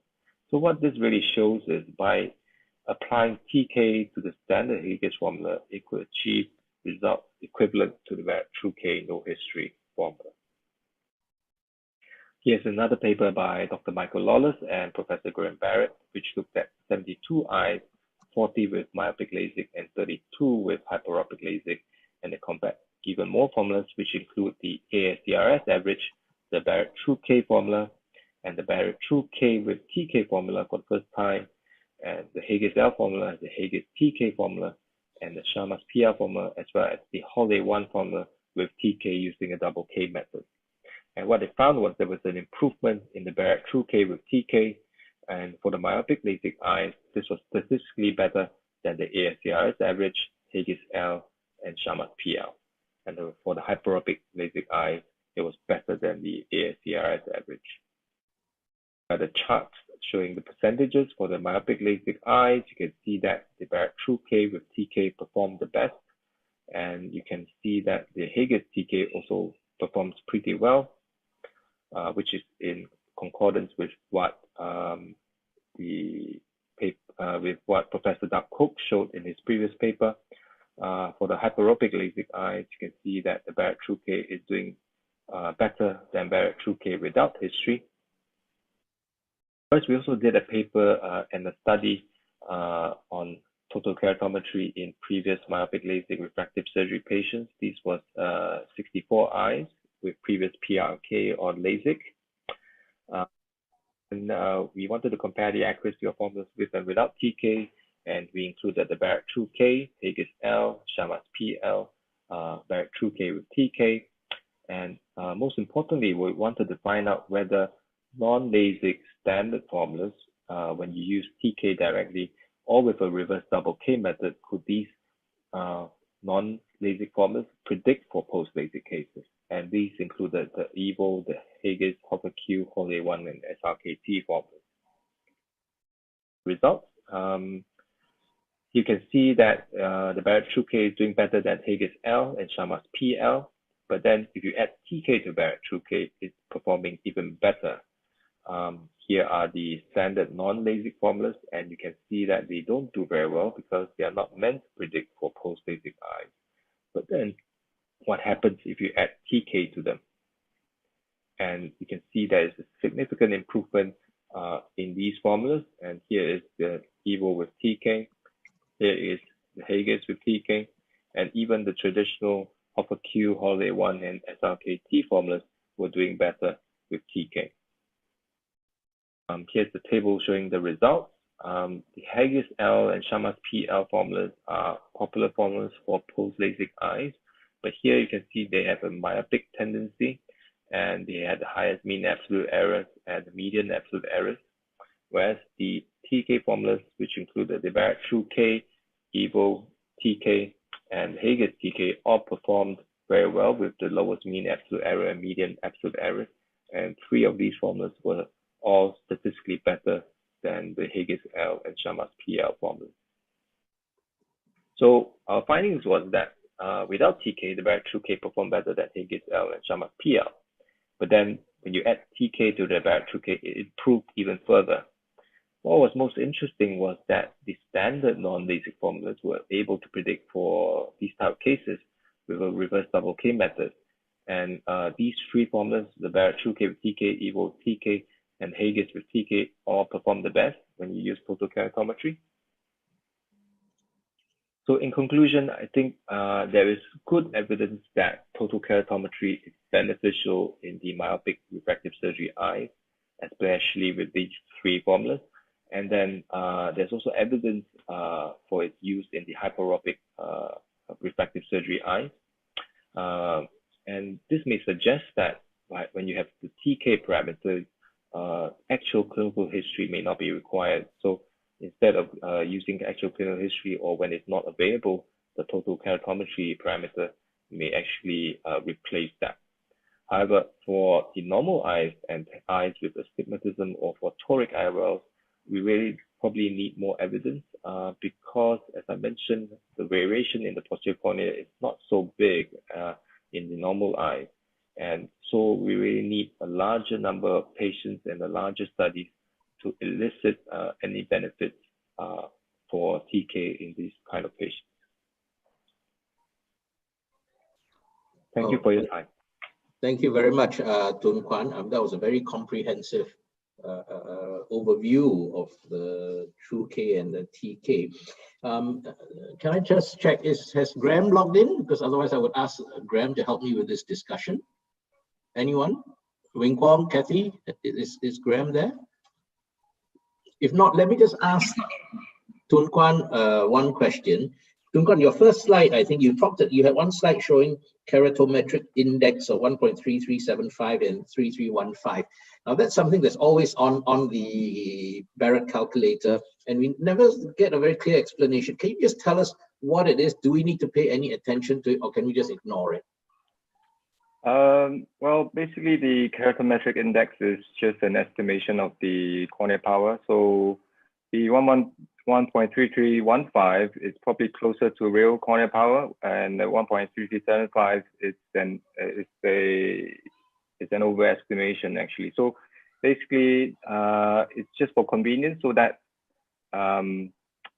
when you get a K of 44, you get about 7 point something millimeter in radius. So it was just for convenience. It's not a real cornea power. So, but the 1.3315 is probably the more accurate one. But you don't really have to worry about the K index. You just need to label it, choose the correct one when you're using the Barrett toric formula online or or any formula online, because all formulas convert the K into radius. So, and the radius is the ultimate value that we're looking at, and not the K index in any formula. So we should be using 1.3315 is what you're saying? No, it's just a location area. So in Europe, people use 1.3315, and in the US and locally we use 1.3375. But you don't really have to worry about it because all formulas convert the K into radius. So depending on what K index you have preset or chosen, you convert accordingly. So you so get we the can same ignore radius. it. Yeah. Yeah. So we can ignore it. That's really what we need to know. Okay, Abe, do you have some comments on his presentation and the use of TK or total K? I think must thank and recognize Graham Barrett and Doug Koch and all the stalwarts. And we are realizing now that if you really want to do a very precise, and we need that in toric IOLs and multifocal toric IOLs, and including monofocal, we need to go for total K now, whenever it's possible. The Zeiss machine, the newer one, gives TK values automatically, but we need to measure and put it that. And Graham has made it very simple for all of us. So I think we need to understand the importance of measuring total K. I think what we should do is perhaps we should move on, and at the end, when we have time, I think hopefully Graham will have logged in by then. We can ask his comments on this. Let's move on to our next speaker, and that's Dr. Lee Man Wai from Ipoh in Malaysia, and he's going to talk to us on a new hydrophobic injector system. Lee Man Wai. Good evening, everyone. My sincere thanks goes to the Asia Pacific Association of Cataract Refractive Surgeons, as well as the Bangladesh Society of Cataract Refractive Surgeons, for this privilege to present at this webinar today. So my topic is to talk about some initial experience of myself with the new hydrophobic acrylic intraocular lens with a novel delivery system. My financial disclosures are as such and relevant to this talk will be for Alcon. Now, this video shows the first ever PMMA implant being implanted by Harold Ridley in 1949. I think we're coming towards the 71st anniversary. It was done sometime in November, I believe. As you can see, implant surgery has come a long way since then, and incisions are smaller, and the journey has been quite an exciting one, or at least for me. So as mentioned, 1949 was the first implantation of PMMA IOL. And of course, 1967 was a landmark when Charles Kelman invented phaco, and subsequently all our cataract incisions became much smaller.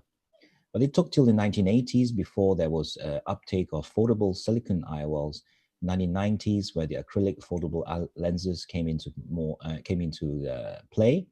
And subsequently, the rest is history. As from the 2000s onwards, I think the predominant lens that we use nowadays are acrylic, be it hydrophobic or hydrophilic. So all these different materials have been mentioned, and they have different properties. So the PMMA can be rigid, but we needed foldable lenses when the incision became smaller. Silicone IOLs serve that purpose, but there were reports about inflammation and perhaps increased risk of endophthalmitis, but the later generation silicone IOLs are quite good and are quite good now. Posterior capsular opacification was also an issue, and calcification specifically in the hydrophilic IOLs was an issue, but the newer generations one, again, very rare to see those. Glistenings were something associated with hydrophobic acrylics, and these are some of the photos of some of my own patients with such problems. Now, what's the ideal IOL material? It has to be biocompatible, obviously. It has to stay in the eye for many years. It has to be flexible to fit through smaller and smaller incisions. High refractive index so that you don't have thick lenses, but very nice thin lenses with the appropriate power. And the ocular environment is such, the IOL material has to be very similar to ocular environment, or at least very inert, because it's going to be in there for a long time. And the optic edge is very important, as we actually place a lot of emphasis on the reduction of posterior capsular opacification. So the lens I'm referring to is actually from Alcon. It's called the Clarion lens. And one look at it actually looks very similar to its very well-established Acrisoft lens. And in fact, if you do compare them side by side, the design is almost identical. So you have the 6mm optic, the haptic, stable force haptics, and the anterior is spherical surface. Now, what is different is really the water content. So the water content for the Clarion is 1.5 plus minus 0.1%. It's still hydrophobic, and the refractive index is the same, and it's also still a blue light filtering lens. What is also unique about the Clarion is that it comes preloaded in a novel delivery system, and they call it the autonomy. The autonomy itself is a fully disposable and automated system whereby it uses the principle of a canister of carbon dioxide gas, which is punctured when you depress this lever here. So a jet of carbon dioxide comes out, pushes a piston which folds the lens and delivers it into the eye. And I'll have some videos to illustrate this. So what I'm talking about today is really a clinical evaluation of this lens. It was an investigator-initiated trial in Malaysia and a multi-center review of cases that were done. I'm just presenting my own personal data for the purpose of this webinar.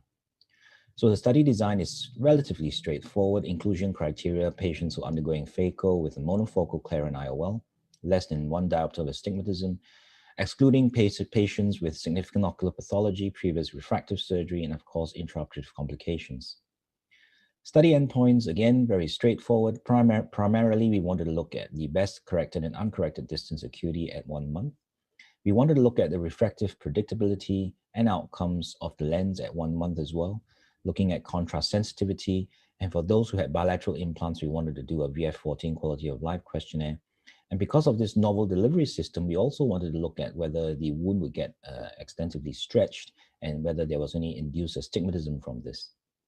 So this table just highlights the schedule of visits, which is obviously in the pre-op setting. The usual examinations were done. Day 0 will be surgery, and subsequently first day, first week, and first month post-op. If you look at the pre-op parameters, this is a typical cataract age group, a mean age of 65. 47 eyes were done. 11 of them patients had bilateral surgery. Axial length, very common axial length, no extreme axial length here. And correct acuities are as shown here. Not too bad, 0.5 and 0.7 logma. If you look at the visual outcomes, what's reassuring to see that all the post-op patients had good visual outcomes, in the sense that the post-op best corrected was close to 0, which is 6.6 or 20/20. In this case, 0.08 is around about 6.7.5. And the uncorrected vision was about 6.9 in the majority of cases. So if you look at a percentage of cases with best corrected better than 6.9, it was over 90%, and all eyes best corrected better than 6.12. Uncorrected, more than 75% better than 6.9, and 96% better than 6.12. When you look at refractive outcomes over here, we're looking at mean arithmetic error and mean absolute error. And what this basically looks at is the spherical equivalent at 1 month, minus out the target refractions. Then we look at the mean error here. And the arithmetic error is looking at how close to ametropia, which is the target in all the eyes. So we're very close there, close to 0. Now, the absolute error is essentially looking at how far off we are from the target. So we discount the minus or plus signs in the sense where it's hyperopia, myopia. And we see that within a quarter of a diopter is our mean absolute error, which is very good. Stability looks at the change from the first week of the refractive outcome with the 1 month, and we find that there's very little change, which indicates that the lens sits well after a week, and it doesn't change very much coming up to the month's follow-up. Refractive predictability, looking at the number of eyes that fell within 0.25 diopters of our target, and these are all using the Barrett formula 60% of the time, and 87.2% within 0.5 diopters, and all eyes were within 3/4 of a diopter. So these are very good results. Contrast sensitivity, we also did at 1 month, and this is looking at the CSV 1000 contrast chart, typical contrast sensitivity testing. This is what a chart recording would look like, and the grayed out zone would be where the normal contrast sensitivity would fall into. So if you look at the mean and the median contrast sensitivities in the relative cycle per degrees, you can see that the average is around about 5, and you look back at the chart, 5 is towards the normal or within the normal gray zone here. So all eyes did achieve normal contrast sensitivity with this lens. We look at a VF14 questionnaire. There were 11 patients. So this questionnaire essentially just looks at the different tasks, or visual tasks that are required, and how they did with this lens in place for bilateral patients, even with glasses. So if you see very good scores here, majority of the eyes were above 90%, and patients were quite happy and satisfied in this group of 11 anyway. When we look at wound stretch, So I'm a 2.2 millimeter temporal incision surgeon, and I do a wound-assisted IOL delivery. So we use the incision gauge to measure the wound size just after phaco and before IOL implantation, and just after IOL implantation to see whether there's any stretch. And then we calculate the SIA by looking at the post-op case and the pre-op case using the calculator by Warren Hill on that website.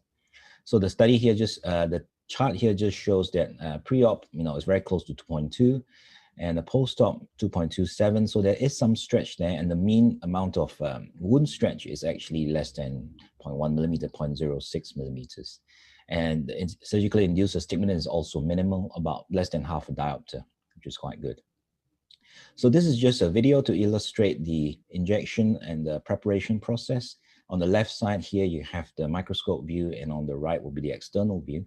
So you start off by injecting viscoelastic into this little port, and you fill up the whole cartridge up to the tip, and you pull out this safety lock, which actually comes because it's preloaded. So when it's packed in, so that prevents it from accidentally depressing the lever.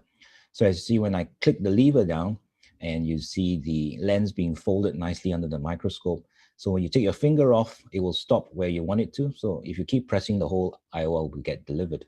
So I use a wound-assisted technique. As you see here, the tip does not go fully into the AC, and very smooth delivery of the lens, and a lot of control afforded to the surgeon, as when you lift your finger off the lever, you would then stop the progression of the lens, and it depends how much you press down, and it controls the speed of delivery as well. So my initial experience with Clarion has been a good one, in the sense that the visual outcomes from that small study that we've done, at least my own personal data, you get good visual outcomes, predictable refractive and stability, and good contrast sensitivity with good visual field, VF14 quality of life scores, minimum wound stretch and SI, and surgically induced astigmatism. The autonomy is a nice novel delivery system. In fact, it's very intuitive to use, not difficult at all, easy to prepare, preparation, and minimal learning curve. And really, I find that the delivery is very smooth and much smoother compared to the usual twist type or the plunger mechanisms. So I thank you for your time. And I hope all of you would have the opportunity to try this lens in the future. Thank you very much. Thank you very much, Manwai, for that presentation. Quick question, any complications with the automated system? I've not had any complications so far. Basically, there are certain things that you have to do. You have to use the correct viscoelastic. If you don't have one that's correct viscosity, sometimes it doesn't fold the leading haptic properly. And there's couple of occasions where the back haptic as well does not get tucked onto the lens, so it can come out a bit straddling and a bit loose. So I've not had any where they actually got nothing serious. Okay, that's good. One more question for you. Does a different water content between the Clarion and a standard Acrisoft make any difference in the performance of the IOL, optically speaking?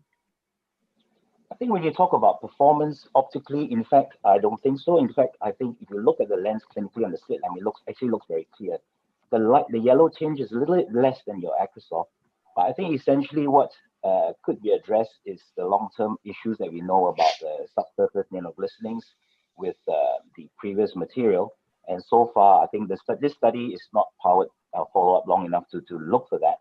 But I think with the water content being actually higher than the Acrisoft, then that should address that, hopefully. Yeah. Okay, could I just ask Dr. Chowdhury, or do you have a comment to make, Dr. Chowdhury? The initial experience by Dr. Moon looks wonderful, and the Clarion, but we didn't have an opportunity to use this. But the result that Dr. Moon shown, maybe we are definitely interested to see how it works in our hands. Thank you. Thank you. Abe, you have a question. I think I wish that the surgeons have an option of using this lens with a conventional packaging. At the moment, there is only injectable form, preloaded. So I think we should have an option. And we need to really look into, as Munwai said, the long-term effects of the, particularly PCO, because there is an hydrophilicity difference in these two lenses. And a similar thing was in good old days when we did a PCO study for Alcon and Acrisoft versus Sensar, that there was a subtle difference. So we need to look for and have some studies which look into this. Actually, I don't have enough experience of this lens, to be honest. I wanted to ask one why. So is it the preloaded thing that you value more, or the automated injector that you value more in this new product? Well, honestly, the actual injector system is very nice, but I think it's just an extra. I think what's more important to me is the optical performance of this lens and the clarity.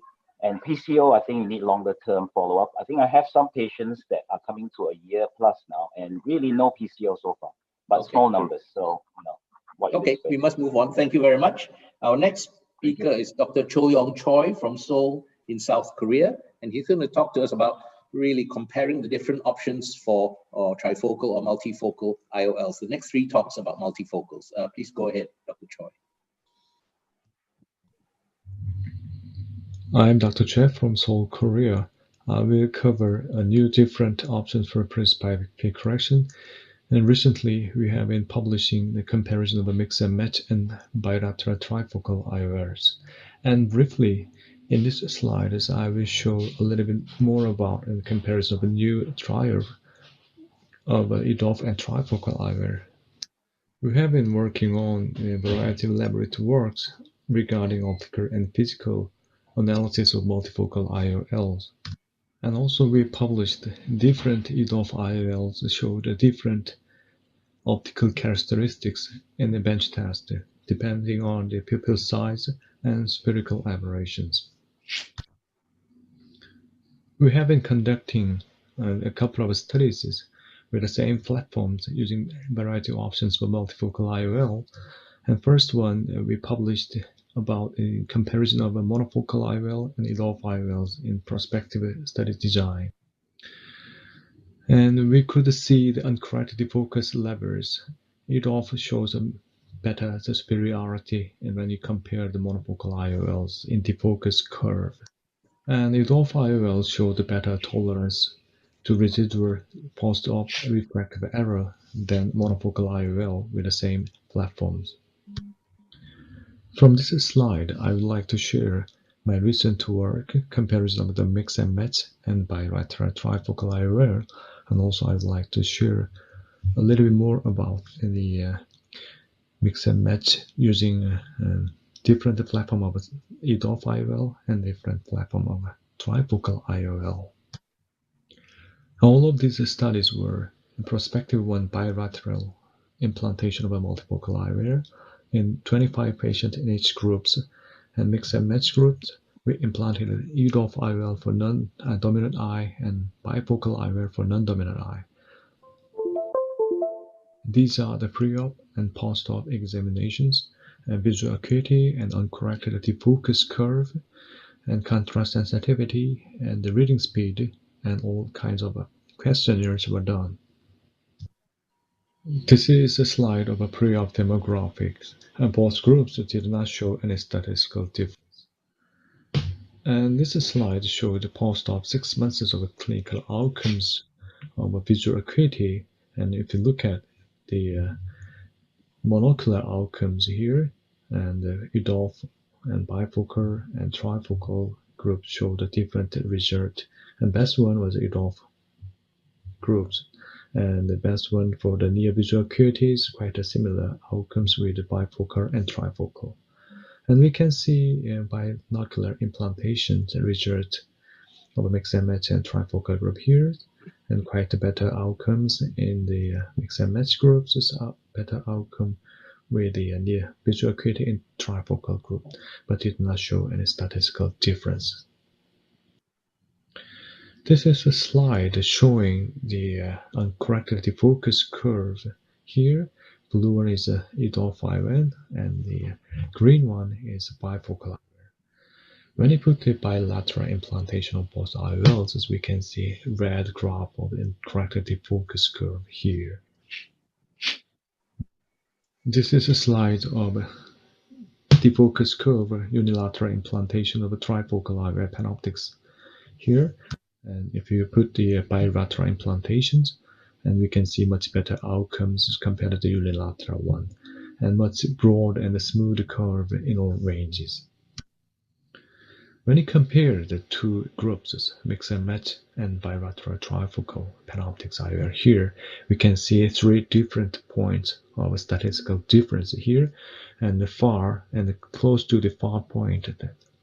In that point, and mix and match shows better outcome in the focus curve, and extremely small area similar to J1, we can see better outcomes statistically different in trifocal IOL in the focus curve that we published in the same graphs and recently. Going back to the clinical outcomes, if you only see the far and intermediate and near visual acuity comparisons, it is hard to understand the complete characteristic of each options. If we understand the uncorrected focus curve outcomes here, and it is easy to explain to the patient, and also patient can understand easily with which one is much suitable for their eyes. This is a slide showing our ongoing another studies using a different platform of EDOF and the trifocal IOL for mix and match, and blue one as we expected. Quite nice graphs compared to both groups. And also we are conducting a prospective bilateral implantation of eye-hands and premium monofocal IOL here, and you compare the three options for mix and match and eye-hands bilateral implantation with trifocal panoptics. It is quite easy to show the clinical outcomes for the patients, and the patient can understand much quite easily with these graphs which options they should choose. This is a slide showing the spectacle independence rate. And mix and match groups, far and intermediate independence is quite higher than trifocal groups. And near foci is quite a similar pattern was observed. And regarding the photic phenomena and satisfaction questionnaires, and we could see and quite a similar pattern of photic phenomenon, especially about the starburst was observed in both groups, and glare was a little bit higher in the mix and match groups.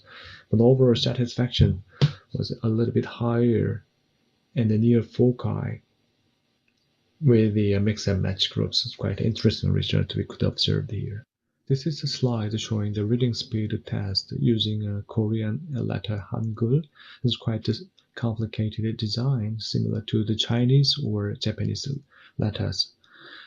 When you look at the graphs here and the mix and match, the red ones show the better outcomes and statistically different in 2 points, and then bilateral trifocal implantation and the large to medium size of letters. But when you look at the very smallest letters, J1 to J2, it's quite a similar result was observed, interestingly. This is quite a similar outcomes with the focus curve and contrast sensitivity. This is a slide showing the contrast sensitivity test, photic, mesopic, and mesopic with the glare test with the CSV 1000. The best outcome was observed in the bilateral EDOF IOL groups. And when you compare the mix and match and the bilateral trifocal group here, and a little bit better outcomes with the mix and match in some foci, but there was no statistical difference in overall the research here.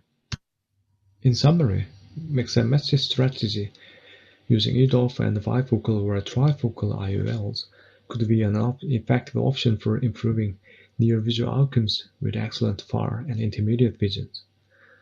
Also showed a similar pattern and a tolerable range of photic phenomena and higher rate of overall satisfaction in all foci compared to bilateral EDOF IOLs.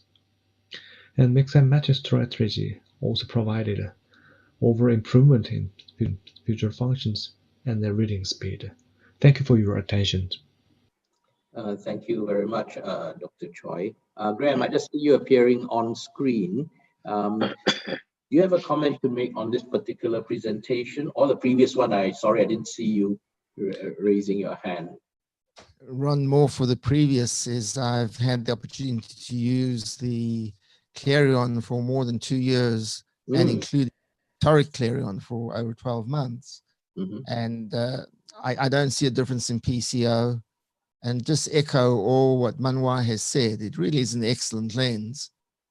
And I'm not sure, Abe, why you would like to have the conventional injector, because I think one of the attractions is the preloaded.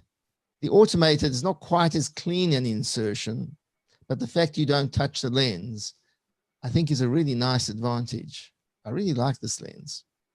Well, no, I'm not against the lens or for the lens, but I'm not really convinced about the injector versus what we are using. All these benefits we know, and it's common sense, may be there, but I don't see a big deal about it. So there should be an option to that, and I'm really hoping that we will have that one day.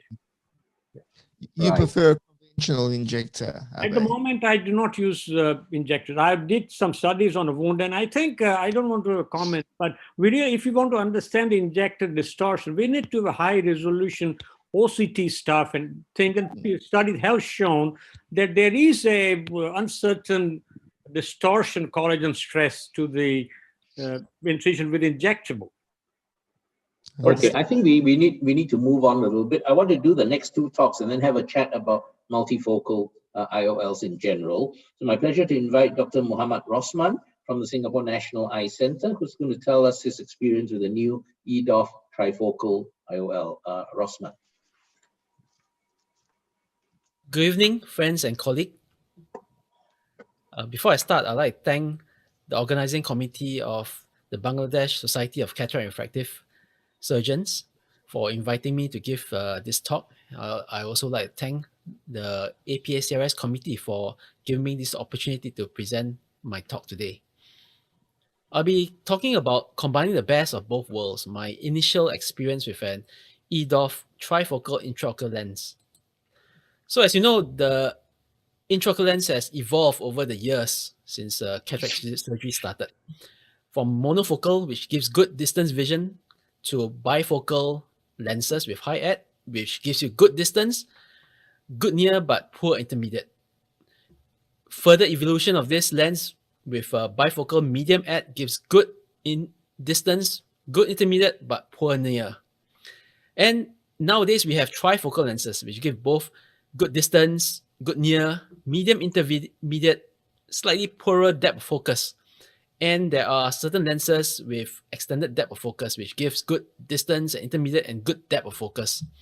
However, what is next level of evolution? Is there an IOL that can provide good distance, intermediate, and near vision, while at the same time give some level of extended depth of focus? That's the aim of the fine vision Trim lens. How does this lens achieve this? The basic technology is still a trifocal technology. Okay, the fine vision utilizes the basic trifocal technology. However, with certain patented technology, it aims to provide some degree of extended depth of focus. The fine vision Trim utilizes the technology from the fine vision Port F, which is an apodized diffractive lens. However, for the Physio Trim, as you can see here, there is no apodization. The steps are the same throughout the size of the optics of the intraocular lens. And because of this, it results in more intermediate energy distribution and a more gradual energy distribution from distance to near. As you can see, for the Port F, the energy distribution is more for the distance and the near, while there is actually a dip in intermediate. Whereas in the new Trim, there is a gradual reduction in energy distribution from distance to intermediate to near, and this provides a bit of an elongated depth of focus. So it's slightly different technology compared to the Symphony. So as I mentioned, the energy distribution, the monotonic energy distribution, due to the similar steps of in the lens optics, allows a monotonic decrease in energy allocated for far, intermediate, and fine near without any gap for the intermediate vision. So again, when we compare versus the Symphony, where you can see there's a the good high energy distribution for distance and intermediate, but for near is markedly reduced. In the fine vision tram, it aims to provide good distance, intermediate followed by near vision. So if you look at the light distribution in terms of pupil aperture size, because it's not apodized compared to the fine vision port F, where in the fine vision port F in dim light there is more energy distributed towards the distance, but for near and intermediate the energy levels reduced to 24% and 9%. Whereas in the physiotrim, the energy distribution is roughly uniform, regardless of the pupil aperture size. Even in dim light, there's sufficient distance vision, intermediate, and near vision. So basically, as I mentioned, based on the difference in diffractive profile of the two lenses, the trim is able to provide good distance, intermediate, and near throughout all pupil size.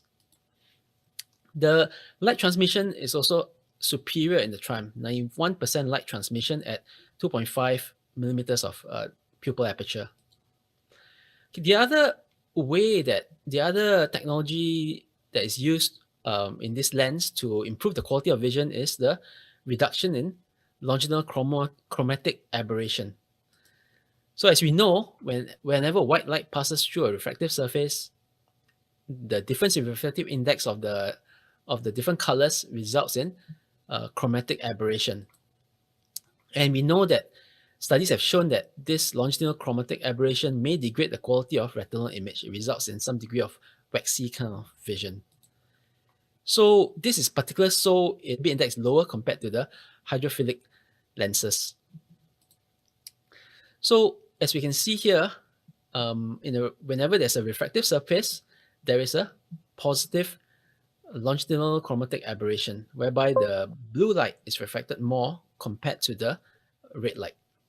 And this results in the chromatic aberration. So how does this lens attempt to correct this LCA? So again, just to recap, as light passes through the refractive surface, there is a positive LCA due to refraction. Okay. But when there is a diffractive surface, it does the opposite. It results in a negative LCA, whereby red is refracted more compared to green, followed by blue. So this is the opposite to the positive LCA due to a refractive surface. So in the physiotrim, the design of the lens aims to compensate both positive and negative LCA. The refractive surface together with the diffractive surface compensate each other and results in reduction in the reduction longitudinal chromatic aberration. So using the positive chromatic aberration from the refractive surface and the negative diffractive chromatic aberration, they aim to compensate this process and results in a reduction in chromatic aberration. So this results in, as you can see here, color alignment in both the intermediate and the distance vision. Okay, therefore, it helps to compensate for LCA in this in the distance vision and the intermediate vision, resulting in clearer and sharper vision at these distances. So this can be seen in the USAF target. You can see that for the trifocal, there's good far and near, but the intermediate is not so clear. And in Symphony, there is good distance and intermediate, but not so clear near. Whereas in the Port F, you can see that while far vision is good, there's reasonable intermediate and near. And there's a gradual reduction in reduction in the depth of focus. So in summary, the fine vision trim provides trifocal vision, which is pupil independent. It has a monotonic energy distribution, which results in the elongated depth of focus, and also reduction in longitudinal chromatic aberration with improved in quality of vision. Okay, just a video of how this lens is inserted. So this is the injector. You have to fill up the injector with viscoelastic and also the grooves. Okay. So this is how the lens comes. Okay, this is how it looks like. We will lift it up. Okay, placed it in the cartridge and close the cartridge. Okay.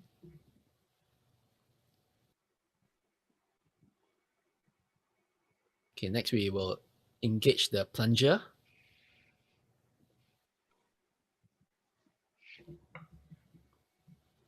And inject the lens into the eye. So it's quite a straightforward loading and injecting process for this lens. Okay. The most important to make sure that the two leading haptics are under the anterior capsule, right? And then you just tuck the posterior the trailing haptic into the back. Okay. All right. And remove the viscoelastic. I usually remove the viscoelastic from the posterior to the lens first before removing from the front. Okay, and that's it. Okay, so how does it compare with the existing Physiotrime? How does the Physiotrime compare the existing Port F, which is a trifocal lens which also produced by Fine Vision?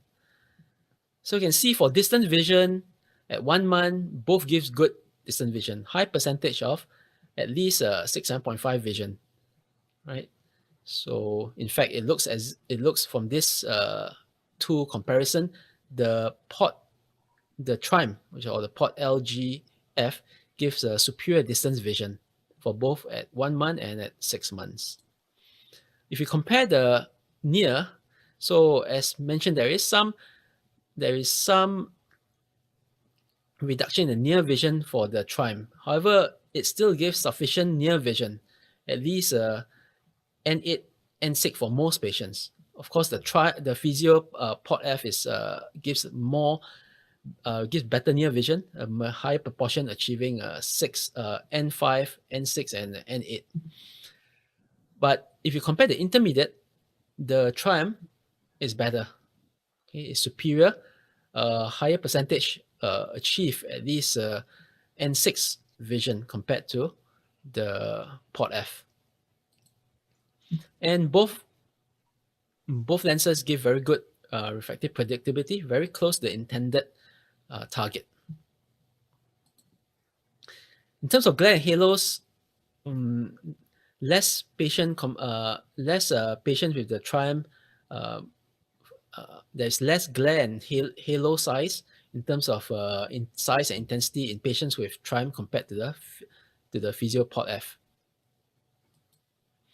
And if you look at defocus curve again, you can see that for the Port F, there is a twin peak at the distance and near. However, for the Triumph, there is a peak at the distance and a gradual decrease intermediate to the near.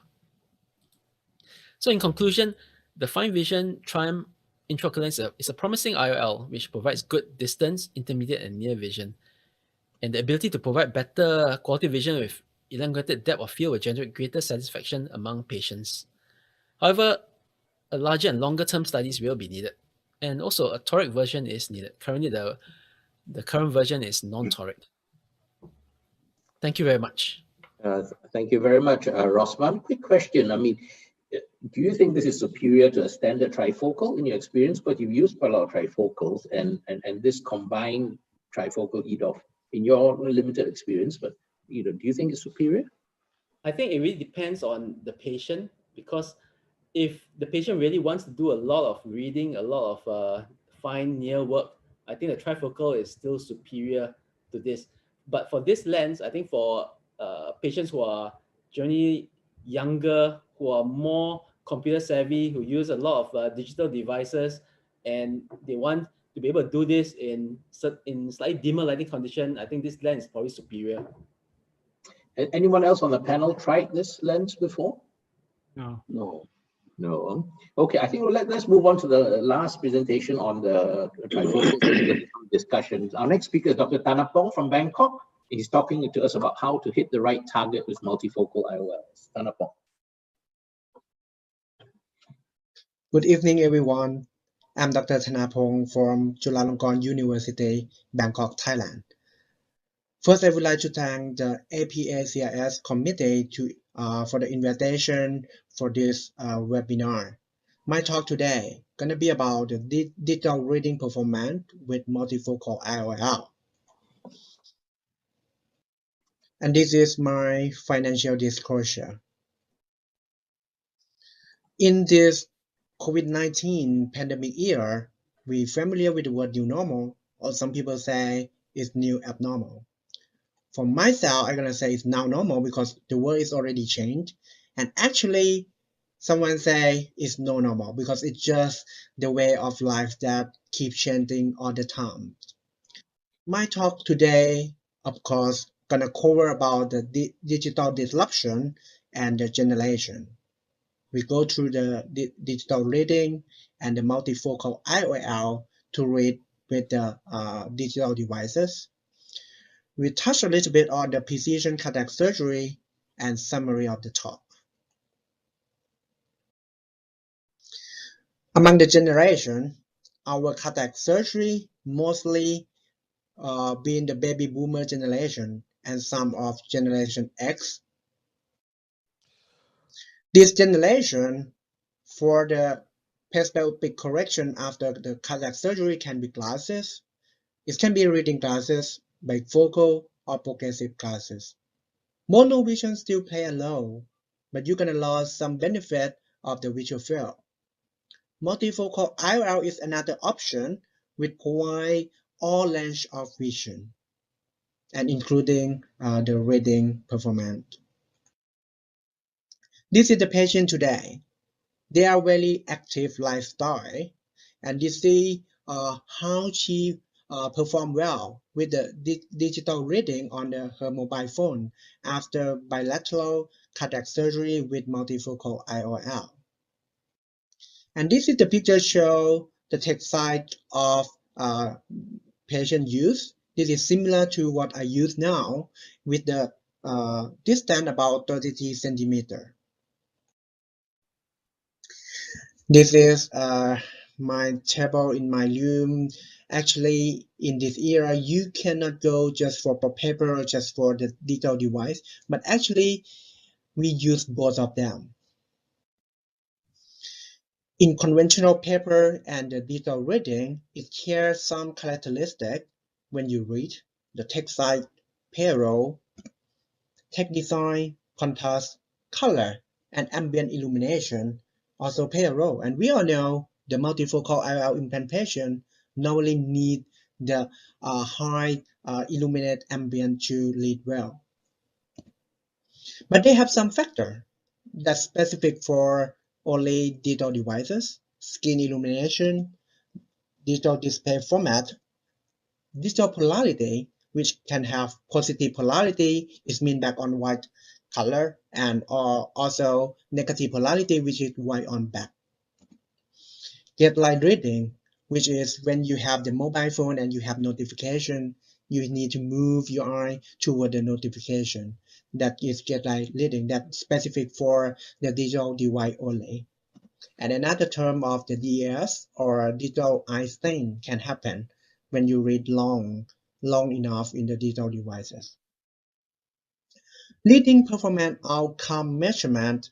We perform the study and we use this uncorrected binocular intermediate visual acuity and uncorrected binocular near visual acuity in bilateral implanted multifocal IOL, and we measure at 60 centimeter for intermediate vision and 42 and 33 centimeter for the near vision, because we use it in different way. Intermediate vision for the PC or tablet use, 42 centimeter usually for the tablet use, and for the Asian people, our arm length is a little bit shorter, so mobile use may be better with 30 centimeter, not 40 centimeter. Reading speed was evaluated and did not eye stain also. And we also changed some setting on the devices such as skin illumination, display format, and polarity. Of course, what we found that leading pupil size is very important to for the leading performance in digital devices. Leading with multifocal IOL. We have so many design of multifocal IOL in the market now. Pupil size, of course, as I said before, is important for the performance, but also the design of the IOL. The central area can be distant, can be intermediate, that affect the performance. The apodite or non-apodite also affect too. And the study that we did, we test the paper reading compared with the tablet reading. We use different loom light, like the dim light illumination, and we use both black and white on black tech on the digital devices. This is our setting. We're setting black on white and white on black on the 100% illumination of the loom and 50% of the loom illumination. And we also change the blindness on the skin of the tablet. This is our outcome. Actually, in the patient that do bilateral multifocal IOL implant, the binocular uncollected defocus curve look good. They have like 20-25 vision in all range, and this should cover the leading on the digital devices like the PC, tablet, and mobile phone. We also do study on the back on white. If you see the graph on the left hand side, the y-axis is the visual acuity. In 30 centimeter, the visual acuity dropped down, but it's also within range of 20-25 vision. When we reduce loom and skin illumination, the vision dropped down more, but still within 20-25 vision in 40 centimeter and 60 centimeter. Same thing with white on back. They need the illumination to increase visual acuity for digital reading in all lenses. And if you compare the white on back and back on white, it seems to be white on back going to be a little bit better. Back on white going to be a little bit better compared to the white on back. This is to show you how back on white of 25 vision at 30 centimeters is very small. But you need to understand that to lead with comfortably, it not mean you need to lead the lowest text size, but you have to understand about the clinical print size that normally 2 times larger than equity letter. We may use this to setting up the text size on the digital devices for the patient with multifocal IOL, depend on visual acuity that they post-op visual acuity. In summary, reading with paper and reading with digital device, reading with digital devices tend to have better visual acuity compared to paper reading. And back on white tend to have better vision compared to white on back. Precision cataract surgery, we all know our ophthalmologist team job is to deliver the best possible visual outcome to patients, and happy patients is a key. How to get happy patients?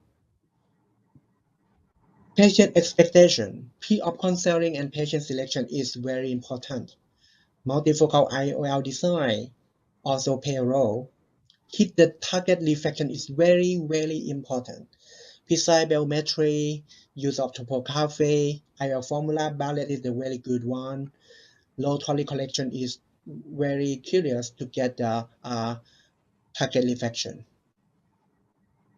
In summary, Digital reading with electronic device seem to have additional visual benefit in multifocal implanted patients. Hit the light reflective target is the case. Positive polarity enhance digital performance compared to negative polarity. Leading diffuse size and multifocal IR design possibly play a role in digital reading performance. Adjust text size in digital devices. 2 times of the acuity enhance reading comfort. And larger well-designed study to evaluate digital reading is needed. And this is our team at Chulalongkorn University, and we hope to publish our paper about digital reading soon, early next year. And hope you have happy patients with happy surgeons. Thank you. สวัสดีครับ Thank you very much, Tanapong, for the very nice presentation. So we just had 3 presentations, or really 3 very different approaches to really trifocal or the correction of presbyopia. And here, let's have a little discussion. I think maybe we can spare about 5 minutes on this very important topic. Abe, I'd like to know what your preference is today, and if you just say a word or two about why. Multifocal or monofocal? Having tried different multifocal, now my first preference would be a trifocal lens, because in majority of the patients, if we discuss with them, they have quite an acceptable intermediate and sort of reading vision as well. So if you select the patient, that's my first choice. Sometimes I use a 2.5 low ad multifocal, also in some patients who really demand distance, clarity, and intermediate and not bothered about wearing reading glasses. But generally, if I have to say in one line, trifocal lenses, my patients are getting more and more now. What percentage of all your, say, private cataract patients would you say you put a trifocal or you know? Before the trifocal came, it was about 6 to 7% that I was using multifocal, and now it is more than 20% of my patients who receive trifocal lenses. Okay, well, I would just say that 60% of all my private patients get a trifocal lens, and that, Graham, is because of you.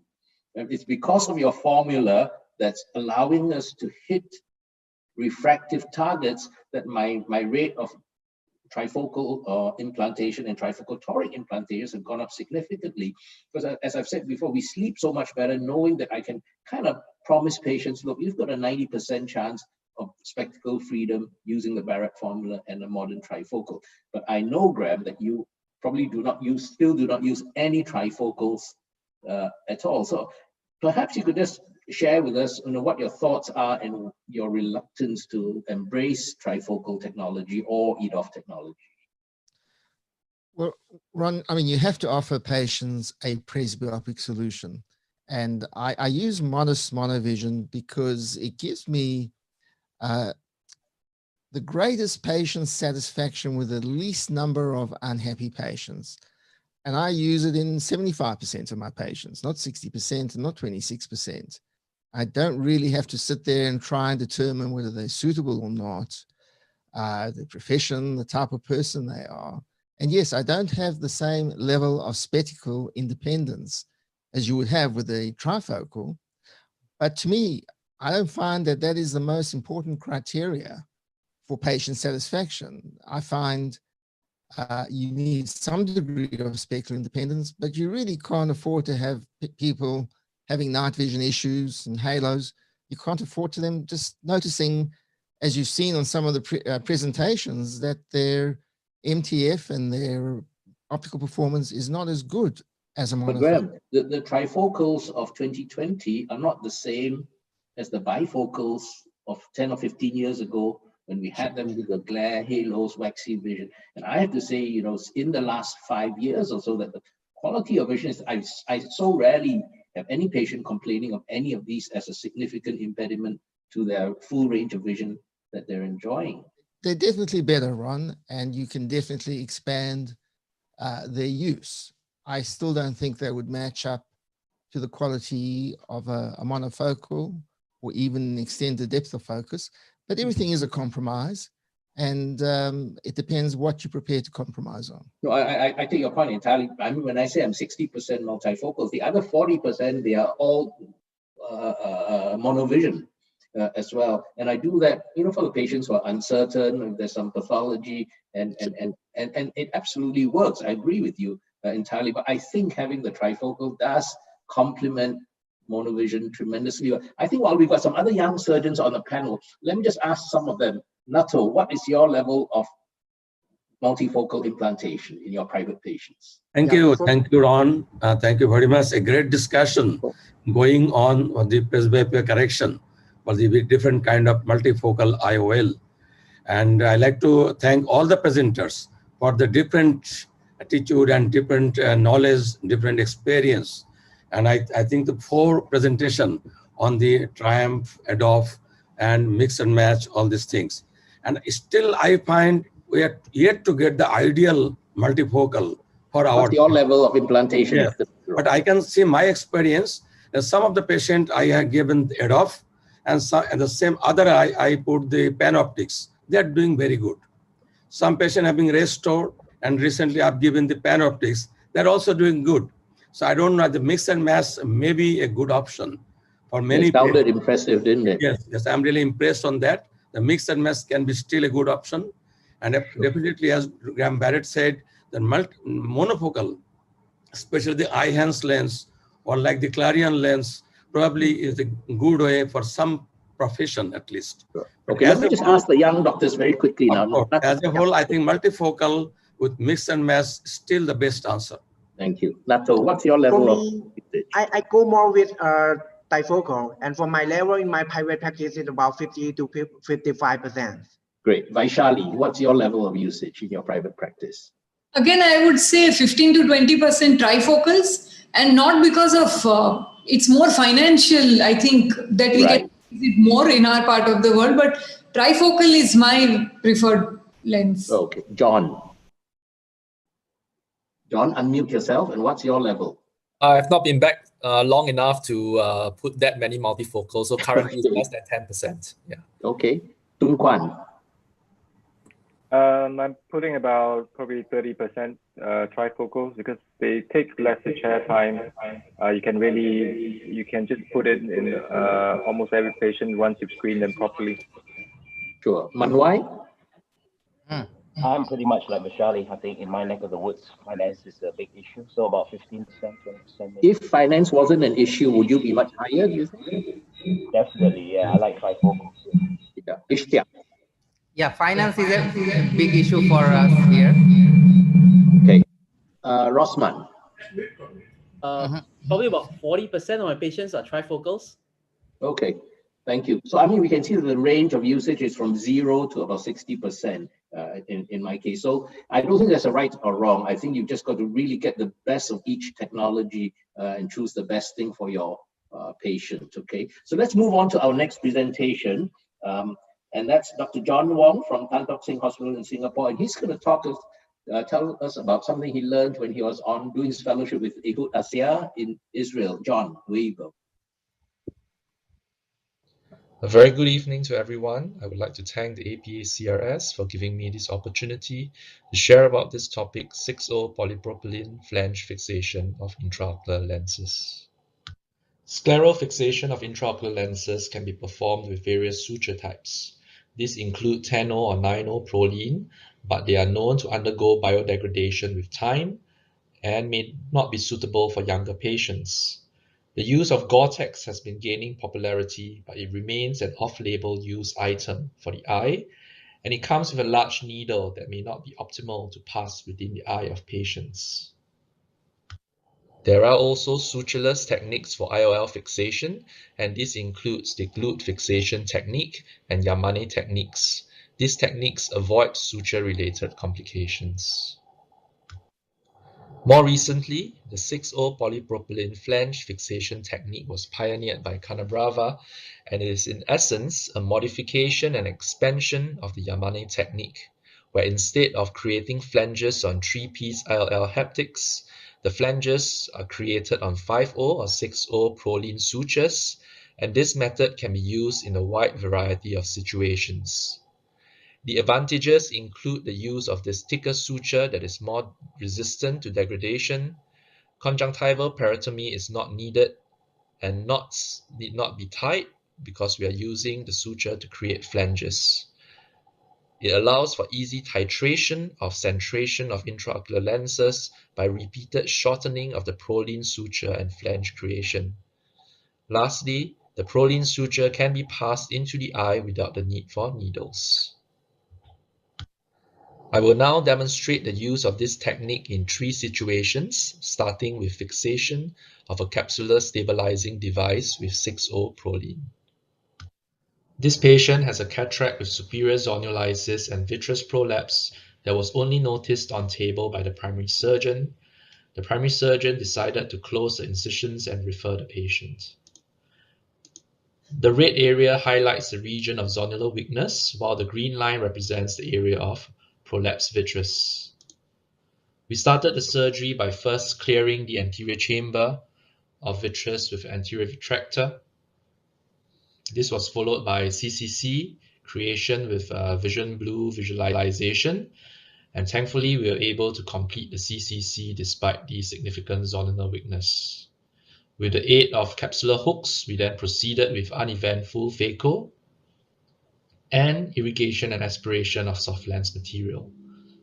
A CTR is then inserted for equatorial support, and in such cases, I tend to first insert the intraocular lens prior to fixation of capsular stabilizing devices such as a CTS. So a 27 gauge needle here is inserted 2 mm from the limbus, and it is used to receive the 6O proline suture through the main incision. The suture is externalized above the conjunctiva and a flange created. A CTS is then inserted, threaded through the 6O proline with a second flange created to prevent the CTS from slipping out of the suture. The CTS then is maneuvered into the eye and placed into the capsular bag fornix in the area of maximum zonular weakness. We then titrate the centration of the capsular bag and the intraocular lens by pulling on the 6O proline, and once we are satisfied with the centration, we can shorten the suture and create the flange again. Once we are satisfied with the final centration, the final flange is created, and we can tuck this flange under the Tenon's capsule and the conjunctiva. And we now have a stable capsular bag and intraocular lens. These are post-op pictures showing the flange flushed against the sclera, and patients generally recover faster and are more comfortable after surgery. The next case is for demonstration of intraocular lens repositioning and fixation with 6O proline. This is a 60-year-old male with poor vision in this eye of counting fingers closely. His previous best corrected visual acuity was 645. His retroviral positive, and this eye has prior CMV retinitis that has been treated and is inactive. However, he has chronic anterior uveitis that is currently quiescent. It is a guarded prognosis eye because of band keratopathy and fibrotic epiretinal membrane. And one can see the inferior subluxation of the IOL capsular bag complex, where the Sommering ring is visualized at the visual axis of the pupil. His pupils are also very poorly dilating. As you can see here, this is maximum dilation. And due to this history, I really wanted to do minimum for this patient, and I opted to reposition the IOL rather than to explant and fixate a new intraocular lens. I had to first stretch the pupil with iris hooks to obtain sufficient surgical view for surgery. Markings were then made 180 degrees apart 2 mm from the limbus at 4 and 10 o'clock in this view, and this was the position of the sclerostomies. A 27 gauge needle was inserted into the eye, passed under the first haptic, and received the 6O proline suture from the space in between the optic and the haptic. The same needle then enters the eye 1.5 millimeters from the limbus at the same clock hour, and it receives the other free end of the 6O proline suture, this time above the haptic.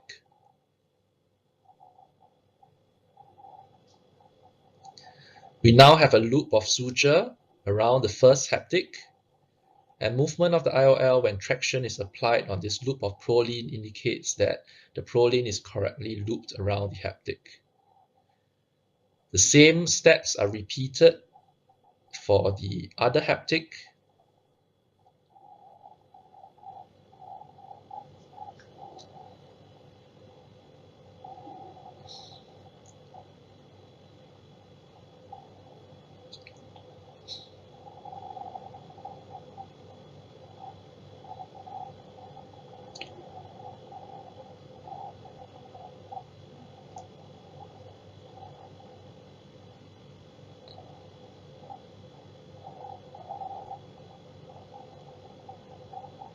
And now we have both haptics being looped by 6O proline suture, and all that remains is to titrate the centration of the intraocular lens, followed by shortening of the 6O proline sutures, flange creation, and once again, the flanges have to be tucked under the conjunctiva. And this is the end of the case where we have a relatively well-centered capsular bag and intraocular lens. For the final case, I'll be showing the use of this technique for IOL fixation in aphakia. This is an eye with a severely phacodonatic white cataract for which we performed ICCE for. ICCE was performed through a scleral tunnel, and after expression of the cataract, we performed anterior vitrectomy in preparation of intraocular lens fixation. We use 6O proline with a round-bodied needle, and we pass the suture through both optic-haptic junction of this one-piece hydrophobic intraocular lens. Flanges were created to prevent the suture from slipping off the intraocular lens.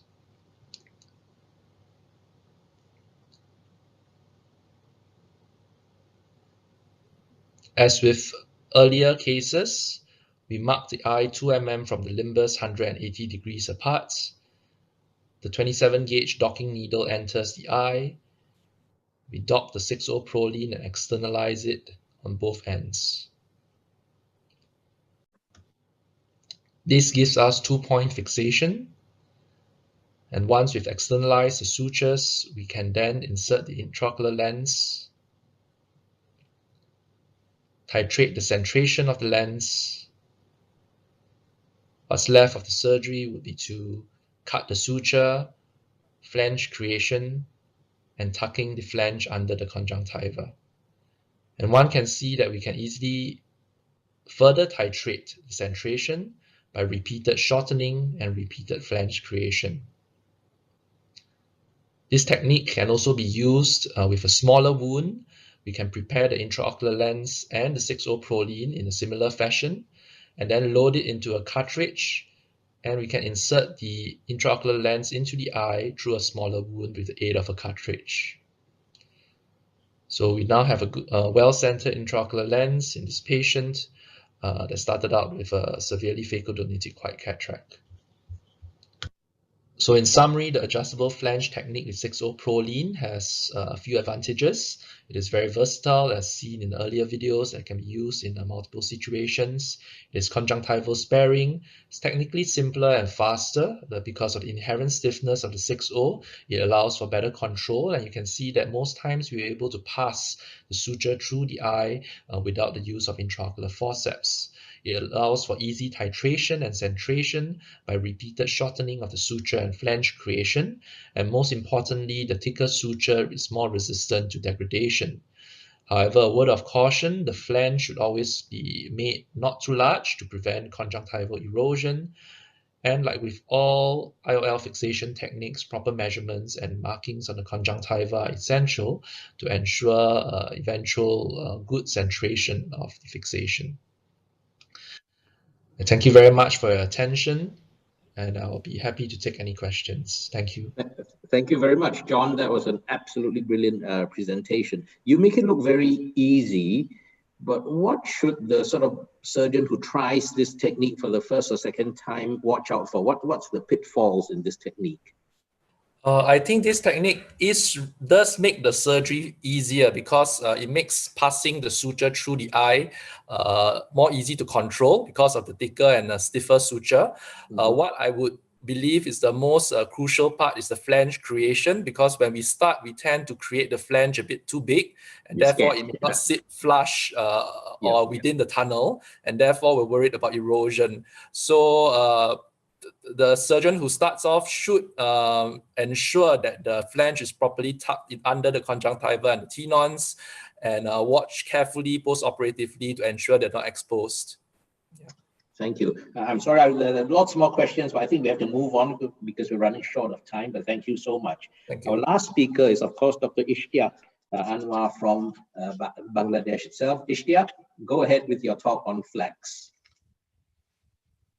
Cataract surgery has become refractive surgery nowadays, but we want more than 6/6 or N5 from our future cataract surgeries. We want our future cataract surgeries to be perfect and reproducible in every step, and to use less energy and cause less damage to our eyes while removal of the lens fragments. Can femtolaser help us to the future of the cataract surgery, or will it be a costly tool which only a few can use and show to the others? All future cataract surgeries should be like this, that when it is brought to the operation table, the main incision and the side port and the rhexis is already created, and the lens is fragmented into small parts so that we can remove it with very less energy or no energy used at all. And we can enter the eye without using a knife. Like in this case, there was no energy used, and the eye is ready for IOL implantation with a central circular capsulorhexis. Currently, femtolaser is being used in cataract surgeries in steps like creating corneal incision, limbar relaxing incision, capsulorhexis, and nuclear fragmentation.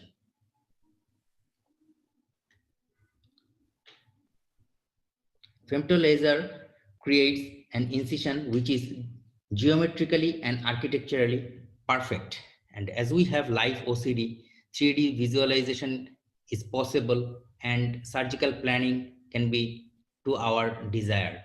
Once the eye is docked, we can place our main incision, side port incision, LRIs to our desired location, to our desired depth, length, and width. Incision can be made, and this can avoid the imprecise tunnel length or geometry which sometimes we can have in manual incision. And we can have the perfect capsulorhexis, fragmentation of lens, and incision with just press of a foot paddle. Studies have shown the benefit of laser incision like apposition and healing, and we know the importance of incision also has role in postoperative endophthalmitis. We can create limbal relaxing incision in eyes which has less than 1 diopter astigmatism, where we don't use toric IOLs yet.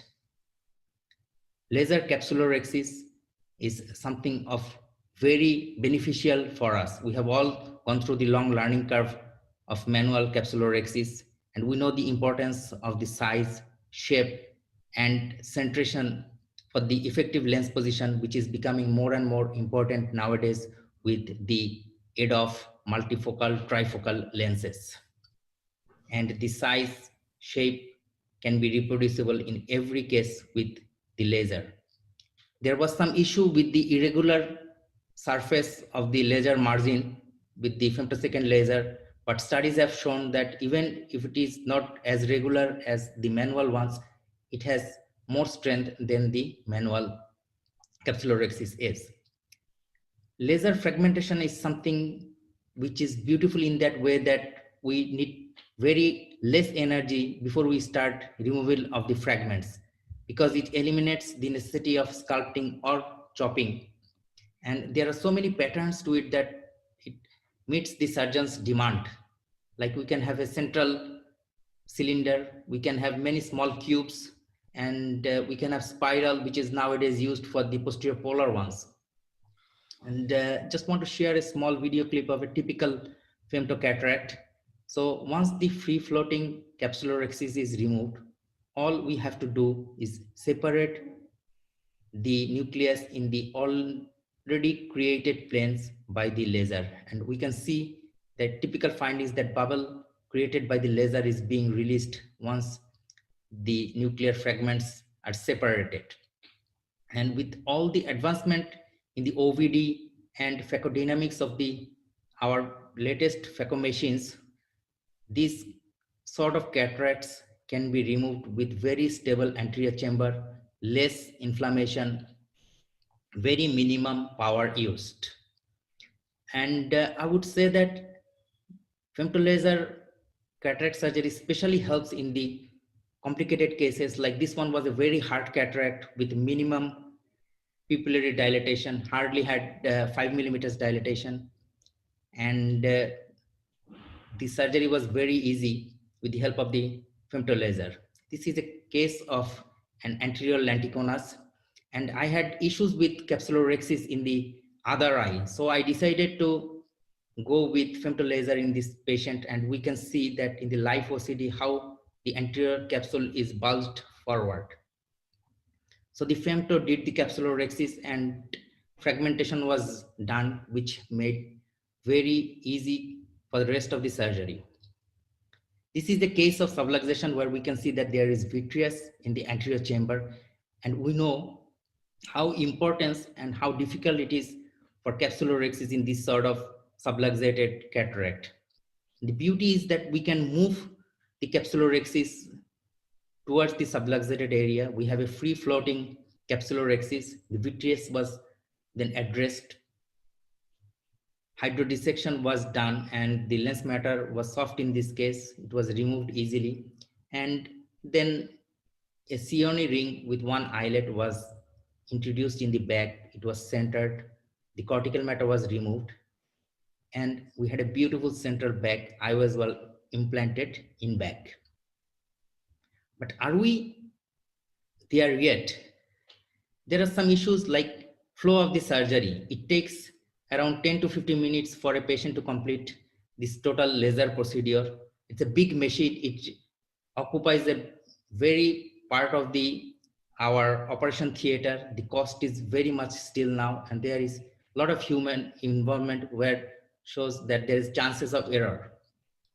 And one issue is that after surgery, sometimes the pupil becomes smaller, which suggests that there is prostaglandin released from the anterior chamber. And I just share a couple of my surgeries that did not go as planned with the femtolaser. Here, the LRI was supposed to go on the nasal side, but I overlooked it and it was made temporarily. There was a big study by the European Society of Cataract Surgeons, and it showed that 1 in every 200 surgeries, there was an issue with the capsulorhexis. It was not complete. But in most cases, if we just add the capsulorhexis incomplete part, it is complete, but there was instances where there was capsule split and it went to the periphery. And white cataract is something specially that we advocate patients for femtolaser because it prevents Argentinian sign syndrome. But as it shows here, this was not complete. And we had to manually create the capsulorhexis, and we were lucky this time that it did not stent. So in white cataract, rhexis is the only part that we want from femto, but sometimes it is not complete. This was a patient who wanted the latest technology So she went for laser cataract and was a high myope. I planned a 14 diopter multifocal lens. But when the patient was brought on the table, I saw that the spikes that was supposed to fragment the lens somehow went up and hit the capsules. So there was capsular split in multiple areas. And once it was complete, I could see that I had 3 or 4 cuts which went radially, but I was lucky enough that it did not extend to the posterior and I could implant the desired lens.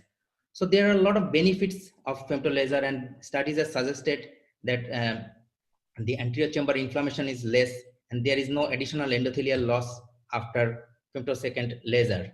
But for future, what I feel that we need the size to be decreased, maybe something attachable below our microscope, and less human involvement, so there is less chance of human error, and we have to reduce the cost so that everybody can afford to have a femtolaser.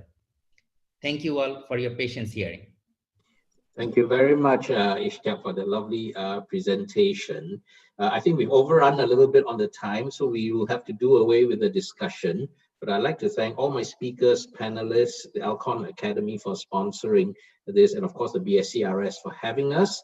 And if I could have my next slide up, please. And I'd just like to let you know a little bit that our next APA-CRS webinar is coming up on Thursday, 10th of December on corneal conundrums during COVID-19. Please join us then if you can. Thank you to all of you again, and have a very good night. Take care and stay safe. Thank you. Thank you. Thank you very much. Thank you. Thank you, everyone. Thank you สวัสดีครับ Thank you bye Thank you, everyone. Thank you. Thank you. Bye-bye. Thank you, Ron, for conducting and finishing this session so nicely. So I would request Dr. Ivo that our next session, FACO Mentors Community Session, and which is Ivo is the nucleus of that, and he has been gathering all teachers related to FACO in his community. Dr. Ivo, could you please start the session, please? Hi, Ishtiaq. How everybody? Thank you all for being here. Such a pleasure to see good friends like Ron here too from Upcars. How are you, Ron? Hope you're doing great there. I'm good. Nice to see you, Ivo. Yeah, nice to see you. And well, it's an honor to be here from the other side of the world, right? Absolutely. I hope that we live in the past. We're just starting the day here, and we're gonna have this amazing session. Seriously, I want you to hear every single speaker. Every talk is going to be very, very interesting, and we're going to have a very nice discussion at the end.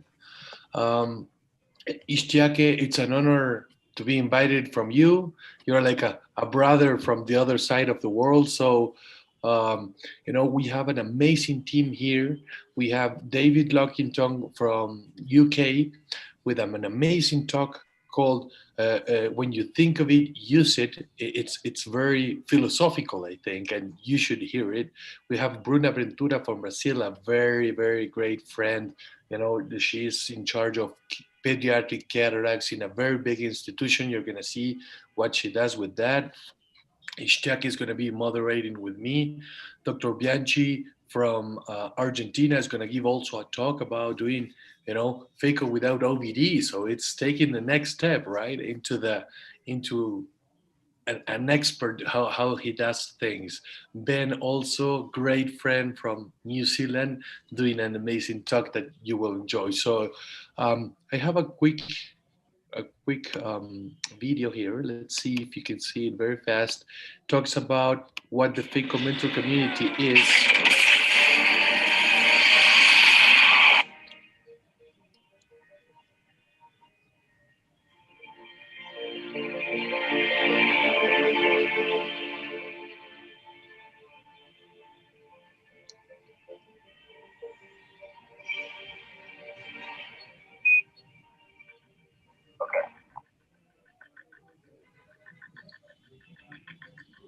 I'm at the foot of the ladder. The lamb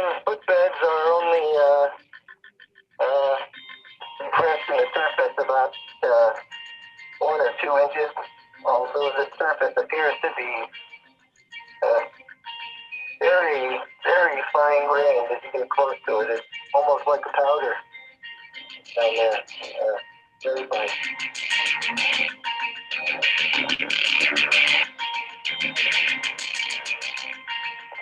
I'm going to step off the limb now.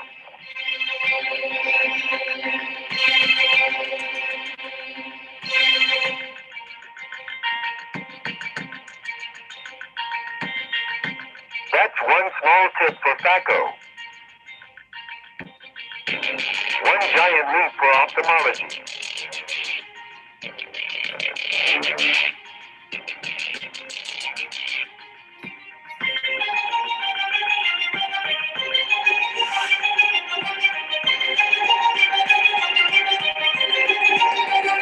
ThacoMentors.com. So I'm gonna stop sharing my screen. I'm gonna do part of a very interesting discussion in the end. And now David is gonna start with an amazing talk. David, such a pleasure to have you here. You're in between, right? We're in one part of the world, you're in the middle, and Ishchak is in the other. Thank you for being here with us. Yes, and I'm also between clinics. I've had to run home, do this talk because of the bad internet, and then I must leave, so I apologize that I can't stay to the end. So let me see if I can share my screen. Hopefully this will work. Can we see that okay? Yes. Thumbs up. And if I can do that, we're good to go. Perfect. Well, thank you very much for the kind introduction and the kind involvement in this webinar. And I'd like to thank you for this great resource. It's a great educational thing, Phaco Mentors. But also I am very grateful that when we're not allowed to meet in person, we can actually do this online. I look forward to when we can actually meet together. I'm going to start off by discussing some safer attitudes to surgery. As Ivo said, the philosophy of Phaco, and bring your attention to the phrase, if you think of it, use it. So this is a book by Henry Marsh, a neurosurgeon in London. And we all know that the first duty of a doctor is to do no harm. And as Henry Marsh's book reminds us then, if that's our duty, then that implies harm can occur. And that can happen to us as cataract and anterior segment surgeons. And we all have a conflict. A patient comes to see us and we should correctly think, what could I do to help you? But at the end of the discussion, the consent process is arriving at the decision, what should I do? As we know, a good surgeon knows how to operate, the better surgeon knows when to operate, but the best surgeon should know when not to operate. And we need to remember there's a person attached to these eyeballs, and there's big implications of putting people through surgery. So having said that, I'd like to remind you of the principle, if you think of it, use it. Because we've got other conflicts. In work, we might have managers who are trying to save money, who tell us that surgical adjuncts are expensive. We also have our ego, which influences clinical attitudes amongst our peers. Could you not get away without using something? You need to test yourself with tricky cases. But the question we don't know the answer to is, what is the true cost if we don't use a surgical adjunct? Which raises the question, how much is a complication? And the short answer is, we don't know. The Medicare data is quite inconsistent. And unsurprisingly, cystoid macular edema is about twice the price than if you don't. And if you have a case of endophthalmitis, it's about twice the price. But we really don't know about the information, the equipment used. And so the bottom line is, if you don't know the cost of a complication, you have no context to discuss the cost or merits of an intervention or a surgical adjunct. So I wanted to look at this in more detail, and I took a simple scenario, a white swollen cataract with a small pupil, and we looked at three outcomes. Number one, where you planned ahead and used some adjuncts, and the case was complex, but not complicated. Letter B, where you tried to wing it and not use any adjuncts. You had to deal with PCR, but you put a lens in the sulcus. And then case C, if you didn't use any initial adjuncts and you ended up having to do secondary surgery. That brings us to the point about vitreous loss. We don't like it. It's rare, but is a predictable event. And I'd ask you, is your team prepared for it? Do you have a plan? What are you going to do when you have a deviation from the normal? And I would recommend that you get the 4 main ingredients, your triamcinolone, the vitrector, a suture, and some triamcinolone. Keep it in a little bag. Have a kit handy. Just keep it in a drawer. And rather than the panic you're used to seeing when you ask for these things, you just say, could you please open the unfit kit? And everything's there. And you get on with your life stress-free, and then you restock it after use. So I really, really commend that idea to stop the panic whenever things go wrong. To put that into context, in the UK a year or so ago, that kit of 4 items had a cost of £142. So if we go through our simulation, we have the setup where you're going to use adjuncts, and obviously that starts off with a cost.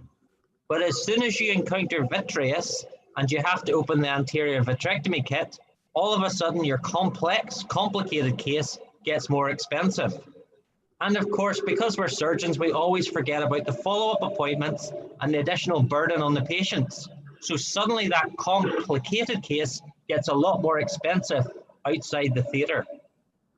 So the headline, if you spend a little, you can save a lot. And in the second and the third models, it was even 9 times greater if you have a complication. And if you think you're going to be smart and not use an adjunct, as soon as you break the capsule and open the unfit kit, you've evaporated all your cost savings. So planned adjunct use will simplify complex cases. To prevent the complication is always more cost effective than managing it and follow up. And this has proved the surgical maxim, if you think of it, use it. And that's relevant in the case of floppy iris syndrome, because often the pupil is behaving itself at the start. It may not be small and it may not be misbehaving. So what are you going to do? Do you have a safe approach? Well, first of all, you should be suspicious, taking a proper history, but watching the pupil age. As soon as that pupil starts to move, you should be stopping. Because if you don't address it, you can see the pupil's trying to come out, iris are trying to come out the side port, and then with an iris touch. Look what happens when now you put in phenylephrine. The pupil remains big, in position, and doesn't move. Now, phenylephrine has its issues, and sometimes it doesn't work because it's been inadequately diluted, as this diagram shows in our recent paper. Now, we're fortunate to have commercial available Midrian in the UK, but the point is that you use it early.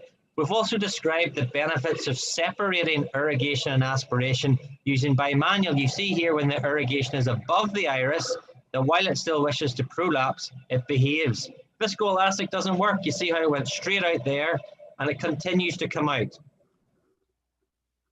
The definitive solution is a pupil expansion device such as the Malugan ring. And in this case, which is a previous glaucoma surgery, I'm going to demonstrate the best way to do this, which is keeping the introducer centrally, and you can pivot it, but if it doesn't want to go into the iris, you don't need to force it. But the trick is not to withdraw your hand, encourage it in with your second instrument, and then you can do a handshake technique. I've used this rather than hooks because I think hooks would tear through the atrophic iris.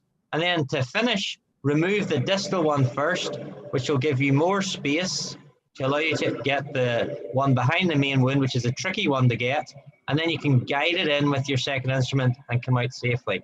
So that is a definitive solution for floppy iris and small pupils. But how did you know how to do that? Because that case was complex.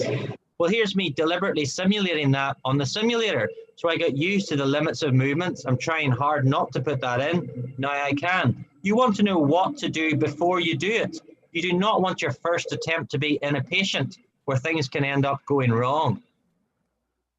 We've been interested in iris movements in Glasgow for a while, and we previously published a model of iris buckling. And I wanted to look at it recently to check pupil size, ring devices, and floppy iris parameters. And unsurprisingly, the bigger the pupil, the more force is required until it starts to billow. If the iris is floppy, then it will billow earlier. And if you pin the internal opening with a Malugan ring or any other pupil expansion device, this greatly increases the forces required before the iris misbehaves. So here's a computer simulation proving what we've just discussed.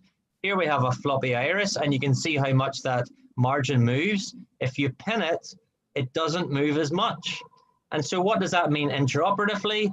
A Malugan ring means that the iris will not move enough to hit your instruments or to go out your wounds. So that is the advantage of putting in an expansion device early. So it's great to have these things available to us, but you can only use them if you've planned it or if they're available in theatre. And if the surgeon before you has used them all, then you can't use it. So if you have a complex case, make sure you list it with the adjuncts you need. So I have a couple of cases and a few thoughts just to finish. Here's a case of a mobile iris. It's not floppy iris, it's iridoschisis, and hopefully this is going to play. And I'm doing all the right things. I'm dissecting the posterior synechia. I've used my Vision Blue. I've used heavy Helon. And at this point, you can see actually my bimanual is a problem because of all these iris strands going to get in the wound. So I'm going to use cautery stolen from the VR team to just cut the grass, cut those little threads out of the way, and we've maintained a beautiful pupil and avoided problems in what could have been a tricky case. And then secondly, here we have a patient, I'm doing my rhexis and I have resistance. Now I could keep on going if it's my only plan, but I'm fixated on the target. So I'm going to go the other way now, try to join up my rhexis and just watch the edge of the capsule. Again, we're hitting something and you'll see the whole bag tug. Now I could keep pulling that, but isn't it better just to get some VR scissors or intraocular scissors, make a wee snip. This case was complex. It can now be finished safely, but look what was left at the end. There was a fibrotic band there. If I had kept on going, I would have ripped all the zonules, encountered vitreous. There's no way I could have seen that. So I had to be aware of my situation, have a plan for any deviation, and know what adjuncts and tools are available to help me. And so for my final two thoughts, I'd like to remind you of this before we go on to hear about how to deal with very complex cases.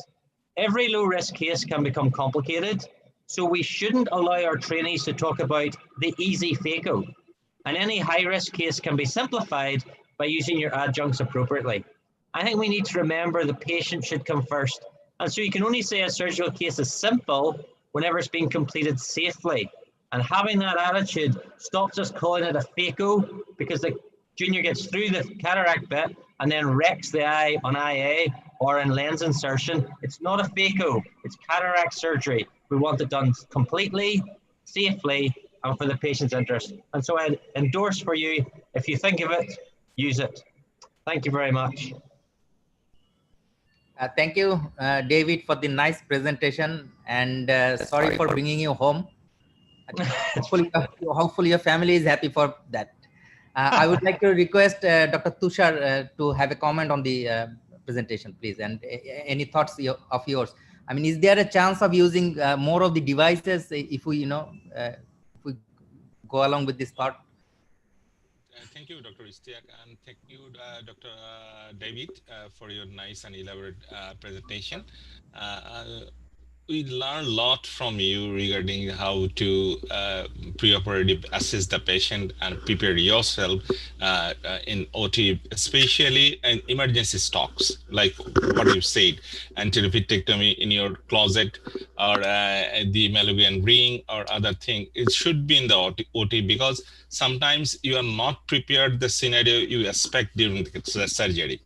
Like you said, that floppy iris syndrome, sometimes we can easily miss in preoperative settings. So it's better prepared for everything.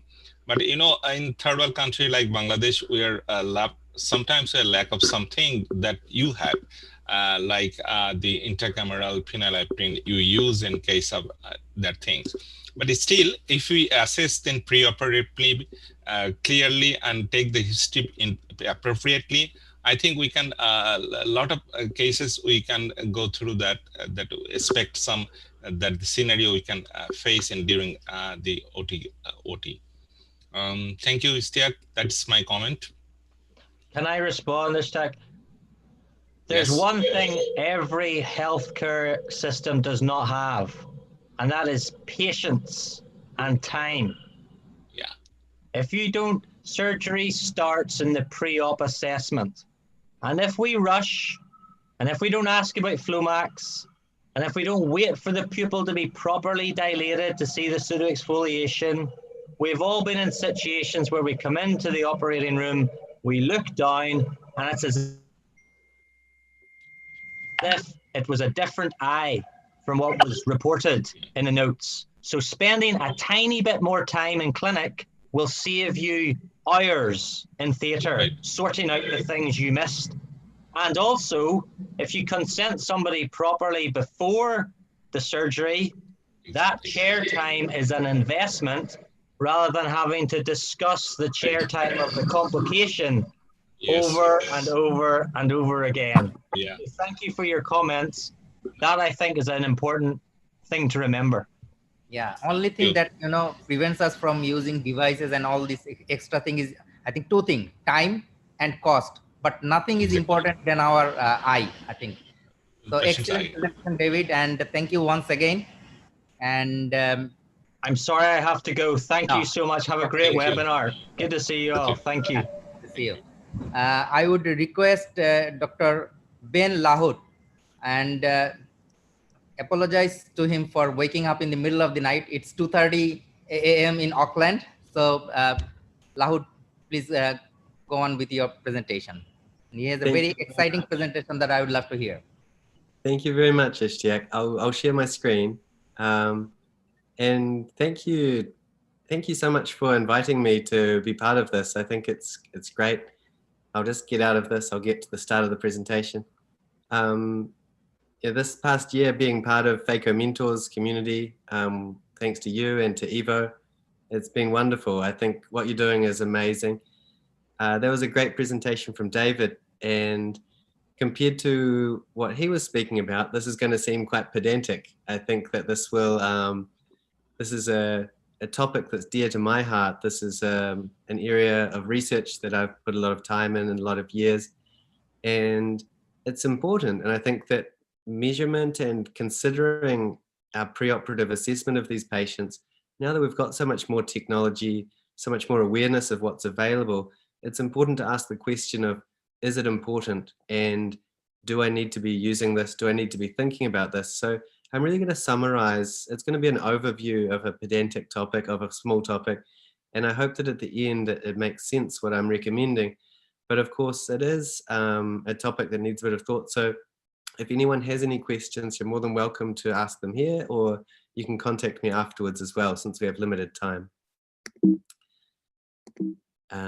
Just move on. So some financial disclosures, and just summarizing posterior corneal astigmatism. It's a low magnitude of astigmatism.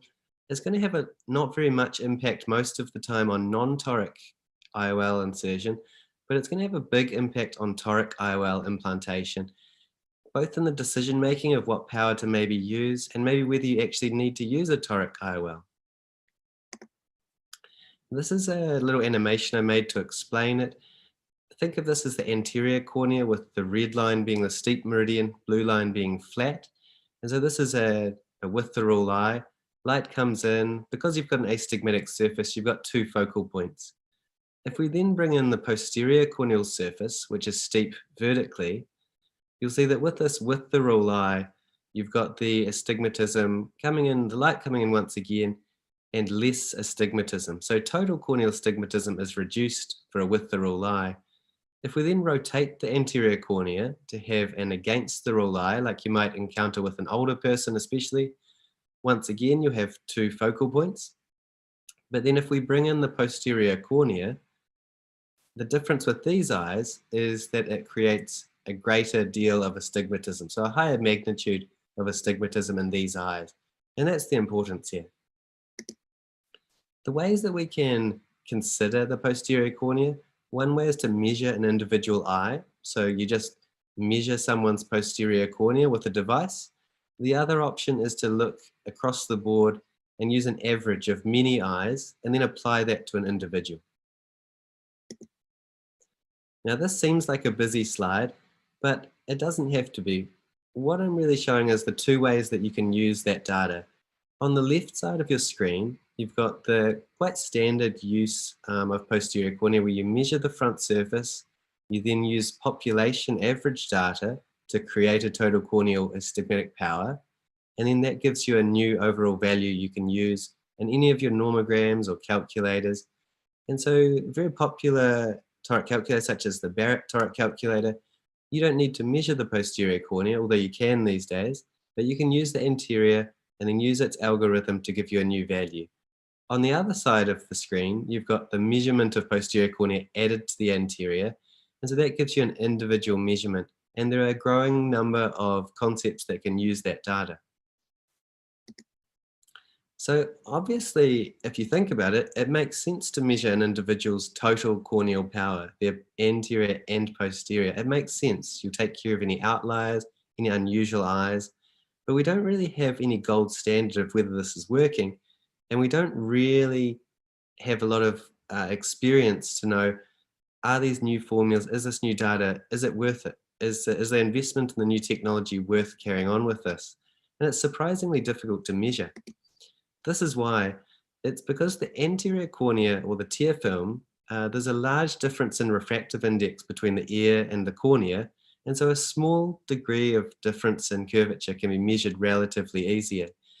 If you look at the difference between the back of the cornea and the aqueous, the refractive indices are very similar, and it's such a small magnitude of astigmatism that it's very difficult to pick up compared to the front surface.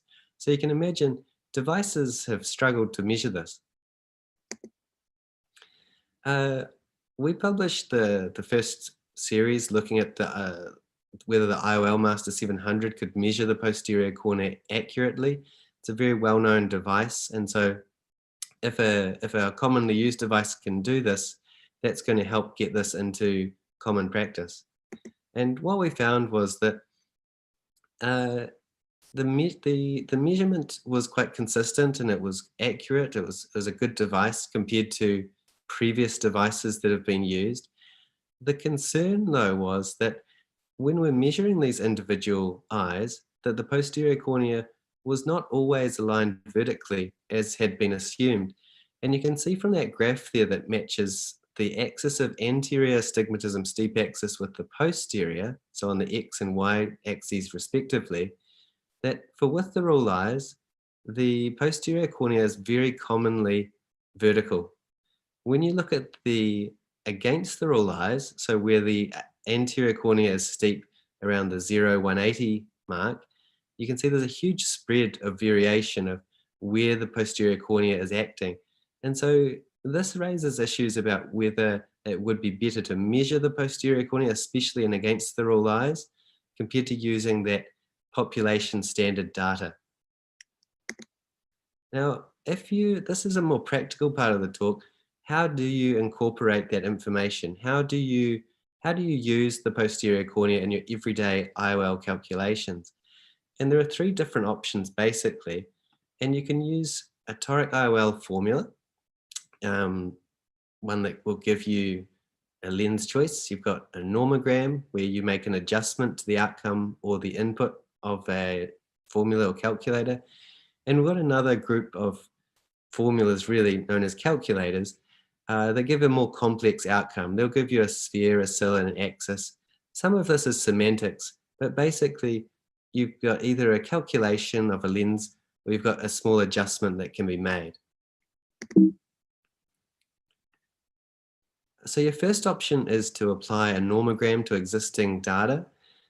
You can either make an adjustment using something like the Baylor normogram, which makes an adjustment to your lens power choice. So completely normal calculation like any other toric IOL calculator, but then you would apply a normogram at the end. Or you've got the Goggin normogram from Michael Goggin, where you would make an adjustment to the keratometry. So you'd make an adjustment to the input based on the anterior keratometry. So this is a very good way, and these have been studied and they do work.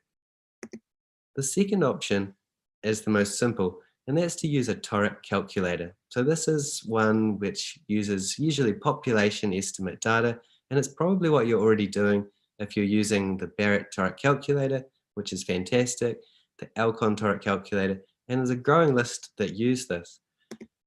Each year I've been doing a talk at the BSCRS meeting in Europe for the past 4 or 5 years, and I always put up this slide of what the different calculators are doing with your data, and it's really changed over the years. I think the most important part that has changed is about those two measures called PCA, or posterior corneal astigmatism. And you'll see that all of the major calculators, except for the B&L calculator, will make an adjustment for your PCA. That didn't used to be the case even 3 or 4 years ago. So they've all latched onto this and realized that it is important, because there have been so many studies showing that your toric outcomes are improved by considering the total corneal power. Now, not all of them will be able to handle a measurement of posterior corneal astigmatism. You've got there the ZCalc TK toric calculator and the Barrett toric calculator. That will probably grow as this use of total corneal power becomes more easy and as people become more comfortable with it. The other option is to consider an actual measurement of total corneal power. And at the moment, the most commonly used one would be the TK value on the IOL Master 700. It's been around for about 3 years now. And this is probably what I get asked the most about. Should I be using TK values? And we'll talk a little bit about whether that should be the case and which eyes it will help. Now, formulas that can be used with TK data, because TK is a measurement of total corneal power, you don't want to then use it in a formula that makes an adjustment for it again, or you get what we call double adjustment, where you're also adjusting a measurement that's already incorporating the posterior cornea. So there's two main groups, there's the Barrett TK formula, and Haggis can also be used with TK. Other formulas that don't adjust for the posterior cornea you can safely use with. SRKT is very common, that's fine. You can use that with TK data. And it's not currently recommended with either the Olsen, which uses a little bit of ray tracing data, or the Hill RBF, which is more of an AI-based system. The final way that you can incorporate the posterior cornea would be using a measurement from another device. A lot of people might have a pentacam, something else that will measure the posterior cornea. And with the Barrett toric calculator, you now have the option of inputting a measurement of the posterior cornea along with your standard measurement of the anterior cornea from a different device. This has previously been mainly research-based, but now you can actually do it using the Barrett toric calculator via the BSCRS website. So I was saying earlier there wasn't really a good gold standard. I have been involved with the development of the Goggin normogram, and we've studied that prospectively. We've had really good results published. And so we used that as a gold standard to compare, and we found that the TK measurements were equivalent to that. So we've at least got equivalence with the gold standard. It's safe. When they've studied whether TK would be helpful, this is a study that looked at spherical outcomes, so not implanting a toric IOL, and there were small improvements, say between using the Barrett anterior Ks and Barrett TK. There were incremental improvements in spherical lens outcomes just by using the TK data. Now, I think this study does have the odd flaw, but this was the first one to be published about this, and we're not expecting massive improvements. These incremental improvements are to be expected, because the thing is, these formulas like the Barrett formula, they're already great. We're not looking for a crazy change, we're looking for a tiny improvement.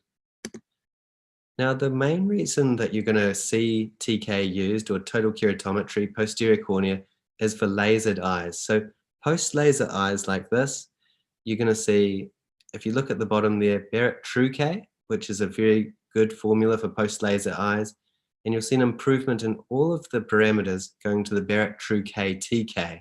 This is a study from the guys in Sydney, and it shows that for post-laser eyes, definitely using TK or total keratometry data does give improvement, as you would expect, because these eyes have lost the relationship between the anterior and posterior surfaces that we rely on.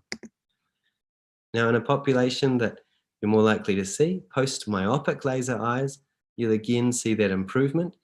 If you compare the red ovals that I've highlighted and the blue ovals that I've highlighted, you'll see that in each group, you've got an improvement using the TK data. So it is working. So we know that there's a systematic adjustment that we're doing for posterior corneal astigmatism.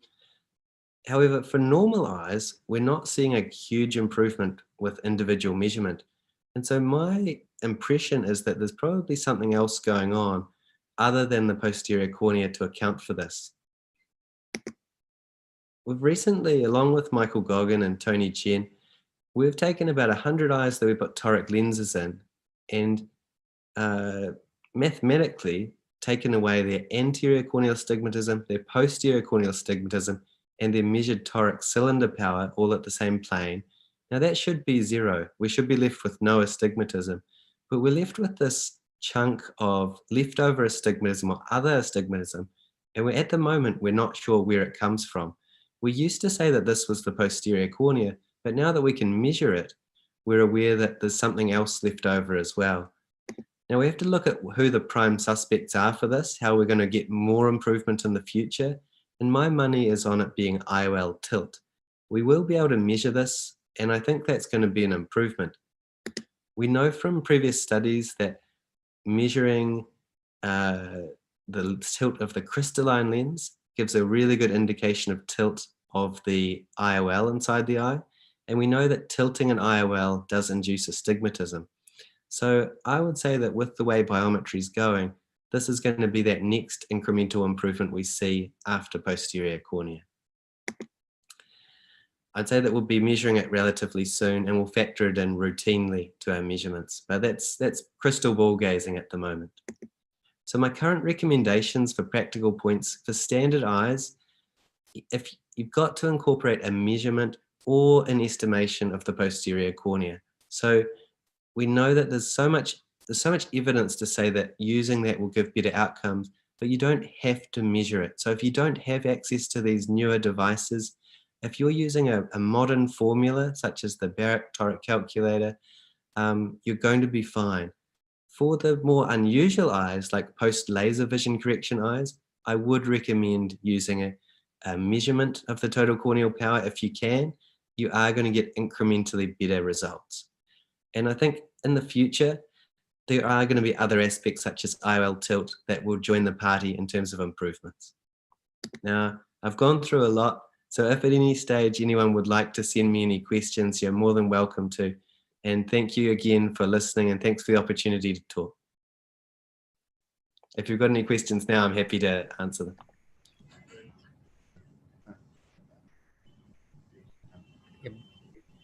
But that was an excellent Such an amazing presentation. talk, Ben. Oh, thank you guys. Thanks. Good to see you. Just I have one query that we were just talking to Graham Barrett. He was in the earlier session, and in his Barrett's formula, he has got two options. I mean, for the posterior corneal astigmatism, either we can input it like you have said, and there is another option of predicting it. And he says that he has done a study on some number of eyes where he has found that the predicted value, if he had put the predicted value, it was more accurate. So there is something that still we are missing of that 0.62 astigmatism that you are talking about. So I would request Brigadier Kamrul Islam Khan to have a comment on this astigmatism things. And am I audible? Yeah, please go on. Thank you, Dr. Ben Lahoud.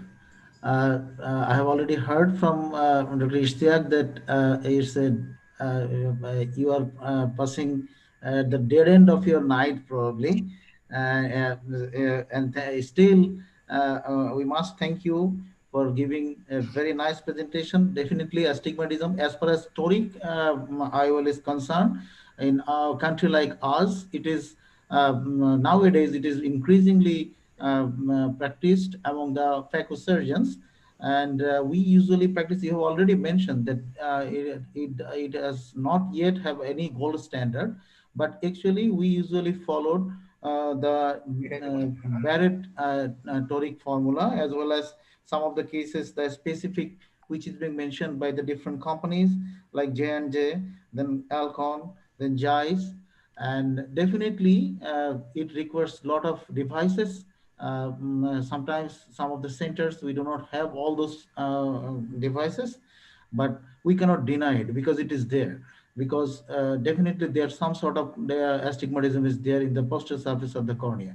So in course of time, in due course of time, definitely these things will be more available to us, and definitely will be looking onto these issues also, because the persons who are choosing this premium IOL like toric IOL, definitely they want and they deserve the perfection. A small little of residual astigmatism, definitely the patient is not happy, and at the same time it is embarrassing for the surgeons also.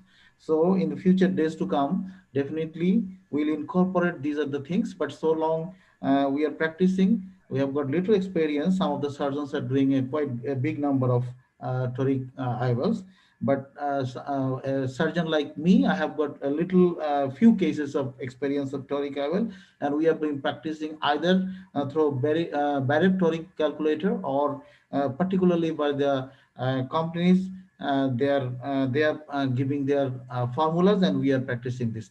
Thank you very much for your excellent presentation. Thank you. Oh, thank you. Thank you, Dr. Khan, and thank you, Ishtiaq, for your comments. That's really exactly what I wanted to reassure everyone about, was that if you don't have access to the latest technology, I'm a big fan of answering the simple questions with evidence. And, you know, we know that even though we can measure these things and the technology is fantastic and it's fun, that estimation at the moment is just as good. And don't let it put you off putting toric lenses in, because you're going to be doing a good job for your patients. So thank you very much. Thank you, Ben. And I think we'll have our next presentation. It's going to be Dr. Bruna Ventura from Brazil, and she's going to be speaking on pediatric cataract surgery. And all of us know that it's just not a small eye. Every aspect of a pediatric eye is so different. So Bruna. Yes, thank you so much, Ishtiaki. It's such a pleasure to be here today. I think it's the first time I'm participating in your meeting. And it's wonderful that the pandemic made us all so close together. And we're here from Mexico, from Brazil, from Argentina, from Bangladesh. So people from all over the world together. And this morning for me, midnight for Ben. It's amazing that he's connected so late. That's wow. And for me to speak on pediatric cataract is a pleasure.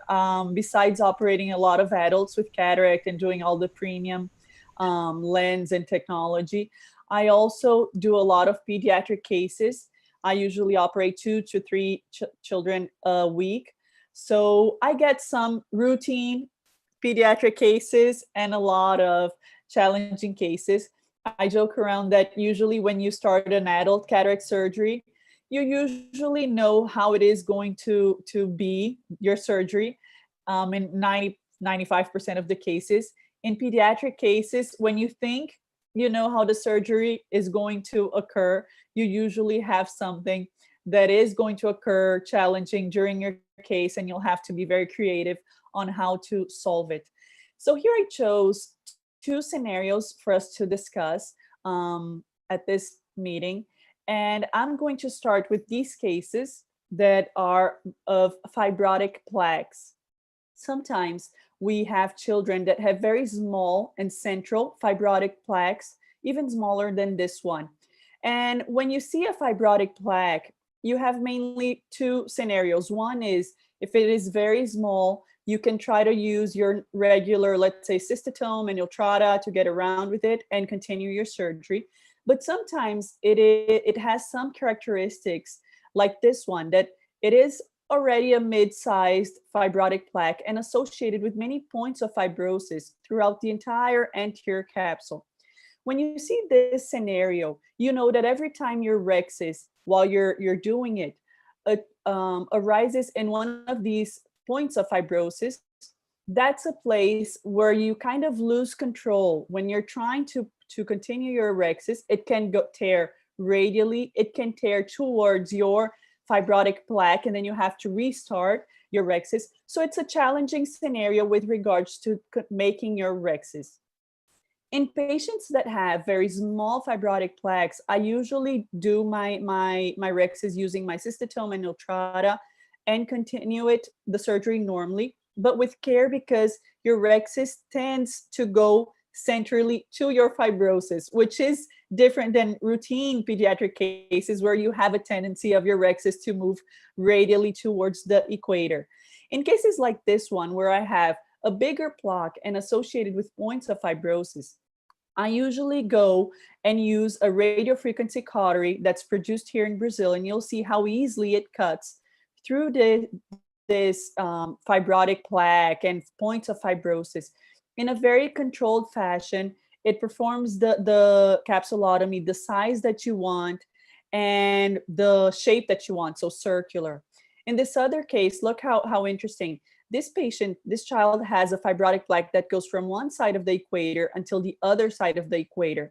So it would be very hard for me to maintain and preserve this capsular bag, and actually not to preserve the bag, but to perform a circular capsulotomy. In a case like this, if I didn't have this device, or you can usually try if you don't have this device with your vitrector, but sometimes if you have a very thick fibrotic plaque, you can't actually get it through. So this device is very useful in these situations. Look at